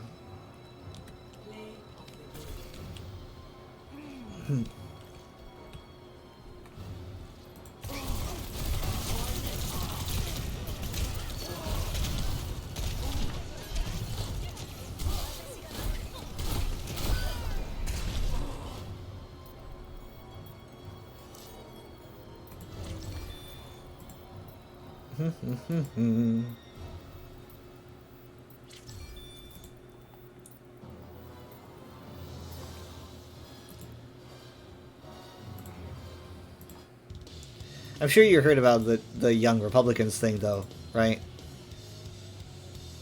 Yeah. Yeah, it feels weird to say. It's kind of a nothing story. I mean, like, a nothing story in the way where it's like, it just barely caught my attention because it's kind of like, is this shocking to you? Like, you know, it just the way it is. Yeah, but seeing the vice president's tweet about it though is like, he tweets like just any other like right-wing grifter. It's weird. You could like swap the username. I wouldn't know. Mm-hmm. I think Matt Walsh had like an almost identical tweet. So he was being ghostwritten or something. He's just, you know, it's essentially one of those like, they use like look at this person. far-right AI. He was like, yeah, these people said words. Yeah, I mean, like, it was a lot of like, you're making a mountain out of molehill. There's just some edgy comments. No one cares about those. Your people said worse. Here's some straight shots, and it's like. Well, that's because they just don't understand the mindset of their own party. I mean, there's a reason why, like, when it came out, I was like, yeah, that seems about right. Because like, if that was. Yeah, it's not that shocking. That was like. Like when I heard about the comments that he pointed out, he was like, "Look what this person said." I was baffled. It's just like, that doesn't sound like the usual, you know, liberal mindset. But it just doesn't surprise me. I mean, like, it's simple psychology. That's why every far right person I've ever seen, they don't believe in psychology. They don't believe in most sciences. It's just so obvious. Like, well, that's why you're a fucking moron. That's why you don't understand. Like, maybe you understand how to fix a truck. Props to you for that, because I don't understand. But you don't understand psychology. Which, you know, I talk to people and they've talked to me. They're like, it's not a solid science. I'm like, okay, well, are you just gonna like completely reject any sort of like psychology doesn't even exist because it's not like a hard science? It's like, even if it was a hard science, you wouldn't believe in it. But that's besides the point. It's like, they don't know anything about how, like, social structures work. They don't know anything about following, like, patterns. It's baffling how, it's like, what do? Turn their brain off? How do you even manage? It's very obvious that the right wing has a connection. I mean, like, they're not all, like, racists, no. But that's if there's racist people, that's generally where they are.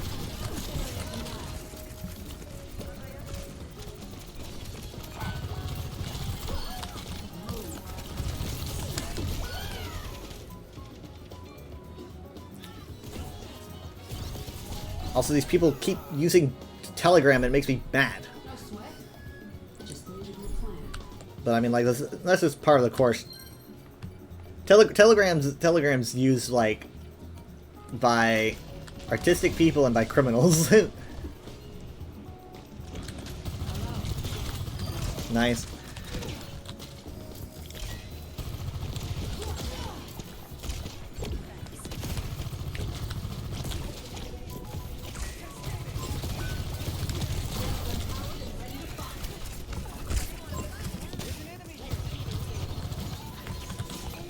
They might watch Ancient Aliens, I don't know. It feels like a lot of them would be turned off by Ancient Aliens because of how non-biblical it is.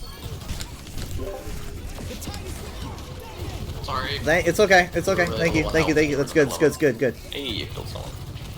Oh, so I did. I guess I did, just by existing.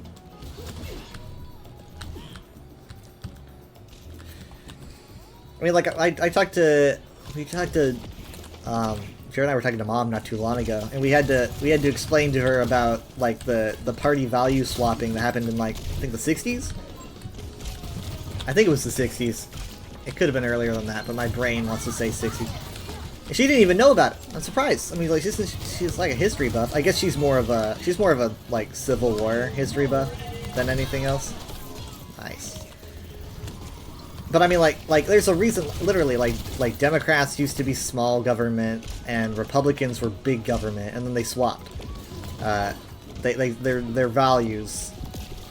Yeah. I mean that's shit.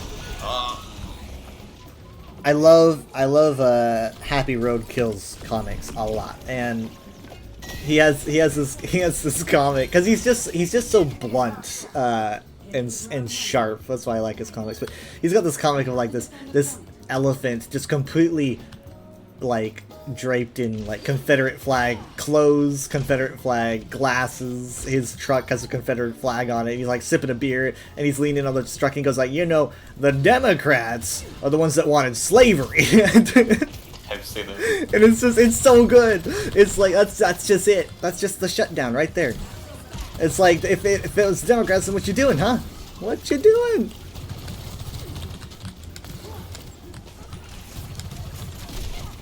Ah, fuck. Like, I mean, they can't get history right. They can't get science right. Ugh. It's like once you start realizing how much they get wrong, everything starts to become clear. It's like, oh, that's why they'll believe this. That's why they'll believe that. That's why they're gonna vote for someone that's like, they're eating the cats, they're eating the dogs. It all just really makes sense.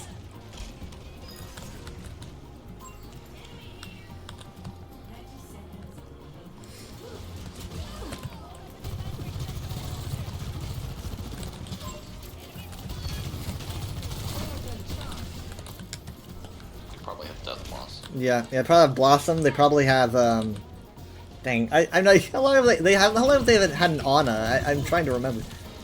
There's the Nano. There's the Nano. Fuck, I was just killed from, I was killed by the Reaper. They're gonna Blossom,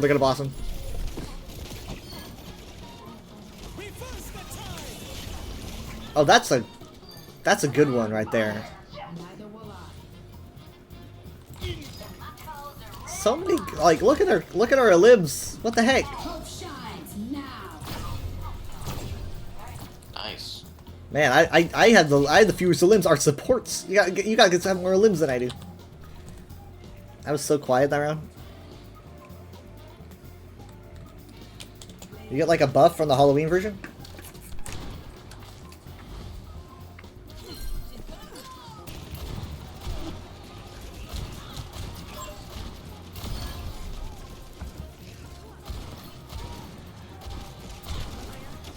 Well, you know, they got the Mercy.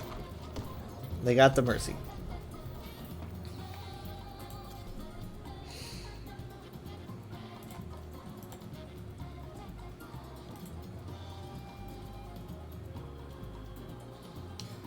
So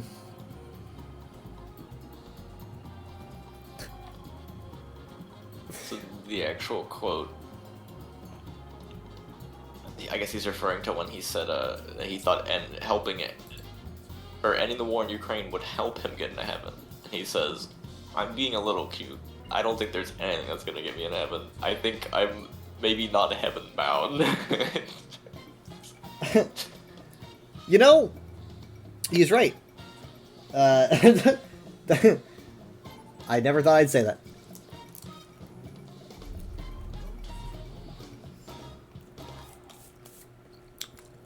I don't even believe in hell, and he's going to hell, so...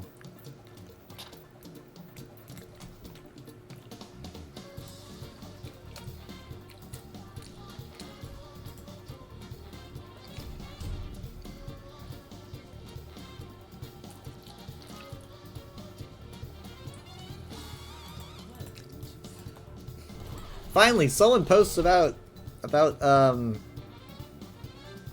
Genevieve O'Reilly playing Mon Mothma and Moira. I swear to God, I for some reason I never see any posts about that. Like when I pointed it out to Ryan, he was like, "Oh my God," and I don't know, I just never see anyone talk about that. And so this post says like, post the same actor in 2 roles to show their range, and so this person posts Mon Mothma and Moira. Well, I don't know what's the best example. It's tongue in cheek. She does most Tongue in of the same cheek. voice, kind of. Oh, okay. It's the same actress, you know. Speaking of redheads in Star Wars, Redheads and Mara Jade. Yeah, I did not heard about that. So, I what was it? Yeah, it was yesterday. I went to a comic shop I've been in a few times, because it's a comic shop that people I know frequent a lot. So Radioactivity is dangerous. And the person, I don't want to sound rude at all. I'm just gonna tell it like it is. The person who was running the comic shop when we like check out the comics was like, "You hear Mara Jade's gonna be in the new Star Wars movie." so they just said that like straight up, just like yeah, because it was like I think it's a friend was like I think it's a misdirect. rumor, you know, it's just an actress that redhead actress that was cast in might be, and he was like, well, if you know the timeline, it's like a 14-year-old actress, the timelines line up, it's definitely it's Mara Jade or so much. Yeah, I mean like he's not arguing about insufferable, this. insufferable. Yeah. I mean that's the kind of, oh man, the baby diva got me. I mean I don't. That's the kind of person. Again, I I was talking earlier about how I hate like making claims with like no evidence, and like, because that would piss me like as someone that really cares about Star Wars lore, if I made a claim like that, it would physically hurt me, because it's like we don't know that, and it's not likely. I mean, I hadn't even heard that news until he was saying that, so it was something I definitely knew wasn't true. I'm not gonna argue with someone about that, but overhearing it, I was like, that's not true. I mean, like, I would be more likely to believe it.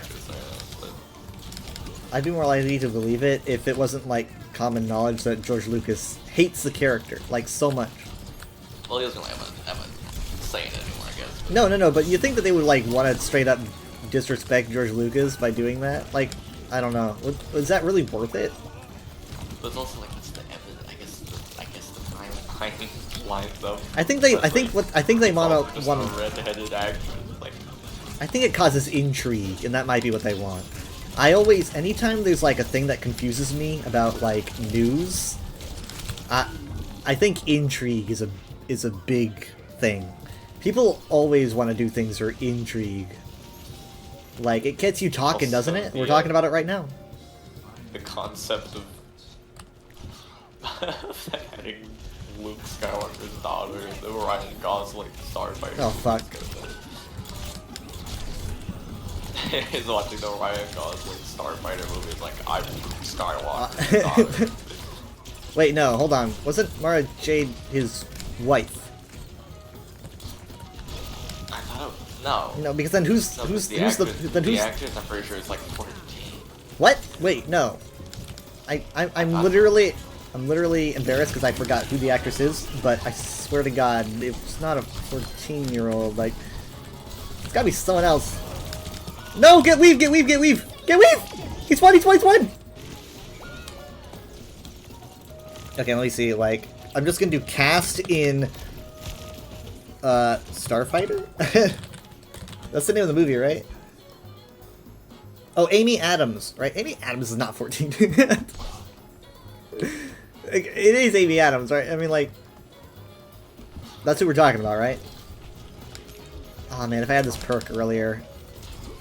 Apparently I'm being told there's 2 actors. Oh. One of them is presumed to be Luke's son, and then I guess it would be Amy Adams, or the is presumed to be Mara Jade. Neither of which I think are probably true, or are going to happen. I think the actors are like confirmed, but like Amy Adams is a good name to put in a Star Wars obviously movie. we don't know who they're gonna be playing at all, and it's just very funny to me the concept of them being in a Starfighter movie. Oh shit! Luke Skywalker's wife in the Ryan Gosling Starfighter movie. It's me. I'm Luke Skywalker's wife. Literally, I think. That's how she gets introduced. Yeah, to Ryan exactly. Gosling. Who are you? I am Luke Skywalker's wife. I think they would do the Yu Zhang Vong before they did Mara Jade.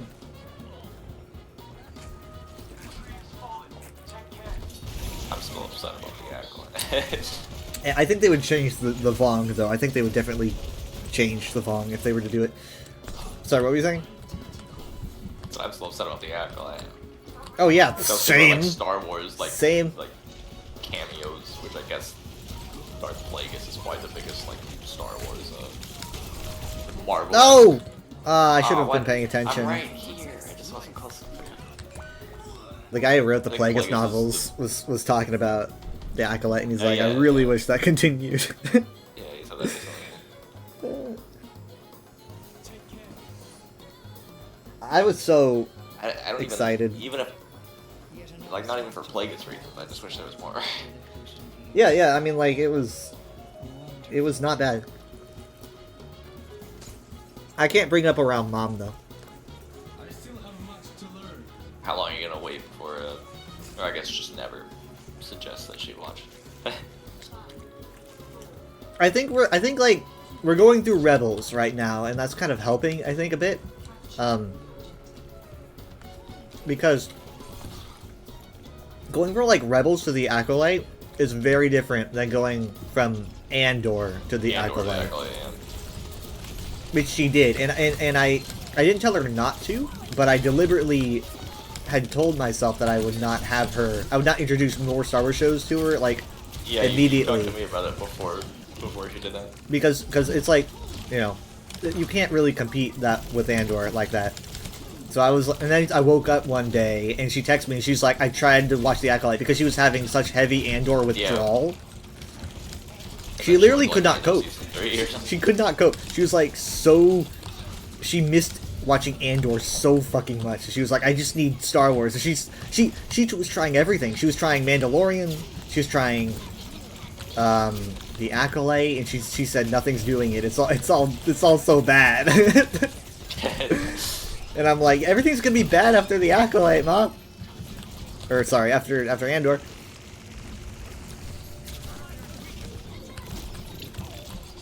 Should have put on some New Hope.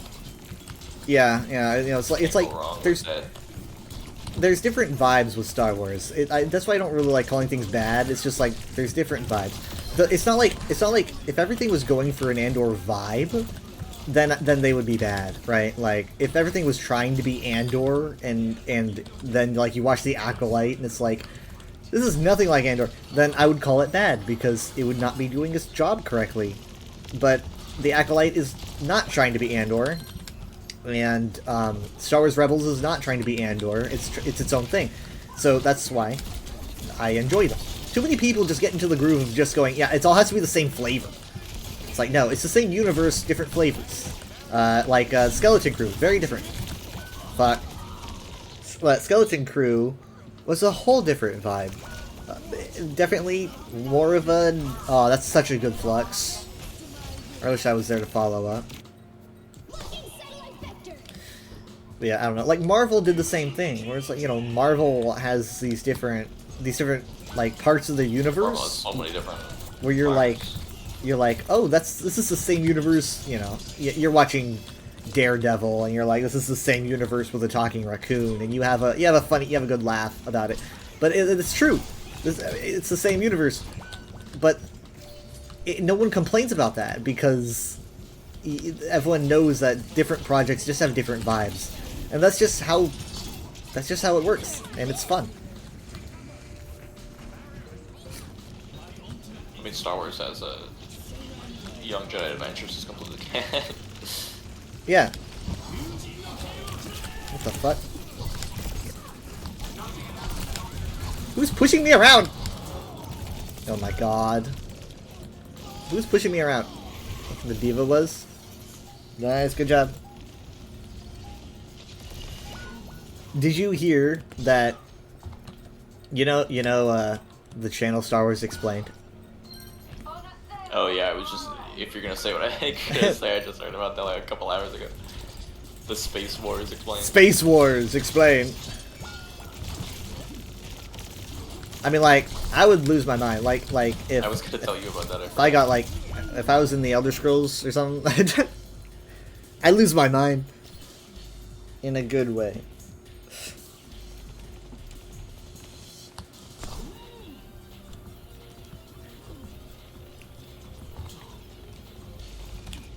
Star Wars Explained is like the only person I go to. I only go to that channel. I mean, maybe I'll experiment. I've done some other. You know, I've watched some Eckhart's Ladder.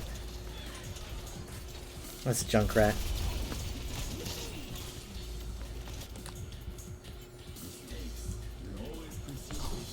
Yeah, we have like one more fight if we group up.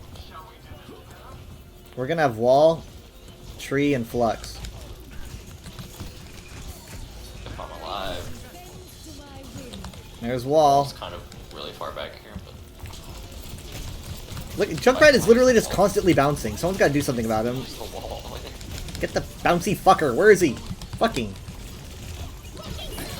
He's dead. No, not the satellite.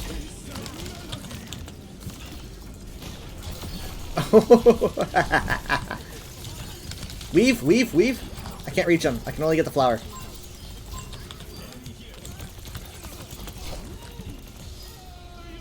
There we go. Nice. Ah, Oh, too bad.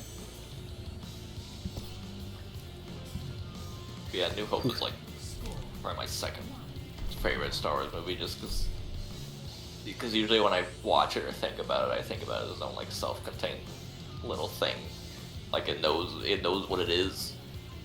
I like the vibe of it. It knows what it wants to do when it does it. Yeah, retro vibe. It kind of, it doesn't entirely feel self-contained because you know like the somewhat open-ended ending. Vader's not like completely, he kind of spins away. It's not like, you know, obviously the Empire is not like completely dealt with, but for the most part, if you view it as like its own self-contained little thing, it's Yeah, you could be like, and then Vader was lost in space forever. Who knows? He got Team Rocketed away. also just the amount of like, you know, since it's the first one, the amount of like world building and doing and all that.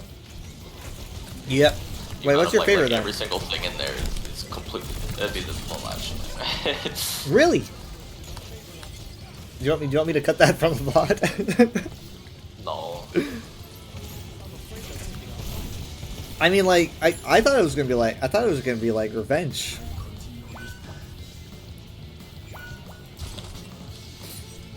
I mean, for me, Might be, Princess might be my third favorite. Maybe. for me, I would put Empire as my favorite, and that's kind of a basic opinion. It's kind of like the chocolate ice cream of opinions, but I think Empire's just got to be my fave, and then I would say Last Jedi as my second. If it's not The Last Jedi, then it's gonna be Revenge. It's one of the two. So I mean, like, we're kind of the same. It's just that I'm more of an Empire guy. Oh god, the Death Mines.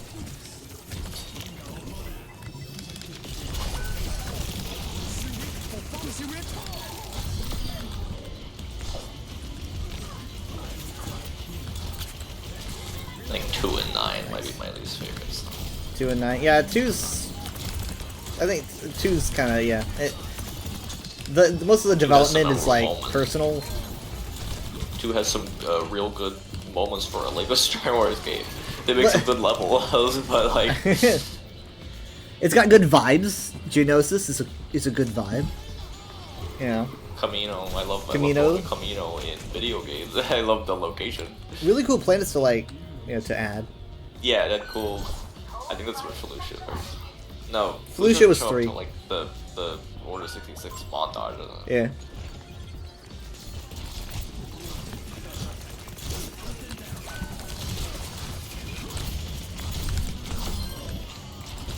Ah, fuck.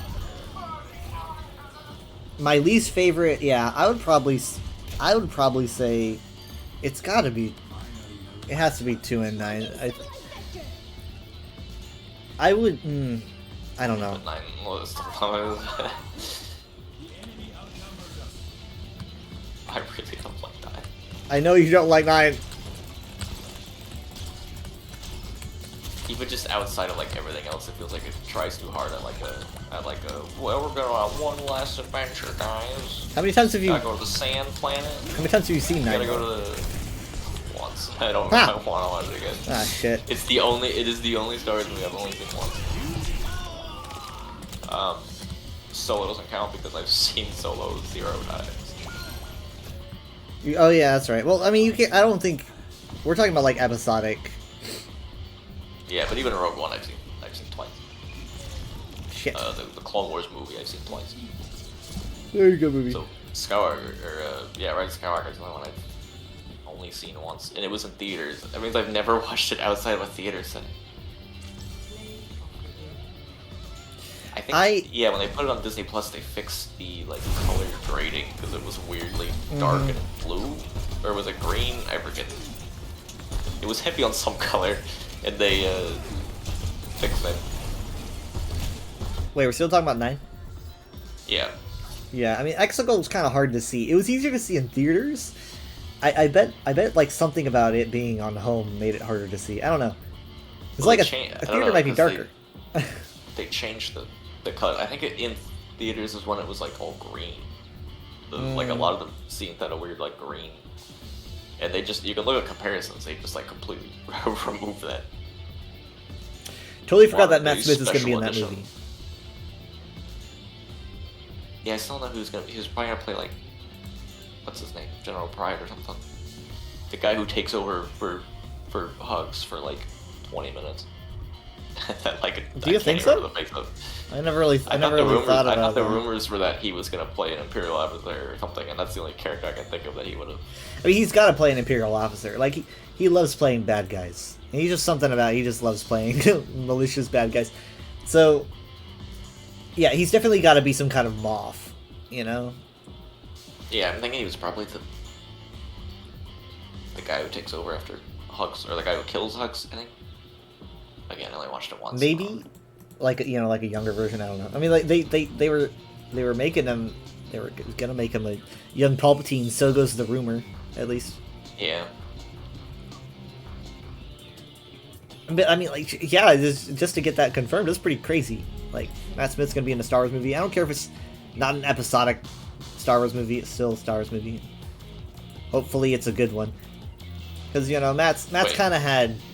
Wait, which one? Wait, he is gonna be in one? Yeah, he's gonna be in Starfighter. Oh. Yeah. I guess I haven't been keeping up with the castings on Starfighter at all, because I don't know about the other thing either. Amy Adams, I don't know about Amy Matt Adams. All I Smith, know is Ryan Gosling, Mia Goth. These are names that you probably might know. Hopefully this one actually happens. Like Yeah, so... Rogue Squadron.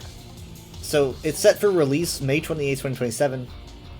So we can just look forward to information on... I'm mainly looking forward to information on Matt Smith's character. I'm just interested in anything he does. I'm more looking forward to that movie, even though I know nothing about it, than Mandalorian Season 3.5. Yeah, that's because the Mando movie trailer if I do just watch kind of that in seemed like theaters- recycled footage. Yeah, it's really just gonna feel like you're watching like some episodes in like it's gonna feel like when they would show like Doctor Who, like when they showed It's like a Fathom event. first Capaldi, yeah, like the first Capaldi episode in theaters. It's like, cool, I'm watching some Mando Right. episodes on a big screen. You know, I don't know. I mean, like, it's gonna have a higher budget, so maybe we can't judge it until now. But at the moment, I never really it felt seems like kind of the Mando uninspired. budget was low.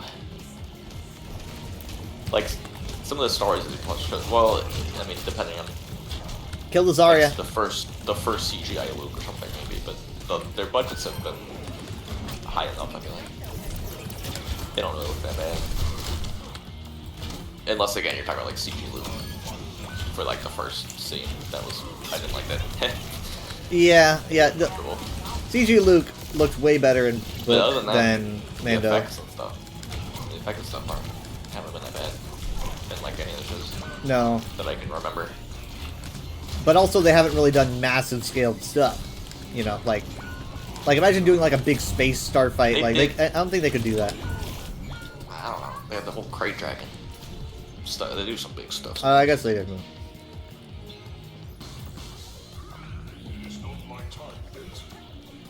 Ahsoka, space whales.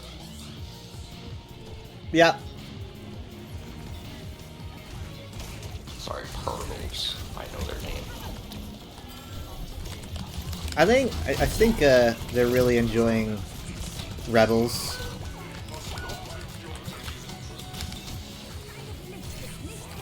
We're kind of at a weird point in Rebels, though. We're in a weird point because we, let's see, we did. Fucking hell! I hate this Zarya. There's this we did the Lando episode and then we did the episode after that, and we're at a point where it kind of seems like they're tossing like characters you know at you, like you see Yoda and then next thing you know you're seeing Lando the next episode, and I'm kind of getting worried because at that point you risk getting turned off because it kind of just seems like a cameo fest, but that stops happening after a while. Feel that way? What? I'm sure Mom doesn't feel that way. She's probably wants more. Maybe we didn't get much of a response from that. But like the episode after, which was more like a character development episode for Ezra, they seem to really like that. Yeah, they have so many ults. God, I fucking hate this. I wish I was the tank so bad right now. I would be beating this Zarya into the ground.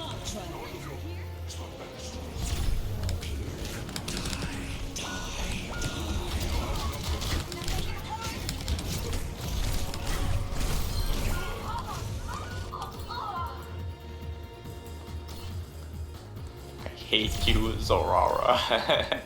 That's the new hero, Zorara. The tank hates the Zarya too. I wish he didn't say that though.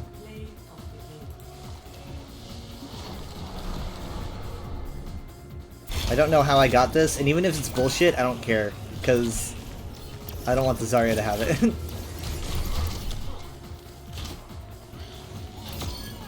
Nice. Sonic them to death. So what? We got some flick kills. Yeah. Flick kills. Yeah, see, here's someone who's like, holy shit, how did I not know that Genevieve O'Reilly was Moira?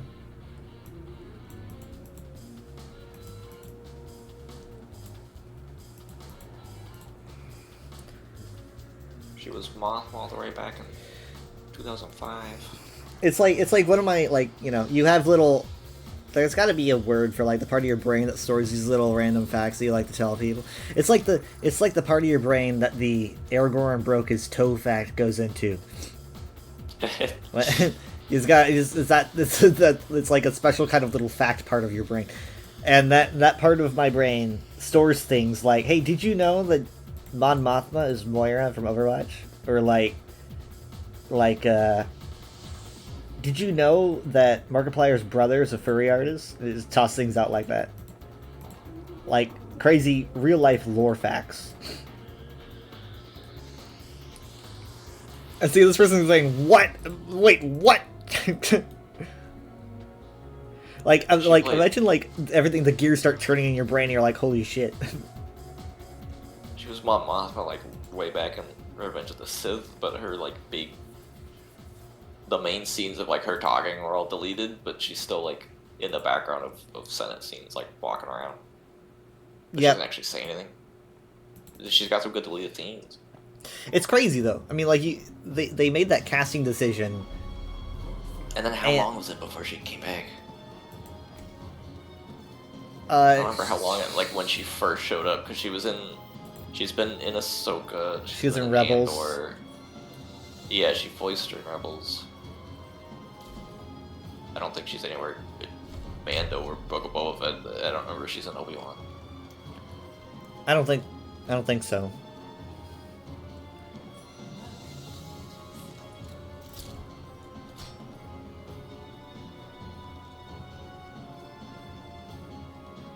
I didn't mind the Obi-Wan series.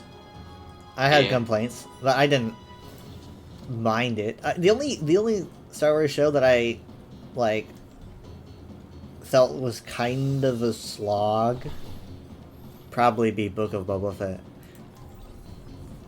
Like it's the only Star Wars show where I can understand people's complaints, because I mean, like, it was good on production fronts, and I appreciate like character writing fronts and stuff, but I was just confused because I'm like, surely they know what people want out of Boba Fett, and they're not delivering that at all, like at all. I mean, I'm not saying that they had to make Boba Fett like a relentless, cold-blooded killer that, you know, did some cool stuff. Some alt-right weirdo would love seeing, but they barely used his cool factor. He did some cool stuff, but they like just barely used it. A lot of it was like his personal story, and I think that was a good decision. But honestly, I kind of think that a safer move might have been to give him a badass first season and then character development the second season. Maybe. It's like, oh, it's another season. Now we're just gonna start getting into more development. He first shows up in Mando, right? Yes. He does some cool stuff there, I think.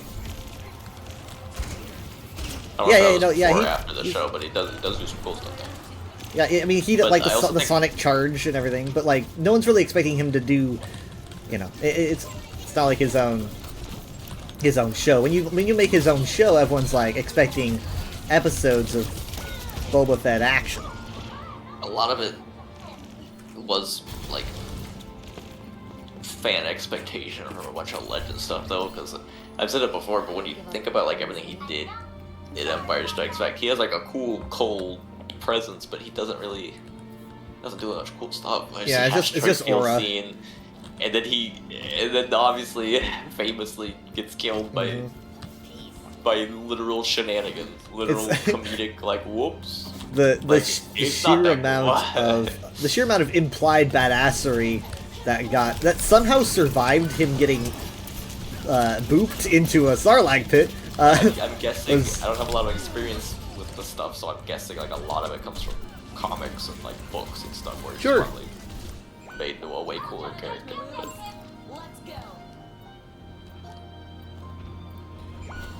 But they did clearly know about, you know, him being known as a cool character because of all the stuff he does in Mando. I remember like some over the top, like, oh, he's a cool action hero.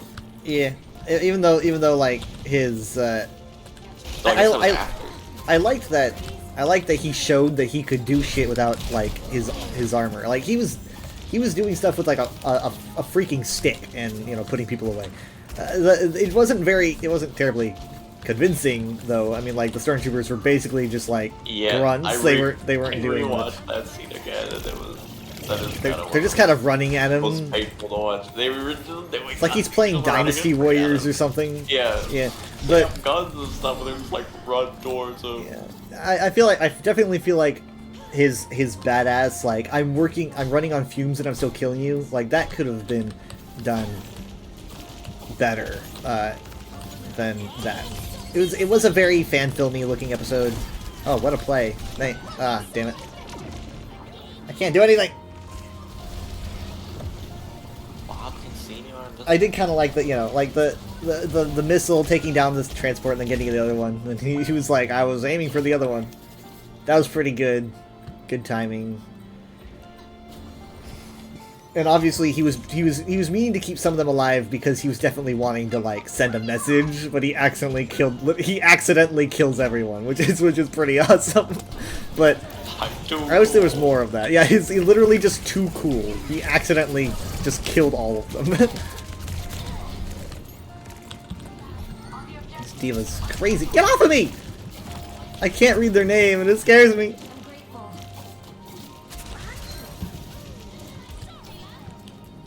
Nice. Oh shoot. Jared would get so mad at us if we were having this combat. Fucking hell!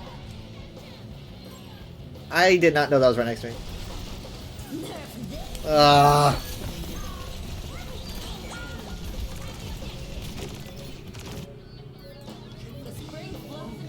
Literally, like, I don't even know what, like, Jared's least favorite Star Wars anything is, because I don't think he has one. I think it was a negative opinion. I mean, even I have, like, a least favorite, like, ESO expansion, you know?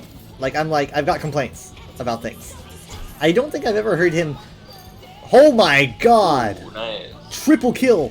And a D-Meg! What the fuck? I think the likeliest thing he would have a negative to say about would be like, I almost got crushed. Would be some legend saying probably a lot of legend stuff. Yeah, I need him to say something about Disney Star Wars. You know, Disney Star Wars. That's the key. Because he doesn't say anything bad about Disney. Like, I haven't heard anything.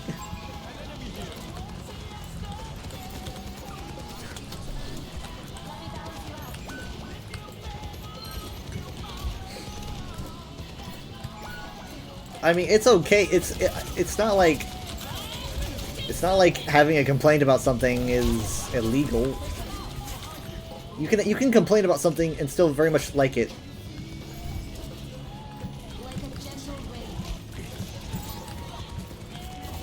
Hey, you go. Touch, please. God damn it. I literally just got headshot by the Ash who was standing right next to me. Dang, we didn't get a single point. I mean, that's 2.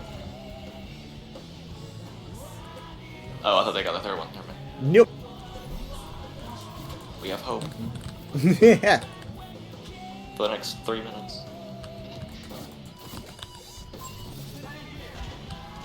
There's been a weird pattern of Star Wars actors begging to get another chance. I can only think of Morrison. There was Demand Wars and stuff, and then recently Ian McGregor has been talking about how nobody's been talking about anything, and he's like wondering, he's like, are we doing a second season? I really want to do some more stuff, but nobody's talking back to him. It's like, why are they just not like? I feel like they're abandoning. It's so funny that like the only show that people want more of is the show that they can't do more of, and that's Andor. Yeah. I still think they should get Gilroy like back on a completely unrelated, you know, but having his name attached to Star Wars, it'd be a totally unrelated thing. Having another Gilroy Star Wars thing with like people. Tony Gilroy discussed. He said that he'd like to do a series about like post-Empire, like Vel and hold on, sorry. God damn it. It would be like Vel tracking down post-Empire Moffs and stuff, you know, like hunting them down and taking them out.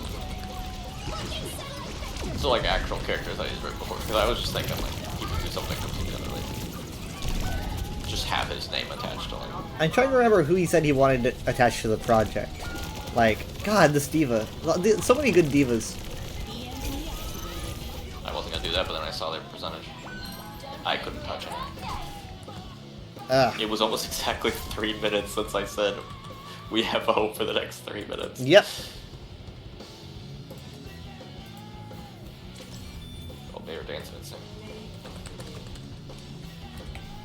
But it's just a little sad when like you give these actors from, you know, both like from the prequels, you're giving them another chance.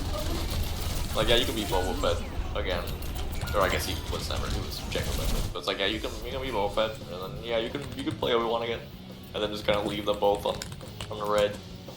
Yep. Like they're both sound like they're ready and want to do it. Matt Smith was saying the same thing about Doctor Who. Every time he gets asked about like, are you coming back to Doctor Who? He's like, I'm totally ready and willing, and nobody's talking to me every time they do it. It's crazy. They're just It's not crazy. contacting me. I can't believe they never they're not like even for a asking. second. Like, yeah, part of me, I don't know if I buy it. Maybe he's got like a talent agent or something that's not talking to him about it, not relaying the messages, because like, it does not sound right. I don't even know if he's doing like Big Finish audio drama. I don't think he ever has.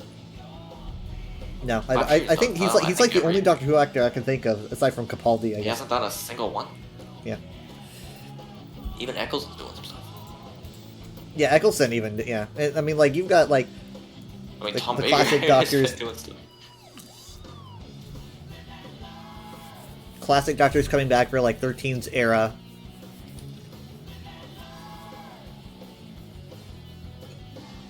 I mean, you know that scene, you know the scenes in like 13's last episode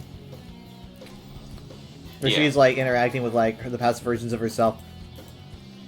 That would have been incredible, because I mean, like, it was, I think I had seen clips of that scene before, so it didn't shock me as much, but like, it would have been incredible if, like, you know, they did a transition, suddenly Matt Smith was there. I would have lost my mind, but you know, he just does not show up again. It seems like there's only a couple. This just says there's a couple stories featuring the voice of Matt Smith. I don't know if he actually. It brings us they probably use an cameo audio or- clip and have to credit him or something. You still don't know anything about Doctor Who now, like modern Doctor Who? No. It's in a nebulous state, I keep hearing, like production-wise. There is no current, like, it hasn't been renewed or anything. I don't know if it's alive. I've been hearing people that have worked on the show saying that it is entering its second ever, like, hiatus, like, Paul McGann to Eccleston style. Like, it might actually be a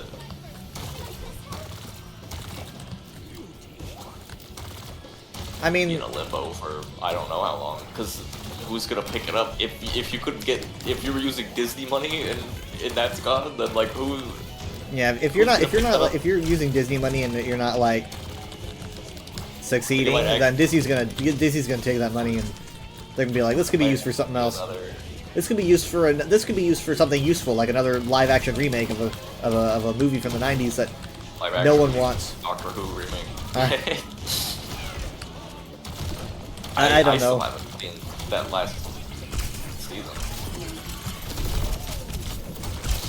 Shit.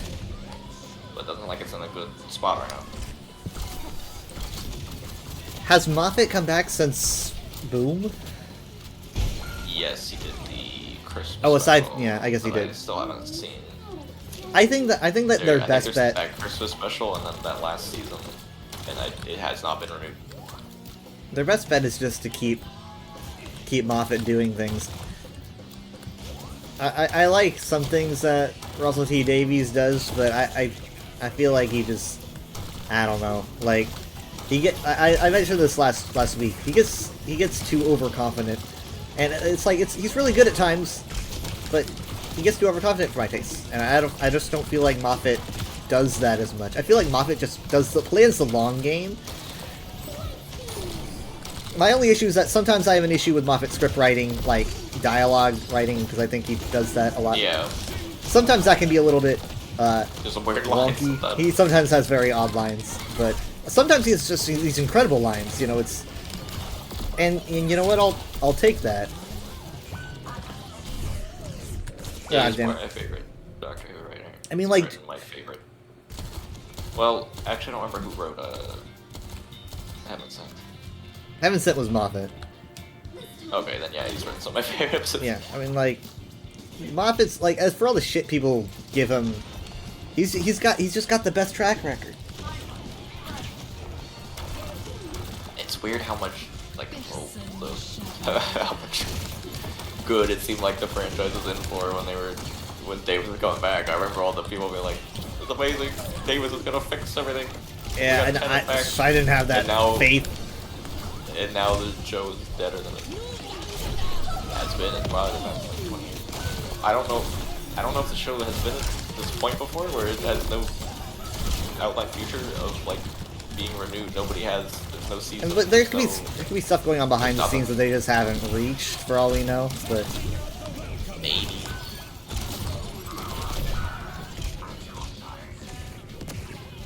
But I don't know if it's ever like publicly been that way, where there's absolutely nothing. Part of no me, like news of anything. Part of me just, as much as I always like more of everything, part of me is just kind of wishing that it closed on Twice Upon a Time. But I know, like, that's just... Yeah, that would have been... I feel like people say that all the time. It's like, they should have ended at this episode. I don't know how you would have ended it. I've heard, you know, a good way would be like if Capaldi was regenerating and you just like cut it. yeah. You know, I mean that like, that could work. Don't show, because if you had him like actually die there, it kind of goes against the entire plot of that episode. Yeah, no, like, and then he died. And then he died. Like, he just kind of like, you know what? Never mind. I'm not gonna regenerate. I just changed my mind.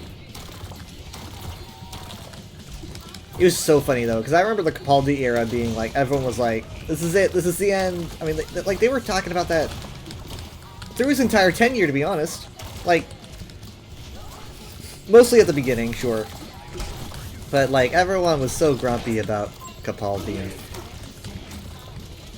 and I was someone that, you know, Smith was my doctor. He's my first doctor. Oh fucking hell. I get caught in that.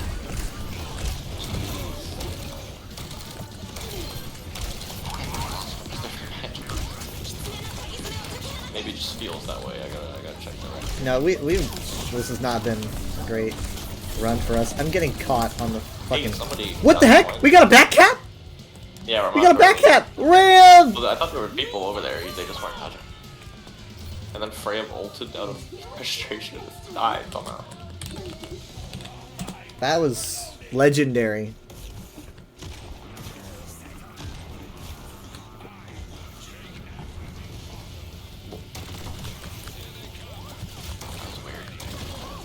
Looked like the enemy Kiriko was escorting the payload. Yeah, here's the thing. This payload, the entire exit animation goes through the entire game. Yeah, it goes quite a ways. My brain was breaking. Yeah. They were all escorting. It said the three of them were on it, and the whole enemy team was escorting it. Psychological warfare. She's just standing on it. She's like, "Yeah, you're the defenders, don't you know? That's you. You're supposed to attack me as I escort the payload." But yeah, it's really weird how this payload has such a long escort animation. You can actually just completely leave the payload and push ahead and it'll still move.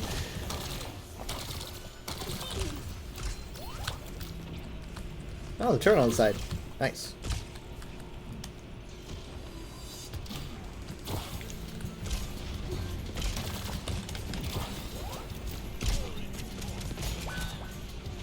Kind of Freya perk is that? You get like an instant recharge on that one.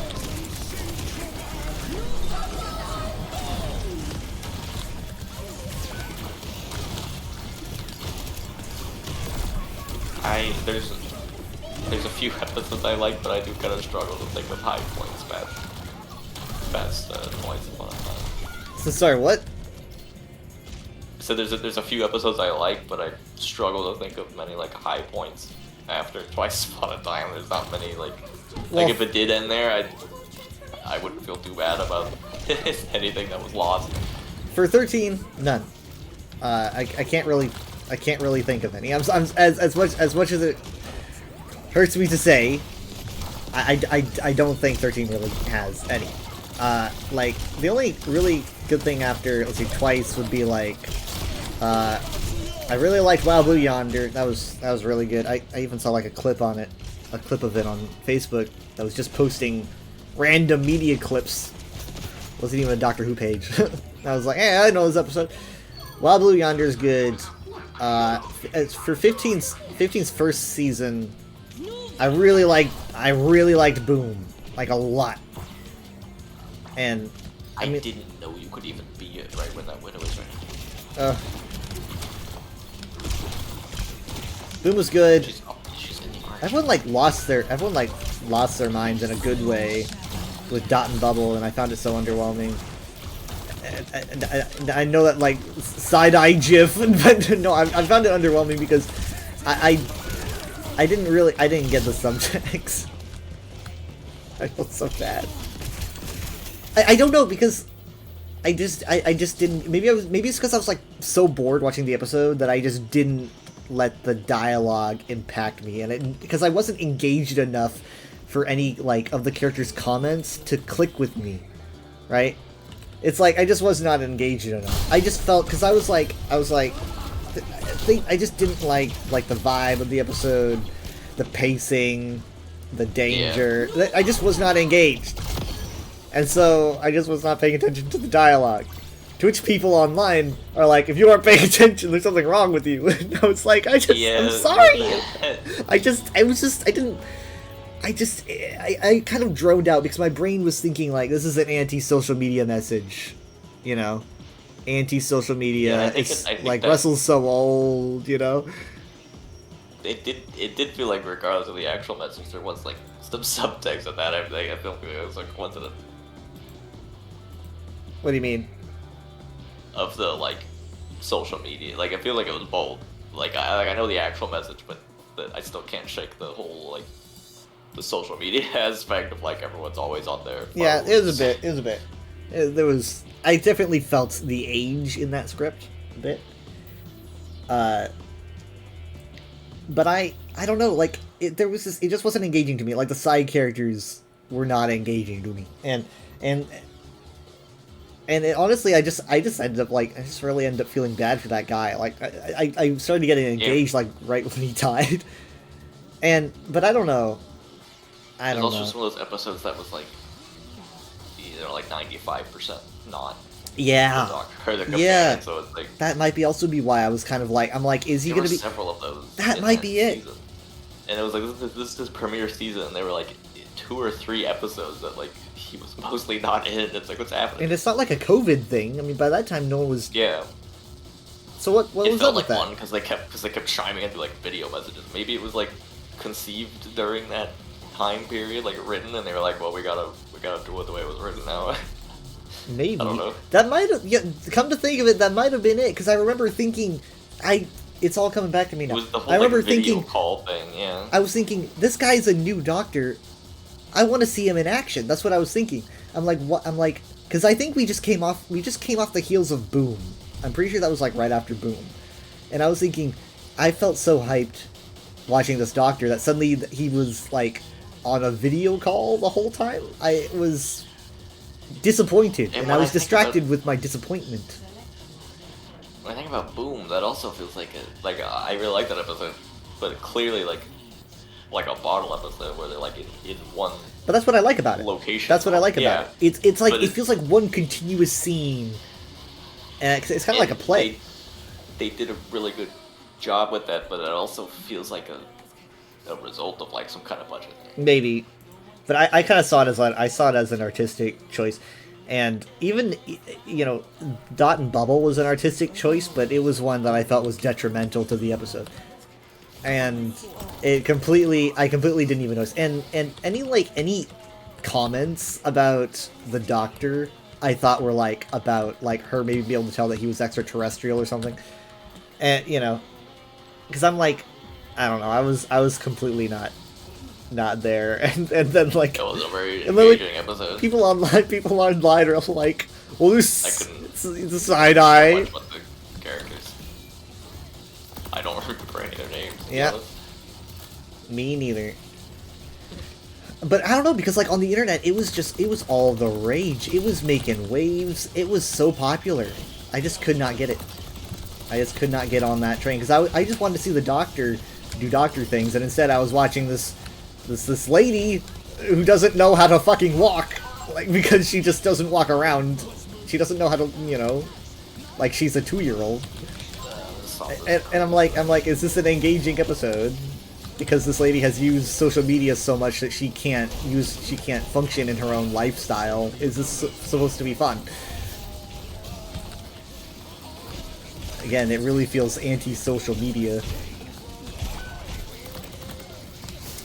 What else? That last season. I know. I haven't seen it, but I can't talk about it. But I was know talking. things that happened in it because it was everywhere. But... I was talking with as negative as I am being. I'm sorry, but I was talking to Jared yesterday when we were on our private jet, and I was talking to. Wait. In VR. In VR, yeah. Yesterday? Sorry, last week. Yeah. Before time has been weird. Last week. Before you showed up. Before you showed up. Yeah, and I told him I was like, I like the season, the first season for 15. What I didn't like is that the overarching plot just did not conclude. It just doesn't work. Yeah. And I know that's not an unpopular opinion. That's very, very popular. It was to the point where when it was ending, I was thinking that it was a misdirect. I'm like, oh, he's lying to them because there's something going on, when in reality, no, there was nothing going on, and that was the end of the plot line. It just doesn't work for me. But that's what I'm talking about. Like, Moffat could have pulled that off, you know? Moffat usually can do that kind of stuff. It felt like it was gonna be a Moffat-esque thing. Yeah, maybe I don't know. Maybe he ran it by him, or I don't know. But okay. I did need to watch that last season, even though it's kind of hard to, knowing the show was. Well, by the time you watch it, maybe it won't be.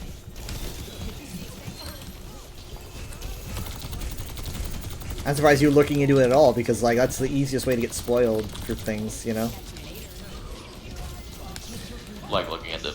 Yeah, like you're looking into like what anything Doctor Who related. I got it all spoiled the like second the episode's dropped. That like, happens for like everything. What don't you get? What don't you get spoiled? Like, but do you have like this ancient it's just all over my feed group of monks that are in your ear? As soon as anything comes out, you get it spoiled. Pretty much.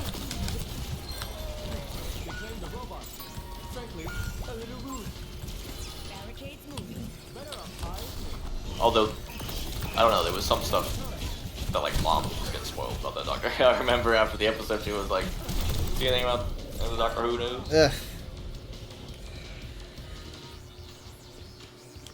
I'm trying to think about like what other episodes. Like, I know it's not a good sign when you don't remember certain episodes. I'm trying to remember like what the lineup was. I am remembering how jaded I am by this show in general after all the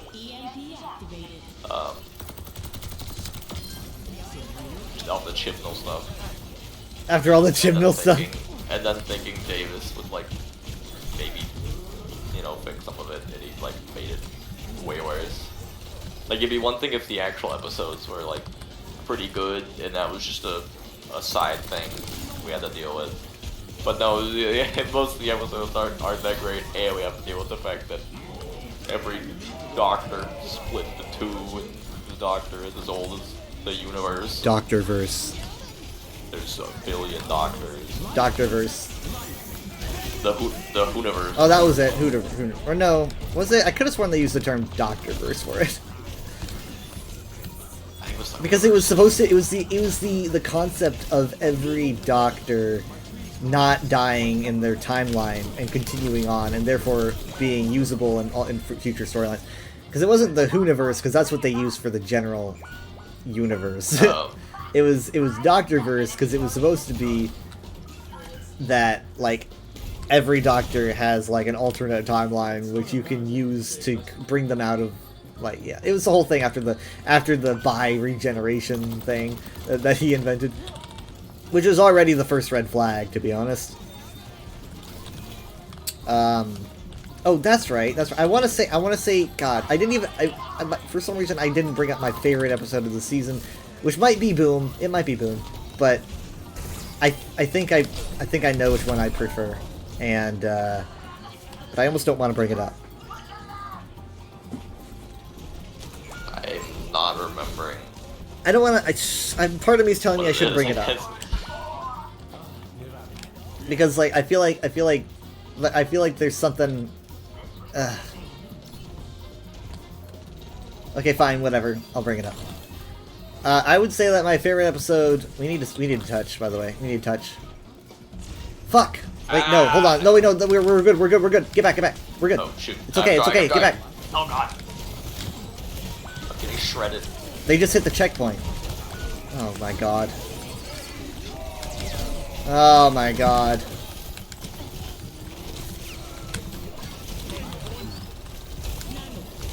Nano's in? Okay, I don't think I got anybody. Can we get a... Yeah?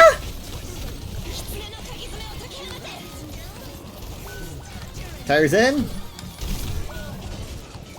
Okay, we're fucked. That's a GG. That's a GG. I was the one there, wasn't I? But they're not overtime. They got all minute. Shouldn't know that. I will switch and make it look like it was on purpose. I mean, it was on purpose. It was just a bad decision. Turret on the roof.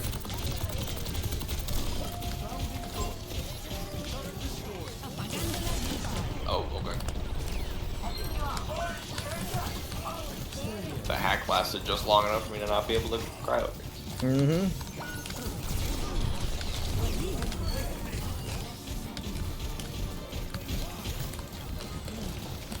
Get over here. Hazard. Fucking hell. There's like a reservoir of free healing and he doesn't go for it. Fun. Are we good? Can we get the turret? Oh, it's a stupid turret. Yeah. Who had that idea? Well, we are pretty much screwed, but yep. we can try. Try to get out of here with our dignity. I mean, we pushed a good distance. They just did better.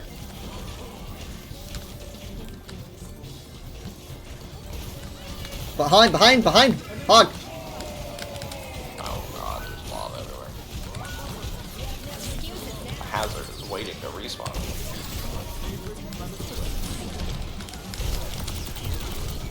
Oh my god, like... Jesus. Well. You shouldn't have been Sombra for as long as it was. This is a rough night. Like, really rough. I know exactly why. Wait, what? It's for some reason Are they the talking about game, someone even though I'm queuing for both damage and support, I think I've got the support technique once. Is this guy going like otaku on me? What's going on? He's quoting Yakuza. Then that's a yeah. He's not quoting Yakuza. Referencing it. Yeah. Anyway, alright. My favorite episode of season 15? Is that what it was? Or is that... I'm trying to remember what season it was. Oh god, yeah, we've lost 5 in a row. Oh no, it's season 1. That's right, season 1. God, it's 'cause it's season 1. Because they like restarted the whole thing. I just saw how many we lost. Yeah, I'm telling you, this is a bad night. But This is... I've been support, like, okay, on queue, I'll queue for support. I don't want to be damaged anymore. Oh, that didn't work. You can choose your role. There we go. You know what? And I'm gonna queue for all. Yeah. Hold on. It's also because I keep picking, like, it's not just that I'm damaged, it's because I keep picking, like, Sombra. Okay. It will go better now, I believe. 73 yards. Yeah. And I know that yeah. I know that sounds terribly ironic because I said that I really want to see the Doctor in action, and I picked the episode literally that was the most without that him. was the other one, yeah. But like in this case, you're getting the companion and not some random side character that's bumbling around. You get Ruby, brand new character, so you don't really know much about her. 73 yards. 73 yards. Literally, for me, one of the best Doctor Who episodes of all time. Like, probably, it would probably be in my top 5. I mean, like, I watched that, and I felt so unsettled that I thought, this is what Russell T Davies does best. He doesn't do... I don't think he does overarching plots well. That's Moffat's territory. What Russell T Davies does is he does these unrelenting, unsettling episodes. That's what he can do. So Russell T Davies as a side writer is really, really good. As a main writer, I don't think so. Not as much. Not like Moffat. 73 Yards was so good that I was like, I was like watching videos about it and everything. And I mean, like, I know there's I think there's probably lore that they expand on it, probably. But like, it's just there's just something about it that just taps into something that I'm actually afraid of, because it's this feeling of like, it's kind of like being claustrophobic, but you're not in a tight space. It's like this feeling of hopelessness, nothing makes sense, no one's there to help you, but also you are existing alongside everyone else like in real life. And it was just so fucked up. And I was like, this is Doctor Who right here. I was like, this is what's gonna bring it back. So I don't know what happened after that, but I thought it was really, really good.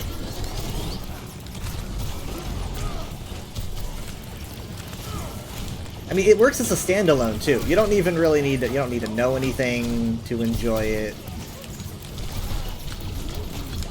It's also very sad. It's a sad episode. There's a lot of emotions in it.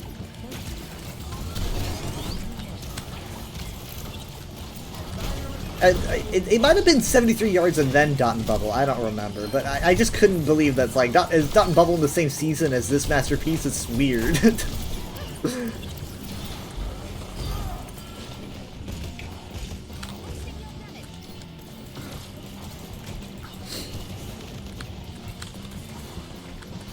To be honest, I mean, like, it kind of feels like, I know Moffat does great plot lines, but I don't think he can do that type of discomfort that Davies can do. Dang it! What the heck? I missed that. Moffat does cool concepts for like monsters, but Davies does like personal psychological horror. Like with Midnight. Midnight is like a favorite for people, which is the one on the bus. Crap. I wish we got more of that RTD instead of, other stuff. I didn't mind Sutek, especially the effects. The effects are really cool on Sutek.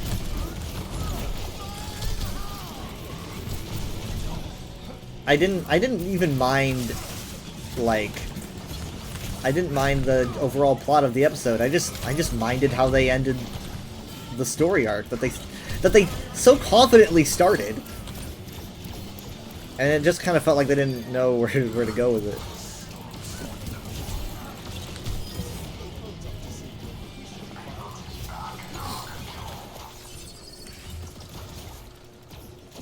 But it doesn't particularly, I don't know how much it harms the episode.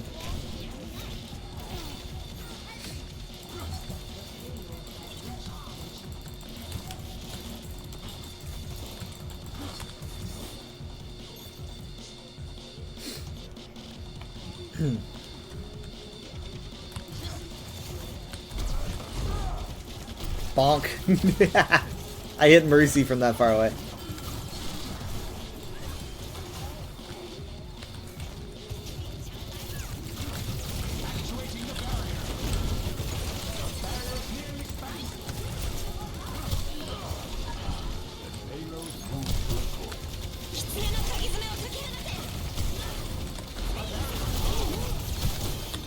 Up, Suzu went in. Mercy was caught. Mercy was caught. Damn it. Damn. I've got to put these guys away.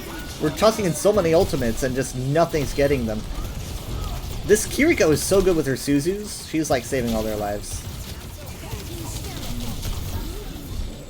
I'm gonna die. Oh, shit.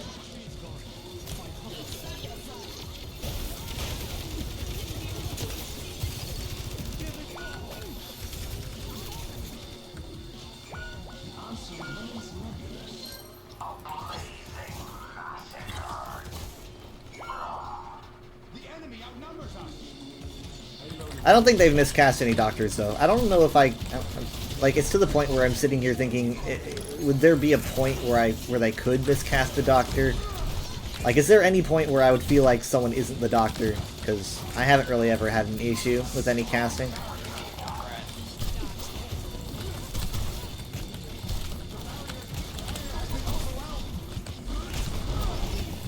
Nice! Right into the wall. Go for the Mercy? Mimikyu. Ah, fuck. Ah, fuck. Was that it?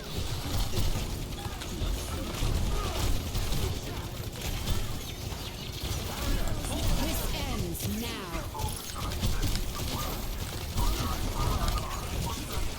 now. Did I get her? I think I got her. Can I have some help here with Eureka? Thank you.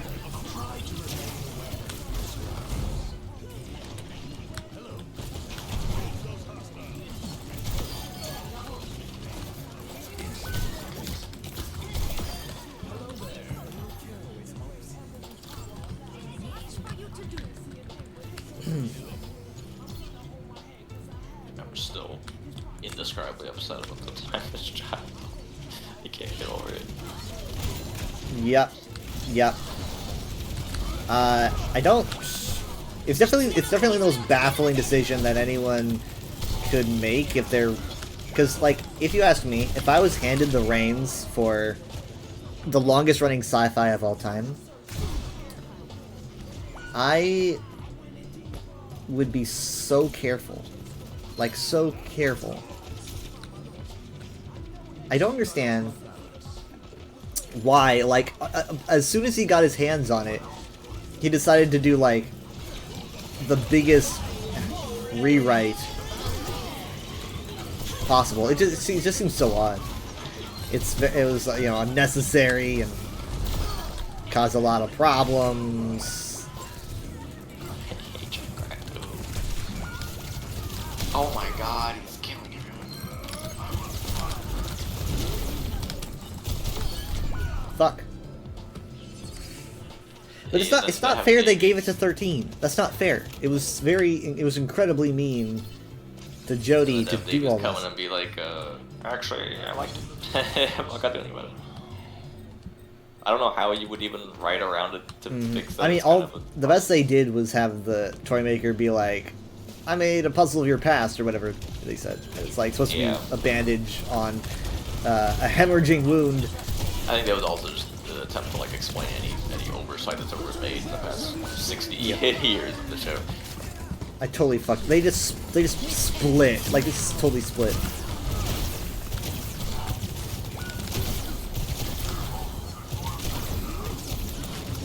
Oh, this is Zarya. No, no, no.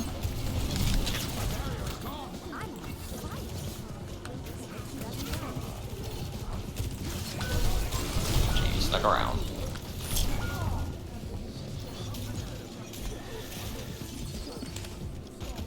Well, I thought Swap would support better first, because I'm way better at support than I am damage. But it's not Maybe enough. it's something with the, like, maybe it's like the MMR shit got changed with the season or something.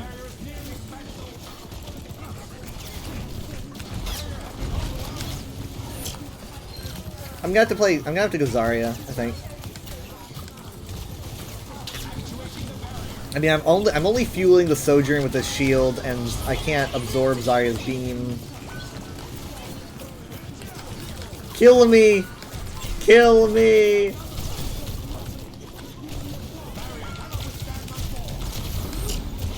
Okay, thank God. I'm swapping.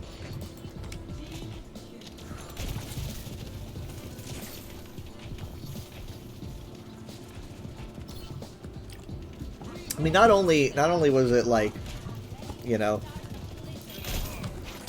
a brand new era for the show and everything. It was like, oh, we're gonna. I can't even leave the spawn. John Grad blew me up. They decided to give this plot line to like such a fragile occasion. The very first female Doctor.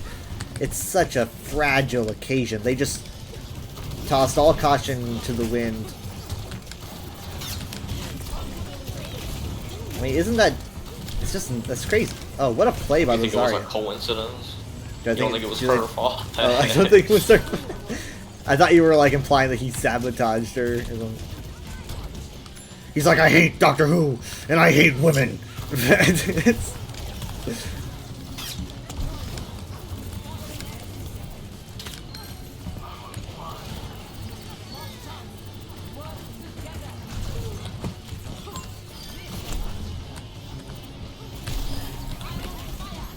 Thank you.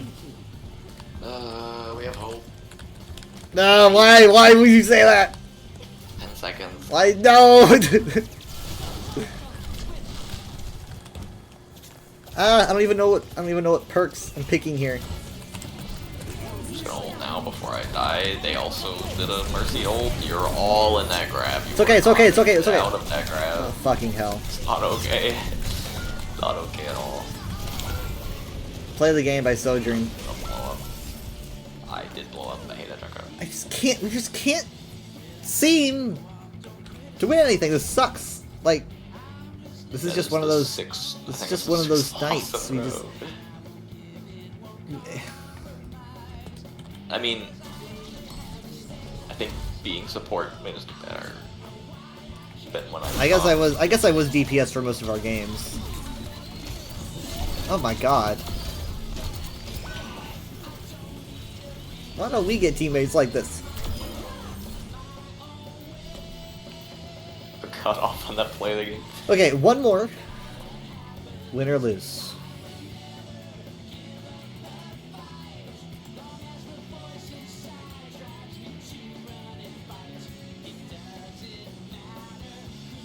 We have lost 6 in a row.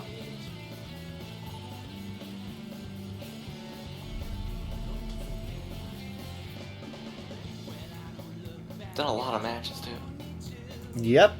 We've been going for a long time. I think I played like 2.5 hours of ESO at most. It's like been 3 hours. Oh my god. Why? How many games have we played? I didn't realize it's been that long. Like I think 13, at least. Lost most of them. Oh, I can't check a game, I guess.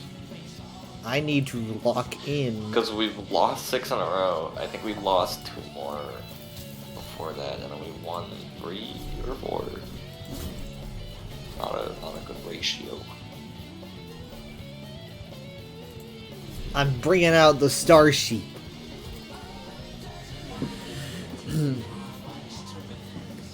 Like Overwatch 2 Classic.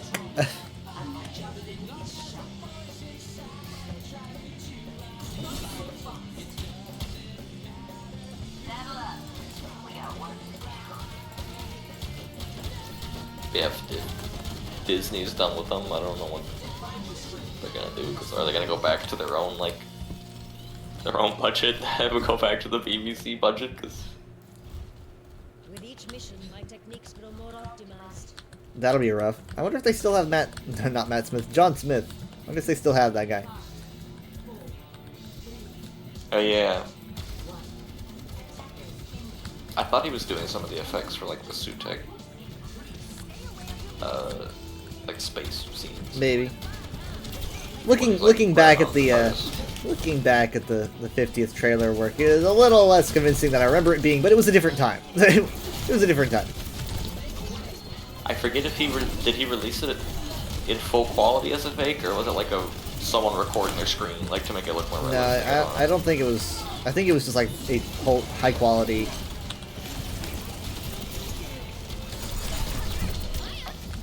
When I was younger, it seemed more legit. Yeah, I watched it not that long ago, and it didn't seem that fake either, though. I don't know, like because it was like because it was not many people were putting that much effort into it, so it was like who would put this much effort in? It must be. You know? a lot of it was so refrained that I don't know. I'm glad they hired him though. I mean, like, video effects have gone up even before the Disney money. Like during season 10, it was decent at times. Like Oxygen had like really good CGI. That was season 10.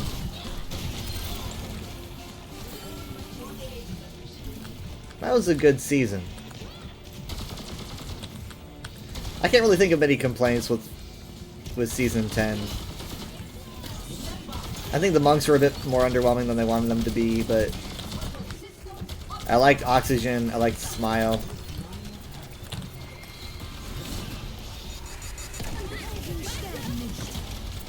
I remember Capaldi had complaints with the budget. Did he? Oh yeah, that's right, because Yeah, he got on like Suicide Squad and he was like, holy shit. Yeah, you remember that PVC was held up with duct tape? Yeah, yeah.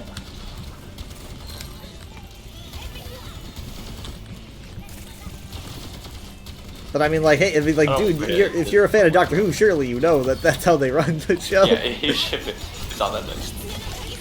He was like, guys, I was hoping that you would understand how things work by now. Instead, you're still running on duct tape. It's been several decades.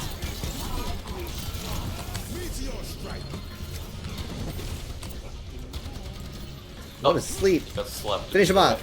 Now don't let the res go through. It's just the sleep killed him in the kill bar. Oh my god. He was asleep for anesthesia to death. I think you take like a take or two of damage. Yeah. God, he must have been like so low.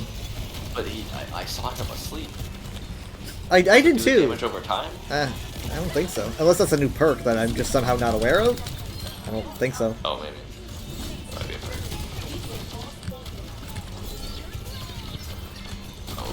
That would be interesting though. Damage over time sleep perk. I guess. I mean, we did just hit a new season, so I guess it could be. I don't know if they. Oh, did they change the perks again this season? I have no idea anymore. I'm so old. I haven't noticed any of them different. So I don't understand anything.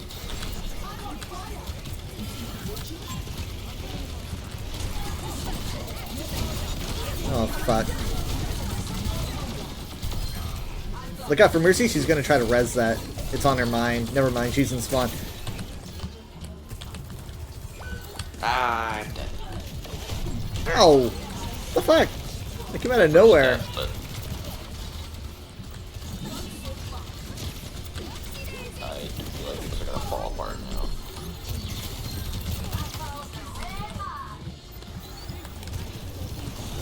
What the fuck? I could've sworn my javelin went off. 3? 2? Damage booster. The Suzu went off, but it was too early. Let's go. Focus on the Mercy. Focus Mercy. Focus Mercy. She's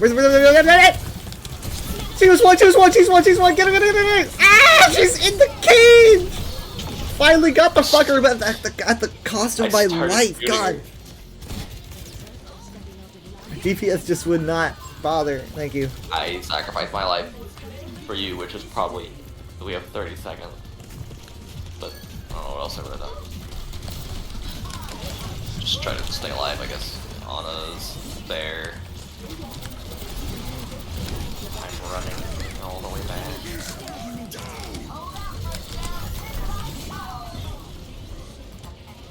Sorry. No, You're crazy. No. You're crazy. I don't know what else I was supposed to do there.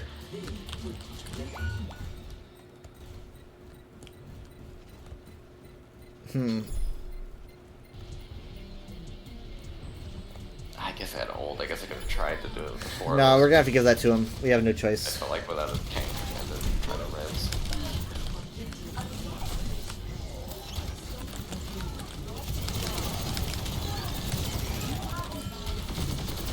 How is it already 3 AM? Have you seen that? It's so long. Have you seen that that ad that they put out for Battlefield 6? I don't think I I've seen many ads for Battlefield 6 at all. It's a very interesting ad because I thought to myself, like, it's such a different kind of advertisement because it's not something that I've ever seen referenced before. But essentially, it's like this commercial, like, for the game, and they get all these you know, huge celebs for the commercial because that's really big to do these days. Is you get your big celebs. They were playing like a rock song. I think they had like Zac Efron and other big celebs, and they're all like you know loaded up on guns and oh shit, they're loaded up on guns and like charging through the smoke and everything, and then like it's supposed to basically like a huge like explosion goes off and they're all just gone, and what replaces them is like a bunch of like actual soldiers. They're all like, who are they? And the soldiers are like, I don't know, continue on. And then it changes into like a serious military shooter commercial. And essentially it's just poking fun at the like memification that a lot of shooters are going through, where it's just about celebs and memes. Yeah. And so they're basically, it's like you got all these celebs and they just like blow them all up, and then all that's left is like these no nonsense soldiers. So it's riffing on that. And I'm like, it's interesting to see it like go that direction, that now the memification of first-person shooters is something that is so well known that we have commercials going against it. Because that's what Battlefield's like advertising itself on. They're like, we're not memifying our game like Call of Duty.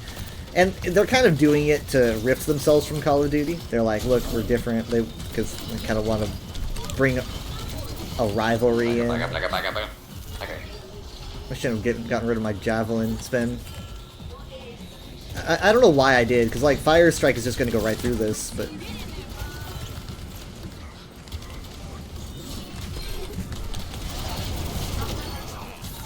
Oh. I don't know what he was doing over there, but whatever.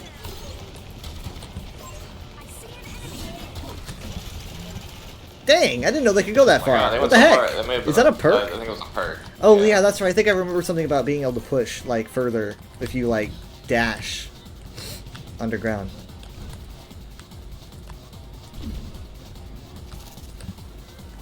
I feel like the Shanghai Dragons right now. Like early Shanghai Dragons.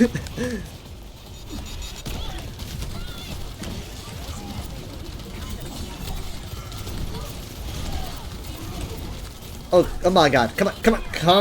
God.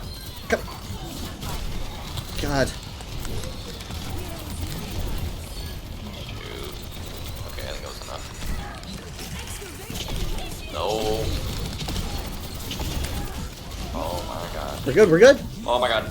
I'm gonna go for the shield. I want to wear that down. Go for Ryan! Go for Ryan! Run! Ah! Mercy!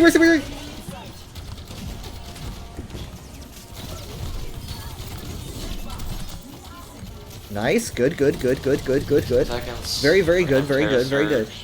And shield. Good. Hopefully Bob. I think we'll have Bob by the end of the match, which could save us. They don't really have any burst heal to deal with Terra Surge. Did they use Shatter? I don't think so. I'm gonna try to watch my shield usage, because my shield usage is gonna be good for Shatter, but I'm gonna need to know where to put it. Well, it's out now, so unfortunately, that's it. It's gone. I'm gonna try to fortify it. Rush. Just consider rush probably any second now. That's a lot of things happening.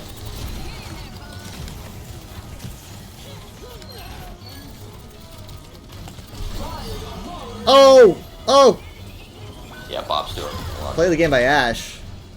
Venture is in the back line. Doesn't matter. Doesn't matter. They were bullying around it, but... Oh, is that what the victory screen looks like? Oh my god. We do have a... Akira slot. Do you get that reference? That's from Akira. Now I'm going all otaku. That was, I mean, like, do that was have harder a than it should have been. higher win rate when I'm not DPS.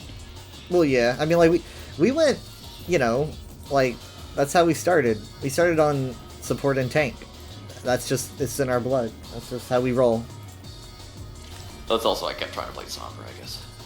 I'm better as, like, May or something.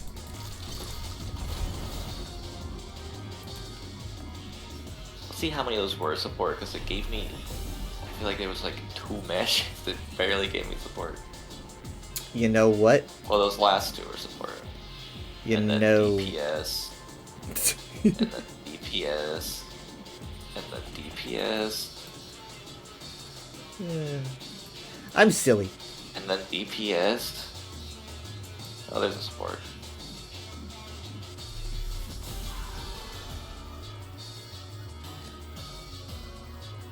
So what's Yeah, the... most of these are DPS. Yeah. I don't know what I was. I don't know. It kept giving me DPS, like a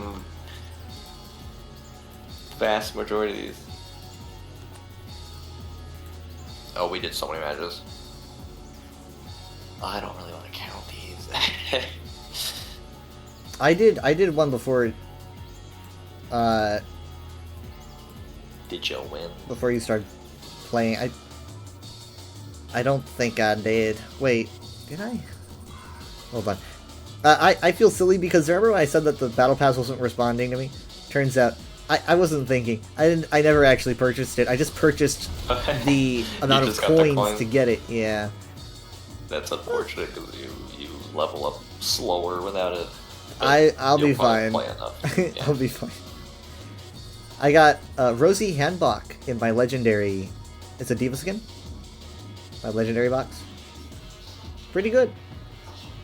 Called what? Rosie Handbach. I'm gonna sort by unowned. I think it's a legendary. I thought it might be like a legendary recolor. I'm actually not sure, but oh, there it is. Yeah, it's a recolor. It's one of the old Lunar New Year skins. It is legendary. Oh my god, so much red. Can you wipe out that much red? Okay, so... So we lost, or at least I lost 10 and won 5. Okay, you lost 10 and won 5, and what was your first I don't know match? which. Well, you should be able to see based on Right, but I don't know when you jumped in. I don't. It's like hours ago. Yeah, you're right. But I played. Actually, I have a Blizzard World 3 hours ago, a New Junk City 2 hours ago. Oh, I thought you said you just did one match. No, I guess my first I match was New Junk City. Oh, okay, then I did 2 do just hours one. ago. I have an extra loss on Blizzard World. So. Well, we won 5 times. Won 5 and lost how many? 10. Well, you lost 11, but Won 5 and lost 11. That's just how it goes sometimes. that is rough. I don't know what any of this. So when you say you like don't look at the stuff in the past, do you like every time you advance 10, do you look at everything there? Or Kinda. I don't really look in depth. I'll look at the preview. I mean, sometimes I'll look ahead. Are you on the second page? Unfortunately, I'm still in the first tier, but barely, because my EXP was so barely moved. Yeah, I'm only at 9. I will definitely see it before the weekend's But out. once you see 20, it's pretty good. I like them a lot. I'm pretty hyped.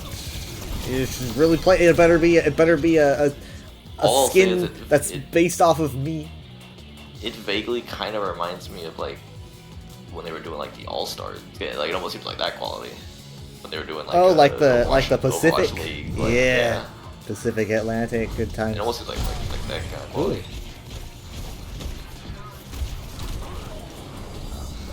I don't want to overhype it. It's cool. I forgot. It was like the Bob's Burgers. This guy. I don't want to oversell it, but it changes your life forever.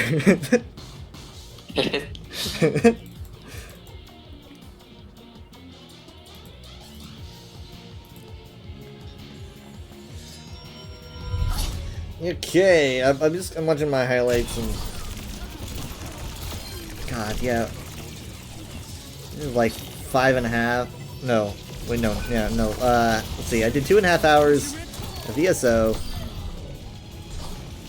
That means it'd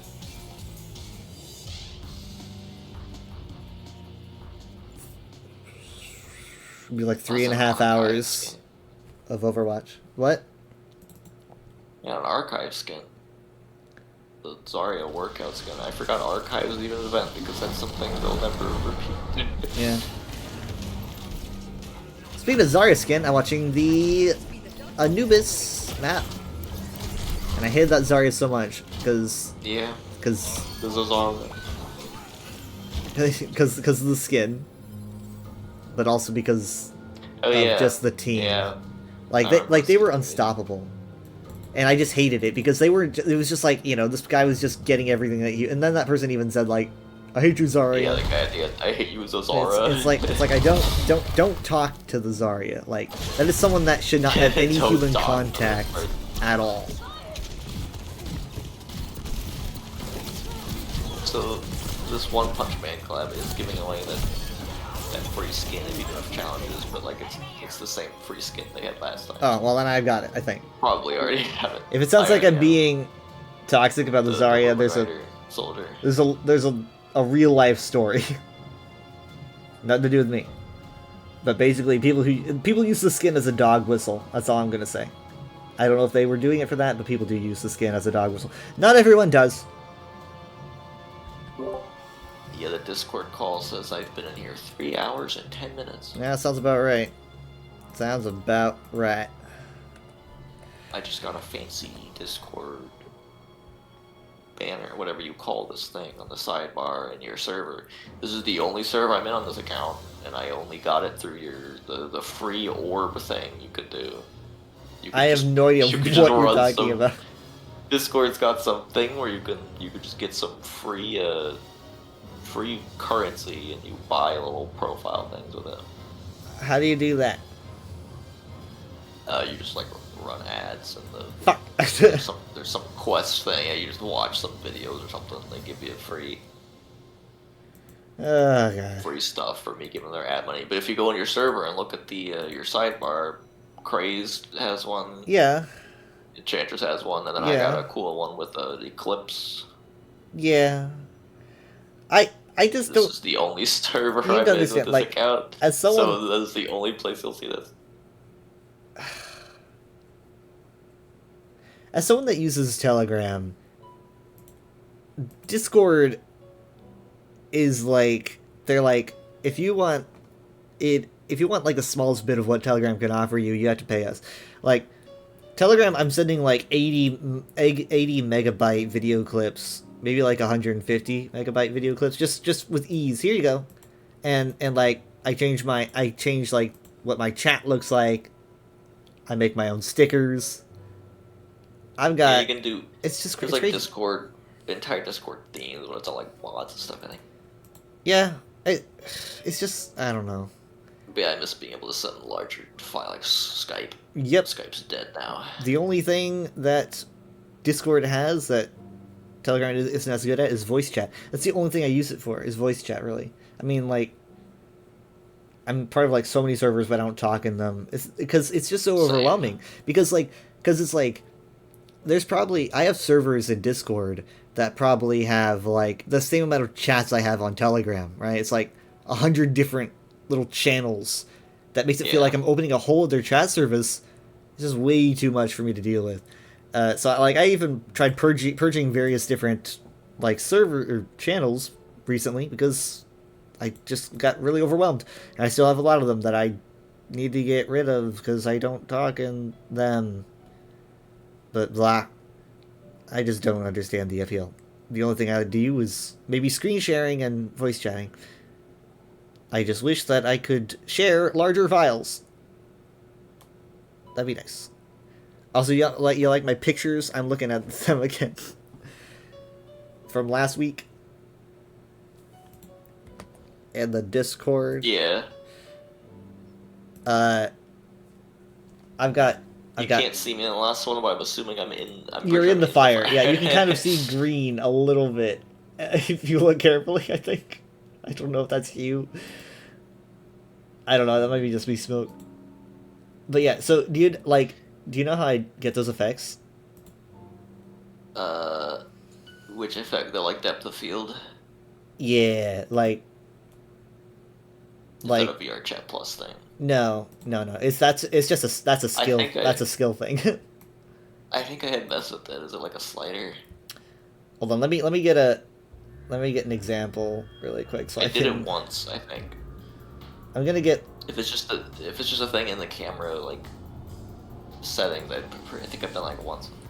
Yeah, so you can do like focus options, all right, so that you have like autofocus and stuff like that.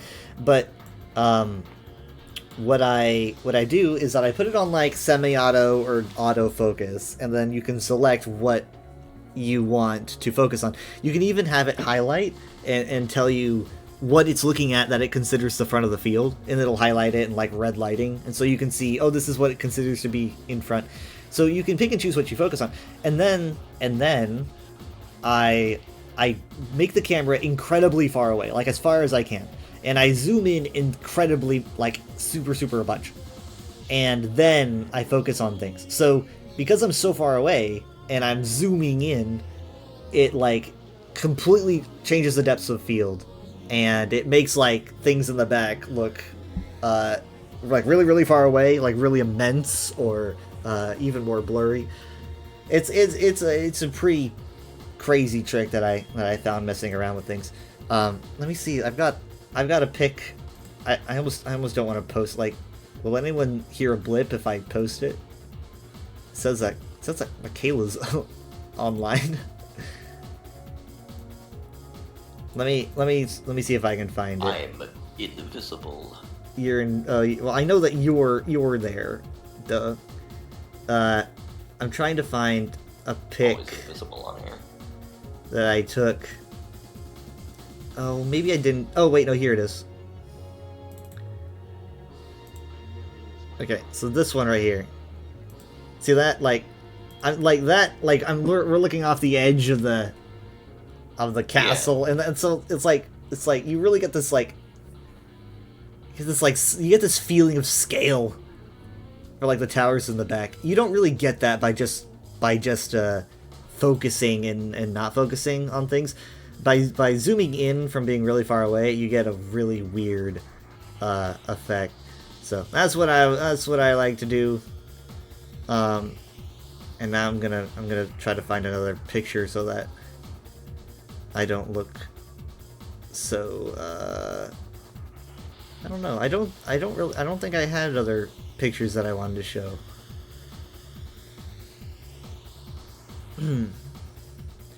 Oh wait, here's you. No, this is just Jared on the Ferris wheel. I want a picture of you and Jared on the Ferris wheel.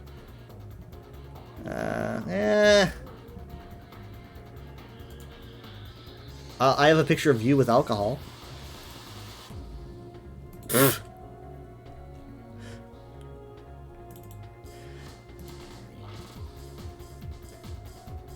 There's you with all the snacks.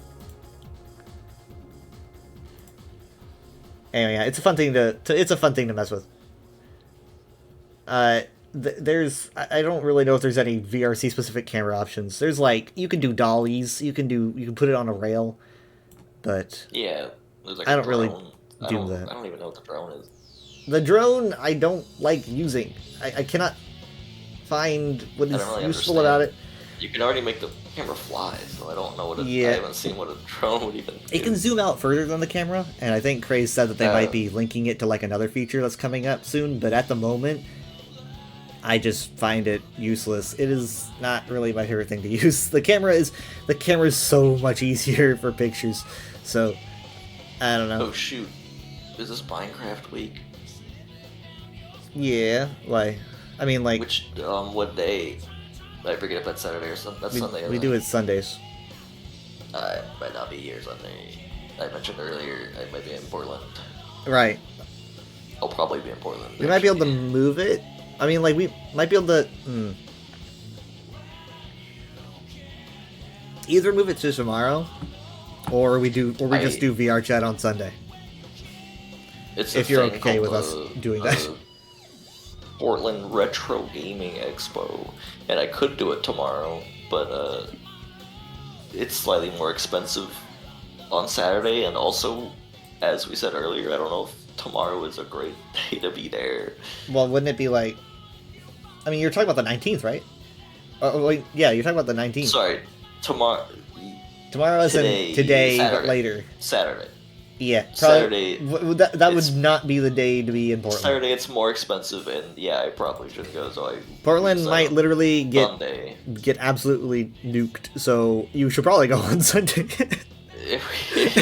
After the fallout. After the fallout. But there's I probably won't see like any of them, but there's some pretty big names there. David Hayter. Oh, that's Voice of Snake gonna be there. Charles Martinet. Wow! Is there. Whoa! The old voice actresses for like Peach and Rosalina and Bowser and Toad are all there. They're having like a Mario like reunion. They recast most of those people for some reason around the movie. I don't know why. Like right when the movie came out, they just kind of recast everyone. They're like, that's right. We're gonna be Bowser is now gonna be voiced by Jack Black from now on. Forever. they still never really explained why they recast Charles Martinet. He sounded like he was willing to do it like for the rest of his life. It sounds like it was not his decision. Yeah, it's kind of a mystery. They said we are making him the Mario ambassador. Whatever that means. Didn't explain what that meant. I think it meant like he could continue to do the voice, and I advocate for Mario. I don't know. I'm here to advocate. I advocate for Mario.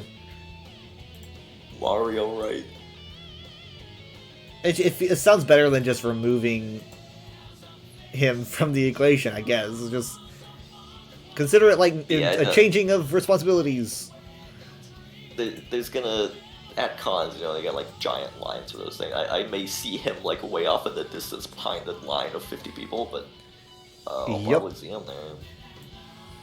If I, by some impossibility, get to talk to him, I don't know, should I ask something about Parthenax? Ask if he remembers the voice of Parthenax? I mean, like, that would probably, like, be pretty refreshing, honestly, Can you say it's a me, Parthenax? Okay, well, I'm pretty sure he's gotten that. There's no way he hasn't gotten that in, like, 15 years. But, like, I don't know. I mean, like, I don't know, Shintalami did a really good job as like, I love doing his Parthenax. Then again, that almost, I don't know. I mean, like, you can definitely express your admiration of his Parthenax role. Yeah, that's it. I feel like you have to ask if you remember. Yeah, or that. Like your tongues. Great job on Parthenax. He's like, who the heck?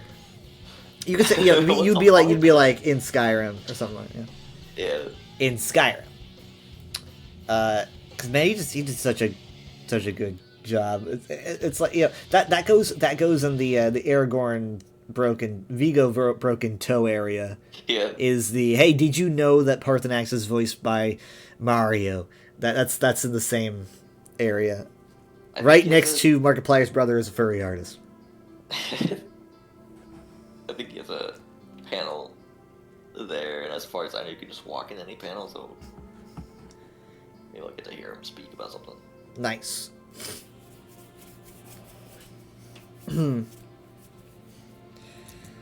Well, I mean, but you'll be. I mean, like, if you're not going to be going tomorrow, then you'll be here tomorrow. I don't really know when I'll play Overwatch. Yeah. I'll be here Saturday, but like Sunday, and since Portland is a decent ways away, it's like an all-day thing. If you see the military, do not take their picture. I mean, like, yeah, I don't know what they would do. I don't know. I mean, like, I'm not. They'll have to fight through. They'll have to fight through Charles Martinet's security guards. Oh my god! Just hang around Charles Martinet, and you'll be. I don't think he has security. I mean, at this point, like, if there's a news article about like ICE/National Guard getting into like fist fights with con security, it's like, whatever. Go ahead. Yeah, that happened. At this point, it's just kind of like nothing surprising. depending on what happens today, I guess Saturday, if things get like real bad, that it somehow leaks into tomorrow, I guess I probably won't go. It depends how bad things get. If tensions are like ultra high there, even on Sunday, then I don't know. Yeah, I mean, we can only just hope for the best, because I don't think that people are oblivious to the fact that it's dangerous out there. Like, I've talked about how no one's really talking about it, but I think that everyone's very aware of how dangerous it is out there, and how it's going to be at least marginally more dangerous today. I don't know if anything's going to happen. I hope it doesn't.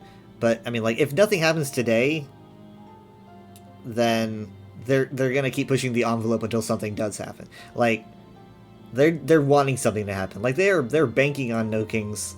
If anything, once this No Kings is over, they're going to hope for another one. They're just going to keep... They're going to go, okay, well, the second one was kind of ruined by the frog people. We're going to try again. So they're going to just wait for another No Kings protest to show up, and then hope that one causes the trouble they want.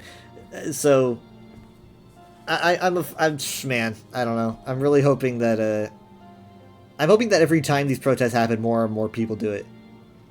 You know? Like, the number just goes up, because,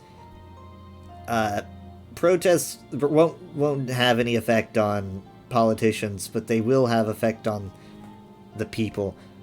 Because, I mean, like, once you start seeing people, more and more people realize just how not alone they are, they'll be more willing to stand up and say things.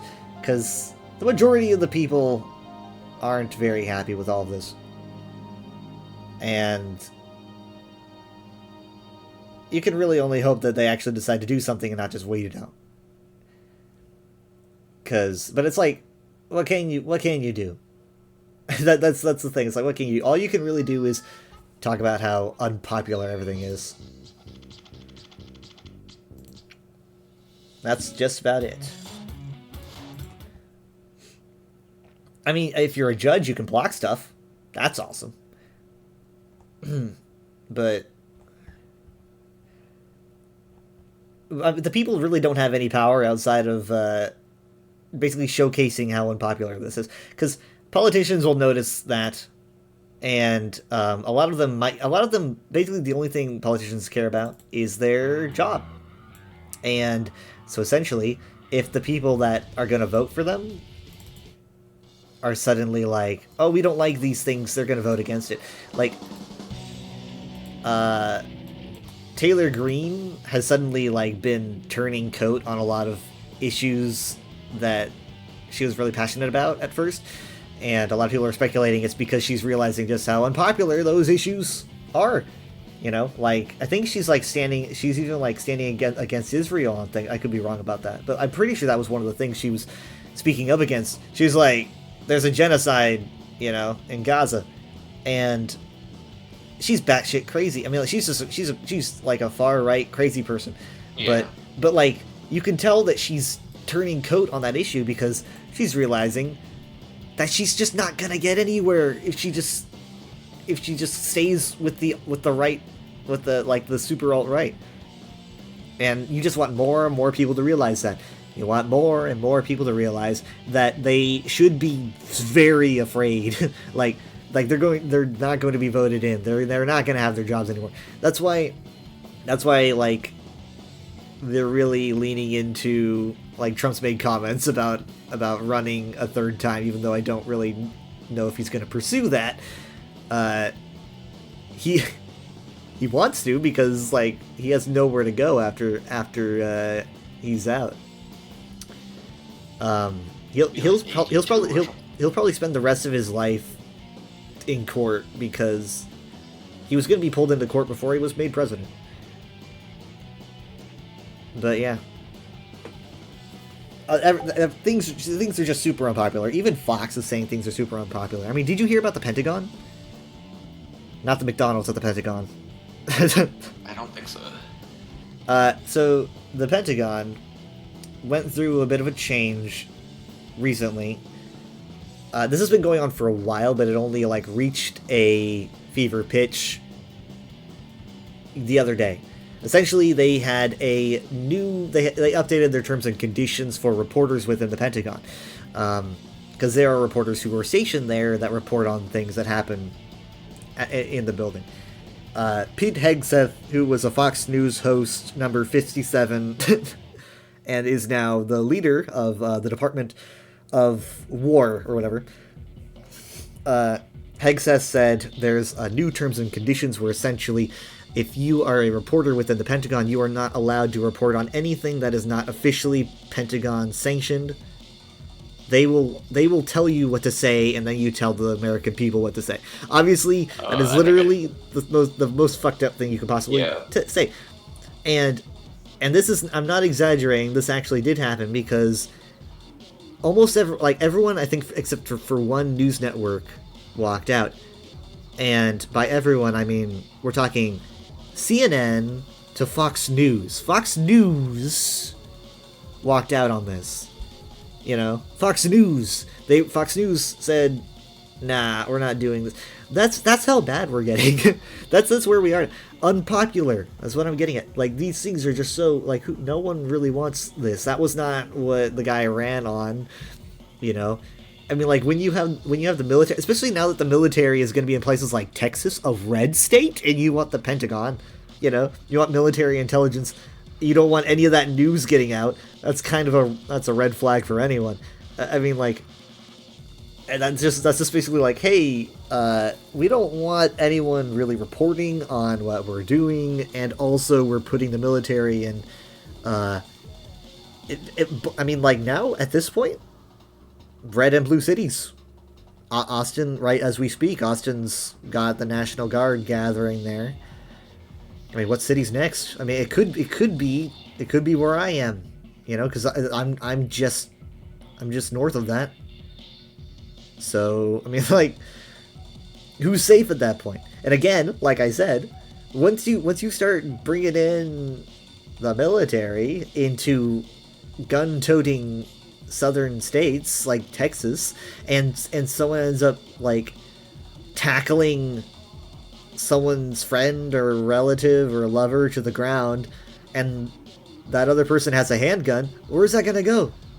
You know, like, handgun gets used, maybe some poor ICE or National Guard deaths that will be mourned, in quotes, by the government, just like how the Imperial soldiers on Gorman were mourned.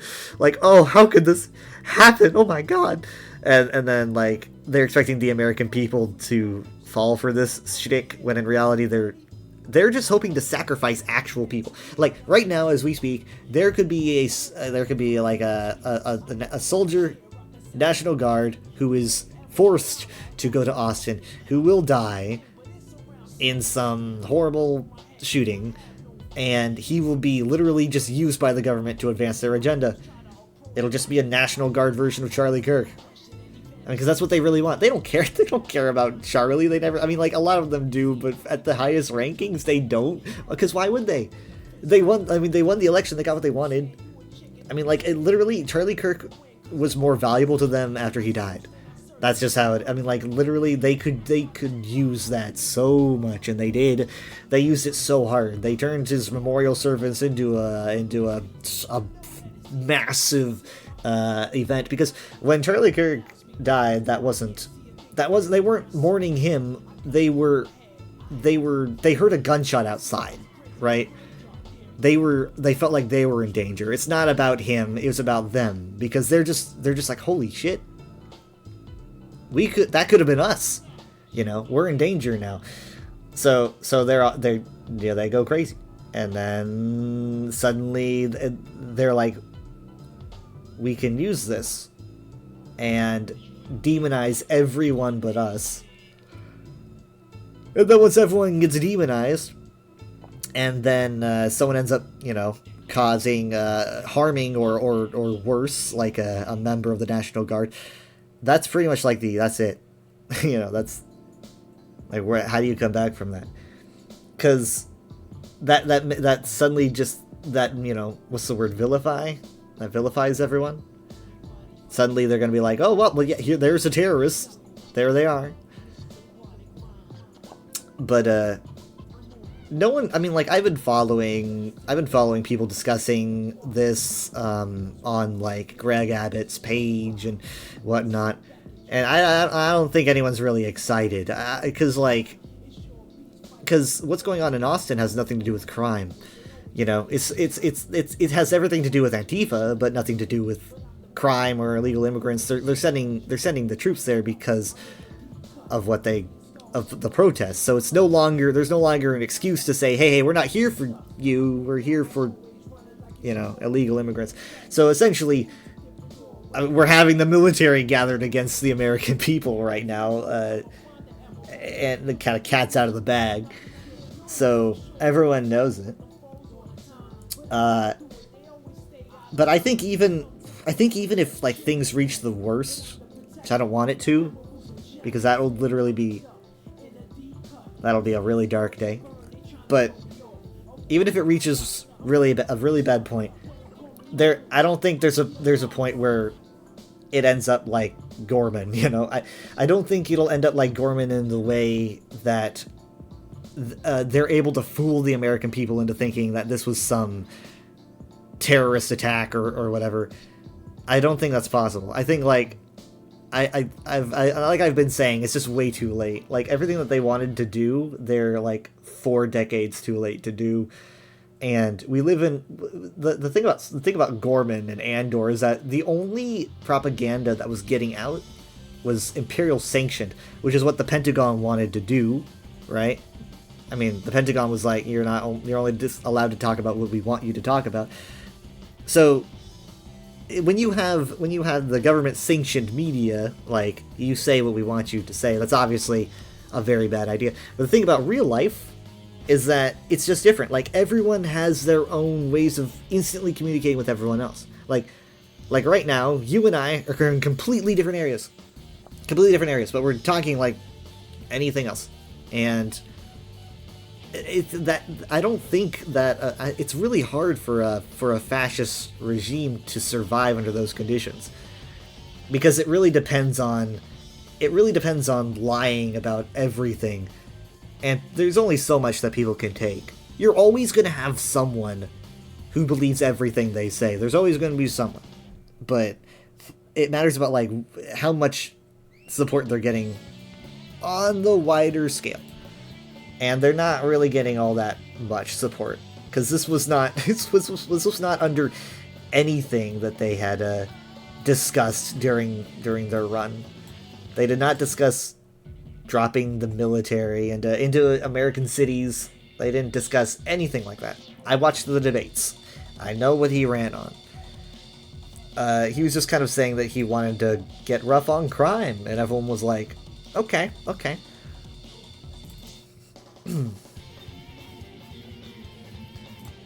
But yeah, so I'm not expecting a firefight, and even if there is violence, it's probably going to be pepper bullets and rubber bullets and stuff like that. Which is weird. It sounds weird that I'm like, that's the silver lining. We're like 9 months in, and the silver lining is that the military might not kill civilians. So that's where we are. So I don't know, but I don't think I'm hoping it won't be that bad. I would be out there if I had more free time, but also I can't lie. If I had more free time, like if I was on my vacation, I would not feel safe going out there. Which is it's not a feeling I'm used to. I'm not used to not feeling safe, especially at like gunpoint from the government. But I would not feel safe going out there on a protest day. But if you're going out there on the 19th, okay. If you go out there later today, you're probably going to be in a better part of town. They're probably not going to be there. There's going to be so many people going to this convention that I think like anything, like any like streets that they're crowding around and blocking, they'd probably be cleared out. What you want to avoid is the streets where the protests are happening, because that's where they're going to be. So if you go later today, that's where you would need to like make sure to check, like, okay, what streets are they protesting on? When was the last time you were at Portland? Like a year ago. Was it a war zone? I know you said there's a lot of homeless people, but there was some screaming. At night. some screaming. Well, some of it was clearly like partying people in like a cafe. But there was some like screaming that I don't think was people having a good time screaming. And it wasn't like a particularly bad part of, town. I don't know what parts of the town are bad, I guess, but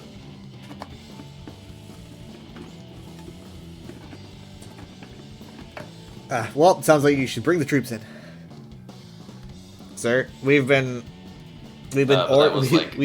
reports of a scream. Bring in the Apache. Yeah, there's sirens and stuff also, but like that's just city noises. Yeah. Yeah. But that was like when I was staying in a hotel. Mm. This thing will just be like a one day, except for the end of the month, where I go back to that same con I did last year. Then I'll probably be there for like, I think it's like 2 nights in a hotel or something. Hopefully things are even more calm by then, because that's like Halloween. That's actually, I guess it's only like a couple weeks from now. You should get a costume. You should get an inflatable animal costume. I was about to say, I have a costume for the convention. I guess that could work. I mean, like, I think like anything that doesn't, unless your costume has a weapon, anything would really work, really. But you gotta be careful, because these people get threatened really easily. The whole they're gonna think all the cosplayers are part of the protest. Exactly. All the people for the convention. Exactly, like they're trying to hide this building. There's hundreds of them. There's like, look at them protesting under one roof. I like the name though. I like the name of the protest. I mean, it's pretty interesting. It's so easy to feel divorced from like American history. It's like, we've spent so much time in American history, Revolutionary War, Civil War. We've gone to Gettysburg and Independence Hall and all these things. So it's, I mean, like, looking at all those things, it kind of feels like you're experiencing like a part of another world. You're like, oh, this is when they had to worry about tyranny and all this stuff, and then like you're looking at it as like almost exactly 250 years later. Next year, 250 years of America, which it's not really that long, but it's still wild that like 250 years later, we're dealing with the same mindset, and we're literally having a protest about no kings. That was the Revolutionary War was no kings, and we're doing it again 250 years later. It's pretty wild to think of that, but it's the same mindset. I mean, like, people just really haven't changed. Yeah, we've got instant communication and inflatable frog suits, but it's the same mindset. Like, humans really haven't changed all that much. And that is because freedom is a pure idea. And I mean, you just can't do this stuff as like, I mean, like, it was way easier to do back in the day, I'm sure. But again, it's just really hard to do now. And especially in 2025 America. Really hard to do everything that they're trying to do. But it's like I can't even admire their determination to do it, because it's basically do or die for them. Like, it's either they do it or they go to jail. So That's kind of it's not really it's not even like I can't even admire their determination, because what we're watching is just them backed into a corner flailing. I mean, did you hear about the DHS airport video? I don't think so. A lot's been going on. A lot's been going on. It's so hard to keep track with it all. I know, but so the Department of Homeland Security, I believe it was them. I could be wrong. It could be another department, but they released, and I'm going to describe this, and the way I describe it is exactly how you're envisioning it, which is weird. So they released a video to various airports. Like they gave this video to airports across the nation, including Love Field here and DFW as well. So they gave these videos to these airports, and the video is of, I want to say it's Kristi Noem, I could be wrong, but she's basically just speaking into the camera, telling them that any like flight issues or anything like that is because of the Democrats, because the Democrats shut down the government and they should be blamed for all of this.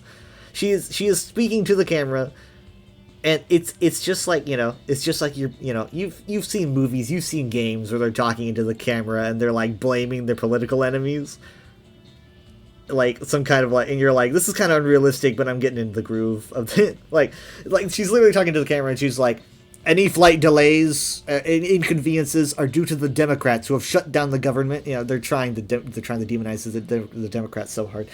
This message was so heavy-handed and tasteless that like airports across the nation are refusing to air it.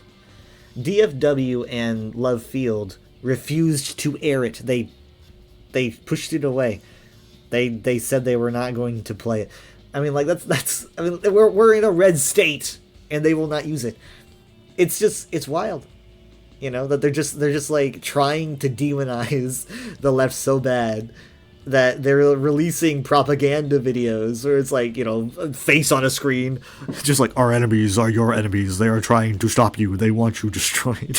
So it's like, it's just, I mean, like I've been saying, it's so hard for them to pull off all this fascism because over the course of the last 80 years, we've had way too much media that is influenced by, that's just warnings of fascism. Star Wars, for example, just major warning against fascism. It's just so many different series like anime and TV shows and video games that are about like, these are the warning signs of fascism because this is what happened like in 1930s, 1940s Germany, and we scattered that all throughout our books and our games and our movies, and this administration is just trying to act like they're hoping that no one was paying attention, I guess. I mean, it doesn't work. People are saying no everywhere. And hopefully the biggest no is today. I don't know what exactly it'll like, I don't know exactly how many ripples it'll make. But I hope it'll make many good ones. Many, many good ones. And I'm hoping that there is just a lot of peaceful protesting, because as much as I completely understand people's anger, anything other than peaceful protesting is just going to make things worse. I'm not even like God, some of these ICE agents are just like ridiculous people that I just, I do not mind seeing them get shoved. That is for sure. But like shoving these people is going to cause problems, especially if you're the National Guard. If you're the National Guard, you didn't sign up for this. These people thought they would be serving their country and not being used against it. It's a very sad time for everyone. Like, no one wants to be there. I recall another Star Wars YouTuber I love watching is Generation Tech. He's like, him and Star Wars Explained I like watching. Generation Tech is a lot more political. and he's been to a lot of places. I think he's a photographer. He's covered a lot of like stories and stuff. He went to China at a point where there was a huge protest, and the government sent like the police and maybe even like some form of military against these protesters, and so there's a lot of pushing and punching and shoving. And he said like by the end of the night, everyone was just so exhausted. You had soldiers and officers and protesters just lying against walls next to each other, just completely exhausted because the soldiers and police officers, they didn't sign up to do that. They might even feel the exact same way as the protesters. They're just being forced to do it by their government. Of course, a lot of them could, obviously, it's like, if you say no, that would probably be a punishment for you. I don't know how it is here in America. I don't know what would happen if you declined to do something. But I'm hoping that if the order comes through, a lot of people decline. But yeah, I mean, like, basically what I'm saying is, at the end of the day, a lot of these people are just, it's just the people who agree that the government's forcing to hit each other. A lot of the military is probably sick of this shit too, and they're just being forced to threaten American citizens. So yeah, I mean, like, they shouldn't, obviously, if they shouldn't have to come to the point where it's like, I have to quit because of this. We shouldn't be at that point. It's just ridiculous that we are even close to that point. We shouldn't be at the point where like people's loved ones are now firearms aimed at American citizens. It's like, that's not, there is nothing cool here, and that is not even a partisan issue. I mean, come on. So yeah, there's going to be some stories today. I'm gonna end up sleeping through most of it, probably, because I'm gonna be waking up like 10 hours from now. So I'm gonna miss a lot of it. I'm just hoping I don't wake up to a lot of texts from like Jared and Mom. Oh, good. So yeah, because like everyone's been really excited, but I'm sitting here like twiddling my thumbs, being nervous as fuck. Okay, I gotta find someone to raid. Oh, would you look at that? Would you look at that?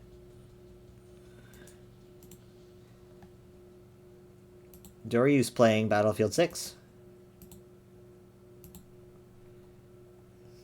I have Discord, or no, I have Overwatch rewards, I guess.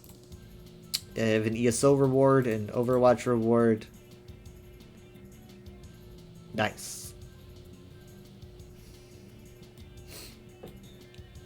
Alright, are you go for 8 then? We're gonna probably aim for 8 or 7:30 or whatever. Yeah, tomorrow I'll probably be available. Or today, I guess. Okay, I was like, I'm so confused.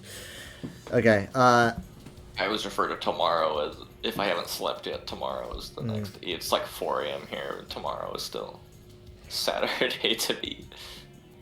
Okay, I could see us doing VR chat instead this week, and then doing Minecraft next weekend.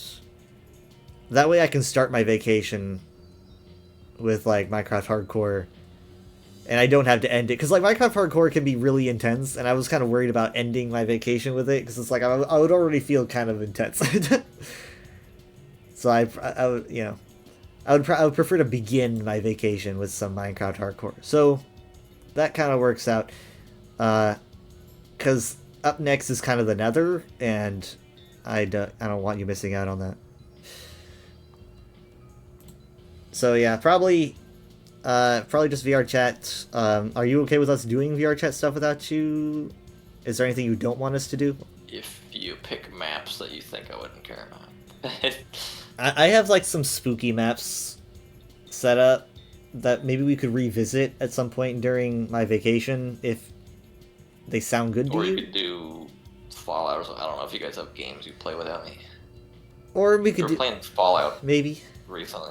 Yeah, we did some Fallout last week. We did some Fallout 76. I just never know what to do when I'm playing Fallout. Like, I never end up really doing the quests because, again, I never feel like I'm actually making a change in the universe. It always feels meaningless. So, I mean, we were attacked by an alien last week. That was wild. But other than that, it's fun to play. I just don't see as much in Fallout as other people do. Because it's always kind of depressing. It's like, oh, look, a note on the table. What is it going to say? We all know what it's going to say. So, yeah. But, I mean, maybe we could do a little bit of both. I mean, the maps that I have, I don't even know if they're good. I could probably just go test them out. There's like some spooky games. Maybe we could stand around and just talk. Chat on VR chat. I don't know. But I've only got so much time in the weekend. I wish we could do VR chat earlier on, like today, but we'll have to see how it goes. I got a raid before he like ends his stream or something. All right, man. I've 6.5 hours. God, it's 6 a.m. All right, night. Good night. Bye. See ya. Bye. Oh my goodness, we went way beyond what I usually do on Friday. My God, like Friday is usually like half this long. I'm gonna say, you guys, what adore you, Z. Thank you guys so much for being here. It's appreciated. I will be doing the UESP stream at probably 5 p.m. Central Time on the UESP Twitch channel. I will, let me set up the raid. My own channel, I would probably be live at like 8 p.m. Central Time. Maybe a bit earlier. I don't know. We were a little bit early last week.